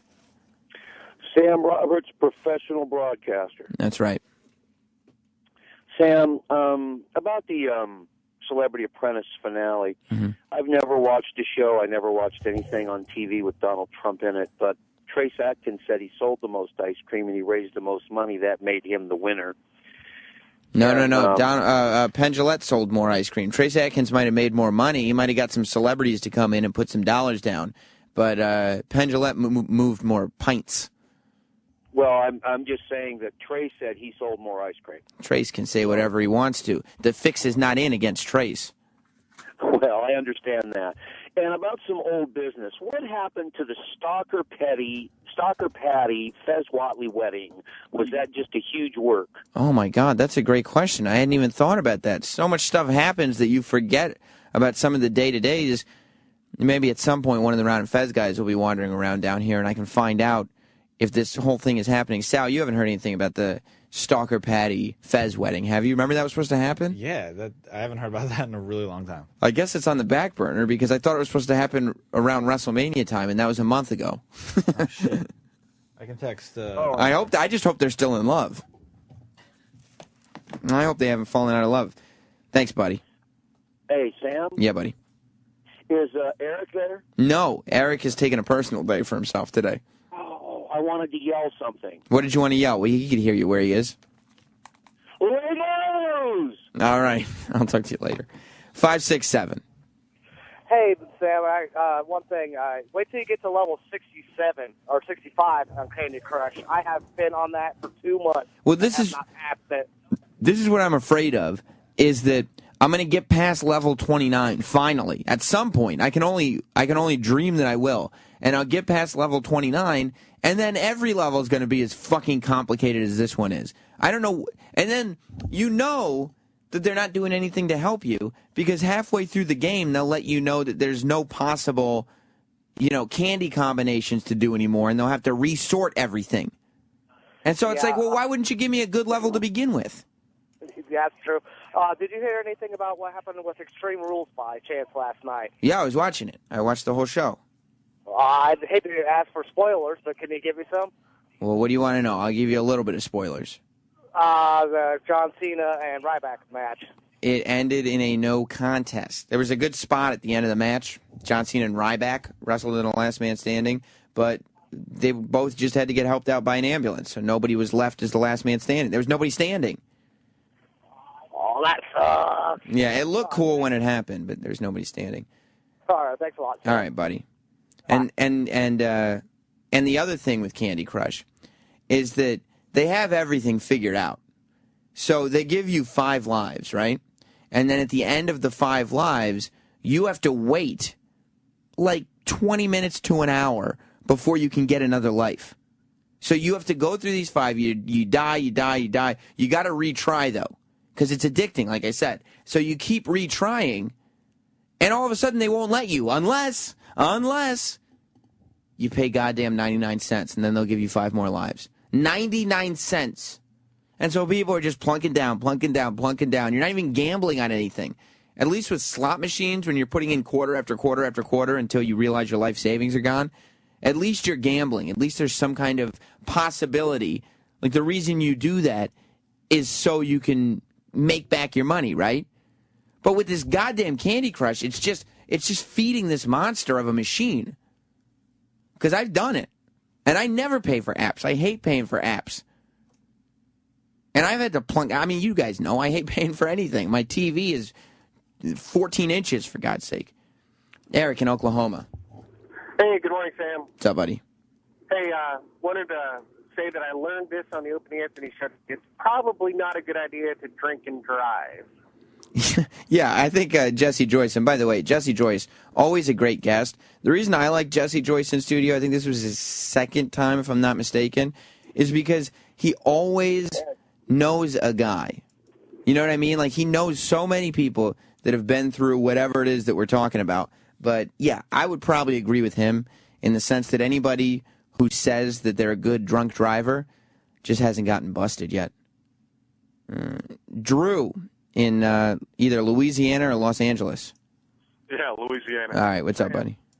Well, Sam, I've got a 2-year-old that plays with my phone, and he'll pull up Candy Crush and use up all of my fucking lives. What an asshole! Oh, dude, that's what I tell him. I'm like, what's wrong with you? You want a time out, dude. Exactly, you dickhead. Daddy only gets so many lives. Okay, that's right, man. Now I gotta wait like a day and a half before I can fucking play again. No, you know what you do is whatever bank account you're saving money for little Junior to go to college is exactly where the iTunes money is coming out of, because 99 cents from his college account should be going back into that game. That's a pretty solid idea. I like that. Yeah. Wait till level 35 after you get past this one. I've been stuck on that for a month. Did you have problems with level 29? I did. Yeah, okay, good. I'm not alone. This is how obsessive, thank you, Drew. This is how obsessive this game is. Number one, it's making fathers angry at their children. And number two, people are actually stuck on a level for a month. Can you imagine any game that's not this game? And I have no problem putting down a video game. I don't spend a lot of time playing video games. I'm very bad at them, especially like Xbox and PlayStation games. Horrible at them. Terrible video game player. Can you imagine not being able to put it down? Can you imagine being stuck on a level for a month and still playing? That's what this game does to people. It's horrible. Sal in Huntington. Hey, Sam. Listen, if you go on your iPhone, if you change the settings, if you change the date on your phone, you get more lives automatically. That's what Opie said that he does. He says he changes the date, but I feel like that's really falling in to Candy Crush addiction. When you start actually changing the date on your phone so that it can't keep up with what time it is, I feel like you're investing way too much. And maybe that's better than shoving 99 cents into it every time, but I feel like that's too much. Hey, whatever you got to do to get past level 29, you know what I mean? It's true. Whatever you got to do. By any means necessary, get past that level. Thank you, Sal. Rick in Florida. Hey there, Sam. I've spent over $300 of my own money on a Facebook game. What game? And what? What game? Marvel Avengers. And you spent how old are you? 48. Oh, my God. You're a grown-ass man. And you're spending... I'm a grown-ass man, and I'm addicted to that damn game. What is it? I dream about it. Are you trying to get, is it an escape from your family life? You dream about the game. Yeah, sometimes if I'm playing it, then I'm a truck driver, so I get on probably about 3 times a week, and when I'm on it for 12 hours at a time. Yeah, and it's like so addicting for me, and I've spent over $300. I mean, it's just the way it is. It's just, sometimes we're out here in different truck stops, and there's nothing to do. So you're sitting there playing Avengers for 12 hours on Facebook? Yeah. Oh, my God. Did your family know that you're dropping hundreds of dollars? Yeah, my fiance is not too crazy about it, but she kind of understands. She has her own addictions, I guess you could say. So she kind of understands it. It's just, what's the money spent on?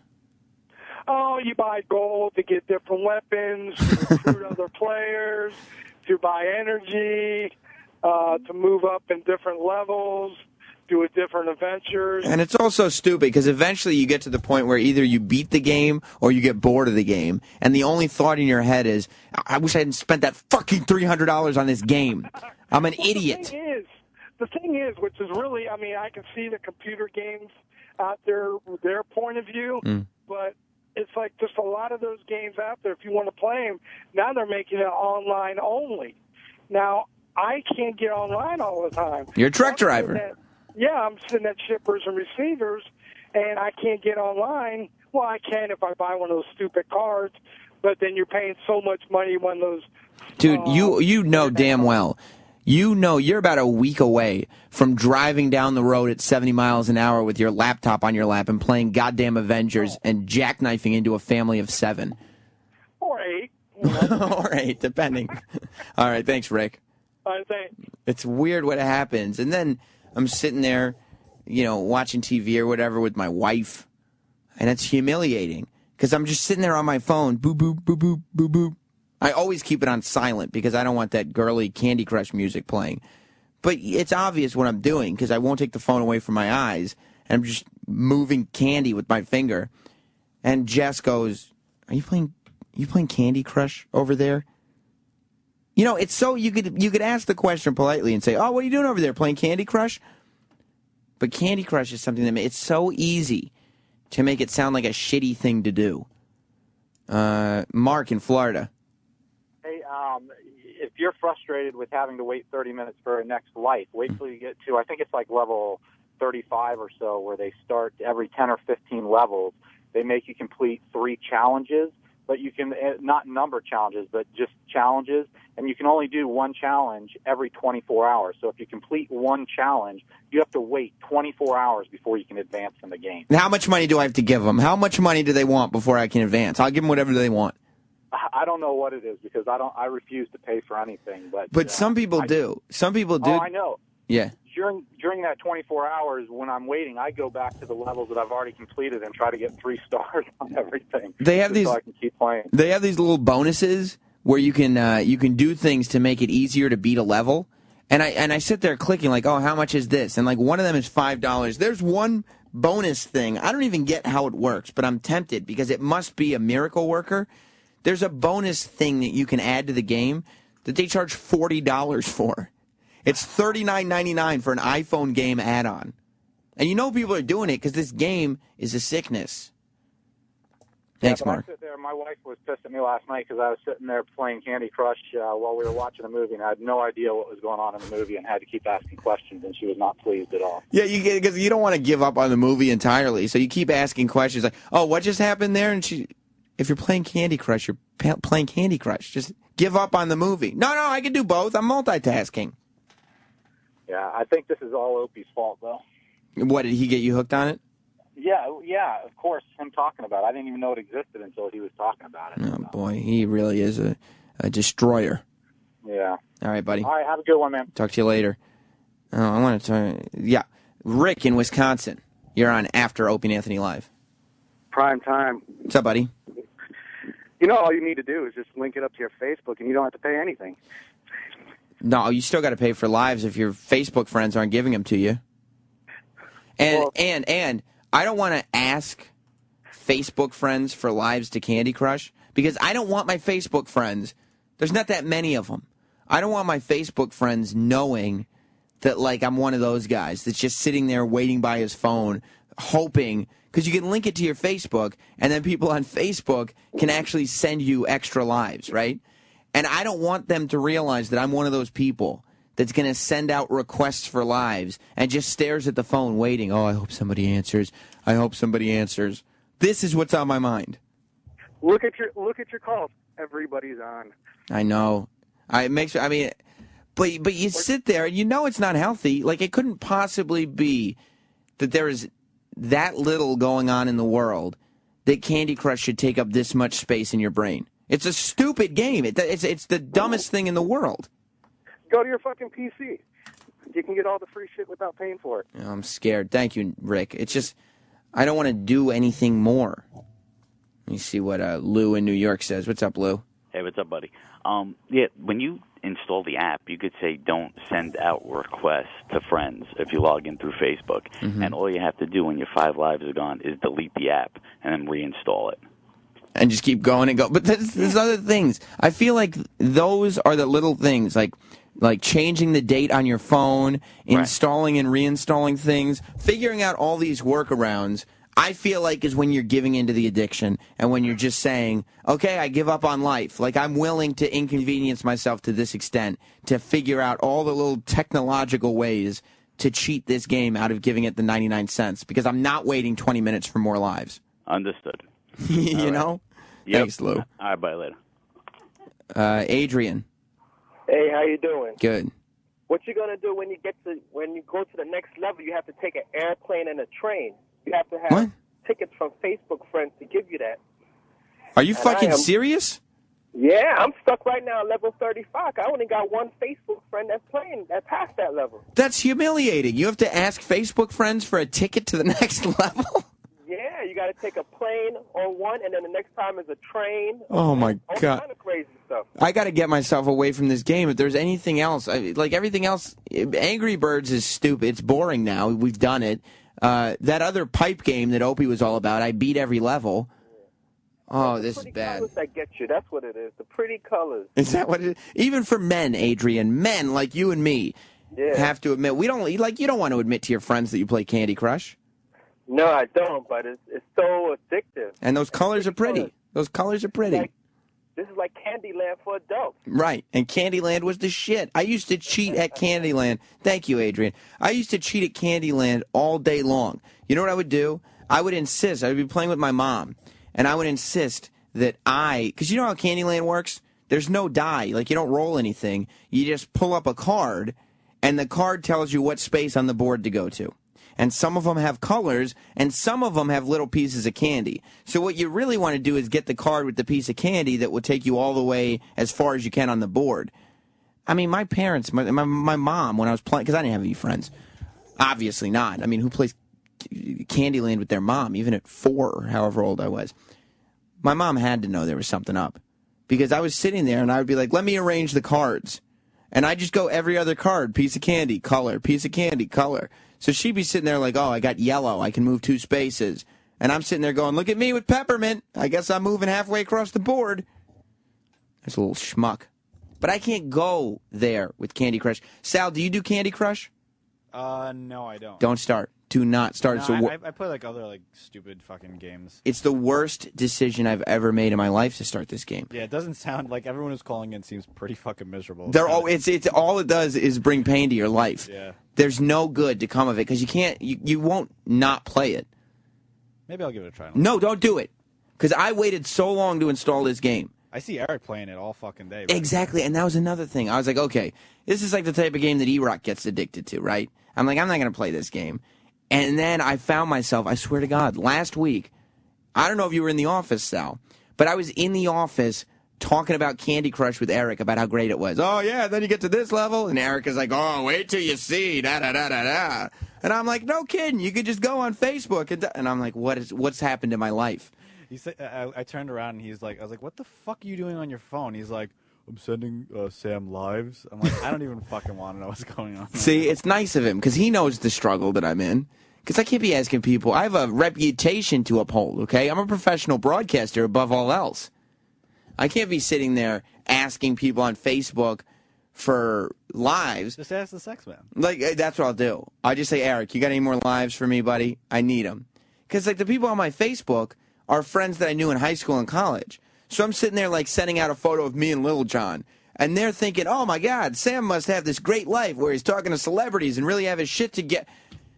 Oh, he's just one of us asking for lives on Candy Crush. Yeah, he's just a schmuck. I'm a higher level rank than Sam is, and he's chilling with Little John. Yeah, exactly. You know what's going to happen? They're going to realize that I'm stuck on level 29 for however long it's going to take. It's been a week already. I remember when that Farmville shit was like, everyone was all over that shit for a while. See, and I was smart.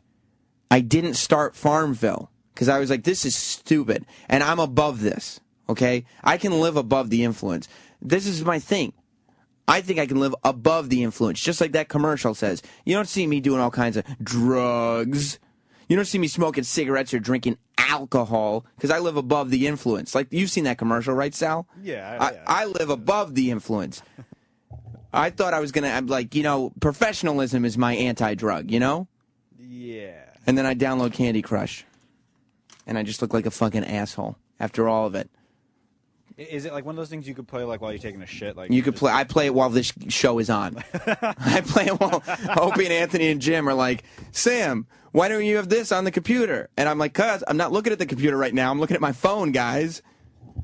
Yes, you could play it while you're taking a shit. You could play it while Opie and Anthony is on and you're supposed to be Googling stuff. You could play it while anything is happening. I'm in the studio with them. It's not like I'm Eric in another room hiding. No, Eric plays when he's back here, too. I'm sure he does. I would, too, constantly. And if they ever call me on it, you'll hear it on the air. I hope they're not listening right now. Because if they ever call me on it, I'm going to tell them I was researching something on my phone. I'm going to tell them I was looking up whatever they're talking about. I'm going to be like, yeah, I was just looking that up on my phone because the computer's slow. Oh, God. You'll hear me say it, Sal. This is not good, dude. And you'll be able to call me out, and you'll say... You really don't have an addictive personality, and it's something as stupid as... No, I do have... I have an obsessive personality. Okay, that's why I don't do any of this stuff. That's why I never started drinking or never started doing drugs, because I'm very obsessive. Look at me. I can't just watch professional wrestling on television, right? I have to have everything. Like, I have to meet every wrestler and buy toys and do everything, right?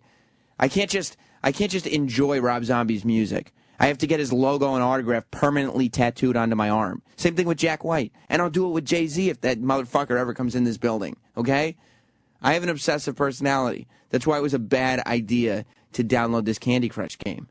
because it's ruining my life and it's humiliating me. Yeah, I'm not really into it. Isn't it just Bejeweled, right? Yes, it's just Bejeweled with That's all candy. it is. That's all it is. But it has like a really good social media backing. I guess it's terrible social media backing because it humiliates you in front of your high school friends. And then I get this text. I wish people weren't listening. Usually they aren't. My one friend, my friend from high school, his wife just texted me and says Candy Crush equals heroin. But that's his wife who texted me. That's not him. It's his wife. Is she going to send you a life now? I hope so. It's the game your wife plays. Not you. Oh, man. Not as a man. Don't do it, Sal. Do not do it. I'm not gonna. Listen to this guy. Listen to Mark in New Jersey. What's up, Mark? Hey, Sam, I'm on level 147. 147? That's very impressive. Yeah, but the problem is once you get into the advanced levels, there's this chocolate that grows every You see, just the fact that we as men have to have a conversation where part of it is, yeah, but then you get to the part where this chocolate grows, and it's like, well, this is what we're talking about?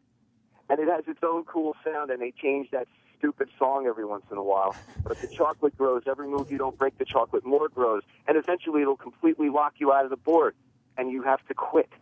What do you mean quit? You have to quit. There's no more moves. And they'll say, ha-ha, you can't move anymore. Boom, you're done. What the fuck? I swear to God, just wait. You'll see. And you know it's going to happen, too. It's not like I'm going to quit this game like I should. You should, I'm getting too. more gray hair as days go by. It's been 2 weeks since I've been on this level. My friends are obsessing on it. We all are. We sit around and don't even talk to each other. No. We just have laptops in front of us and play Candy Crush. You're grown men, and you're sitting around playing Candy Crush. We can't let it go. 51 years old, brother. Thank you, Mark. I'm punching out. Thanks, Sam. Yeah. My wife is sitting there. She's on the couch. She's on her computer. But the reason she's on her computer is because there's nobody to have sex with her. Why? Because the guy that's supposed to be having sex with her is too busy trying to beat level 29 of Candy Crush.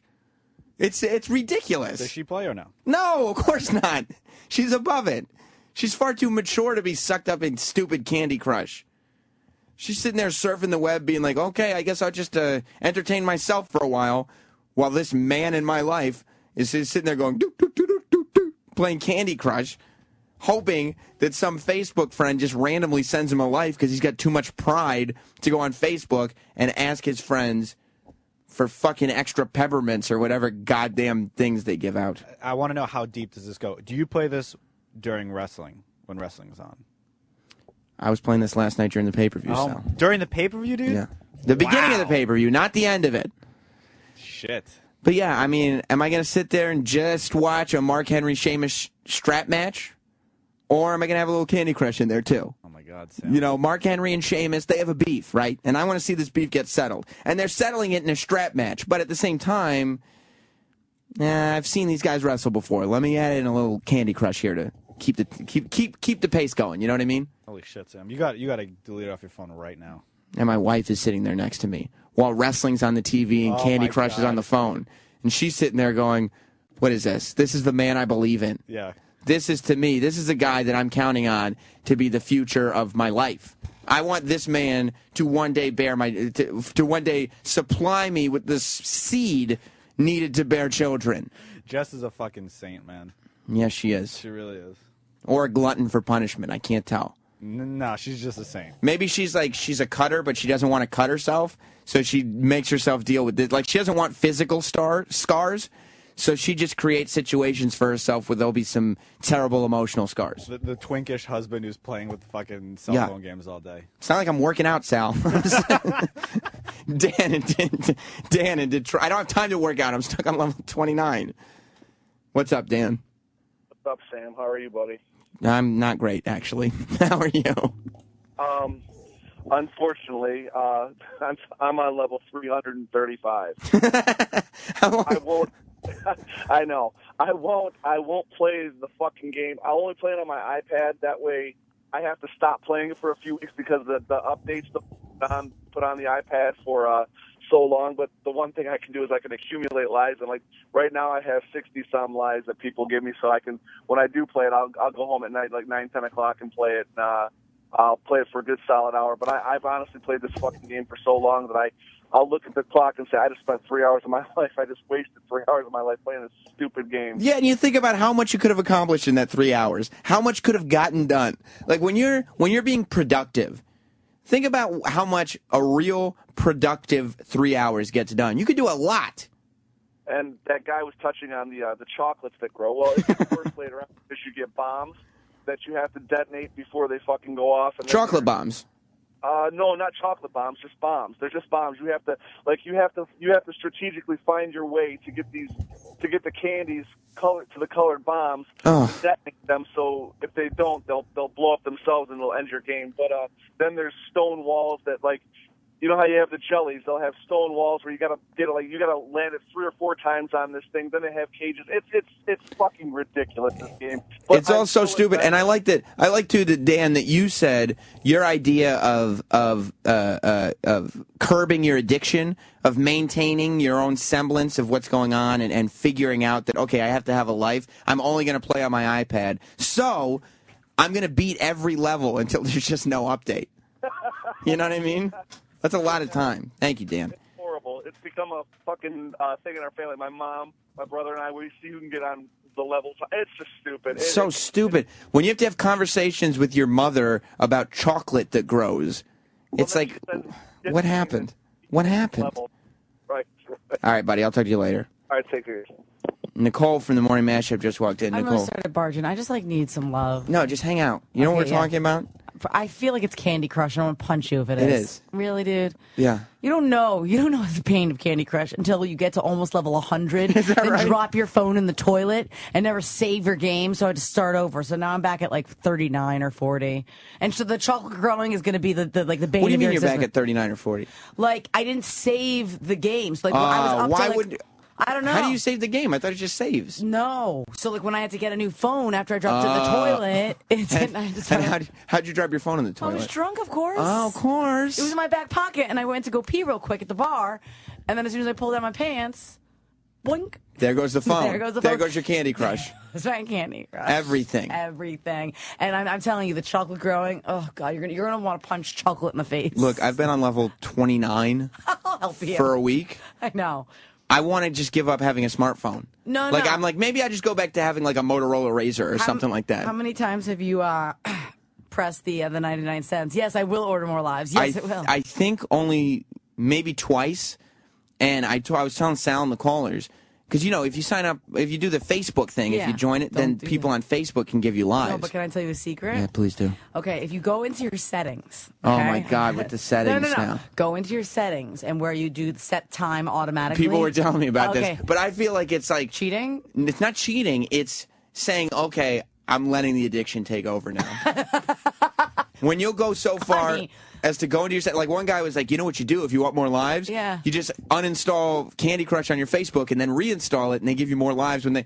I go, I've gone too far. You're just giving into the addiction at that point. Yeah, but I think you've already given into the addiction if you even bought more lives once. Once you pressed, yes, I will buy for that 99 cents once. First day. Yeah, then you gave in, so First who cares? What are you guys talking about? As soon as you play this thing for more than an hour a day, you're addicted, and you're worried about the logistics of it. Sal hasn't started. I told him don't start. It's the worst decision I've ever made in my life. I almost got hit by a car the other day.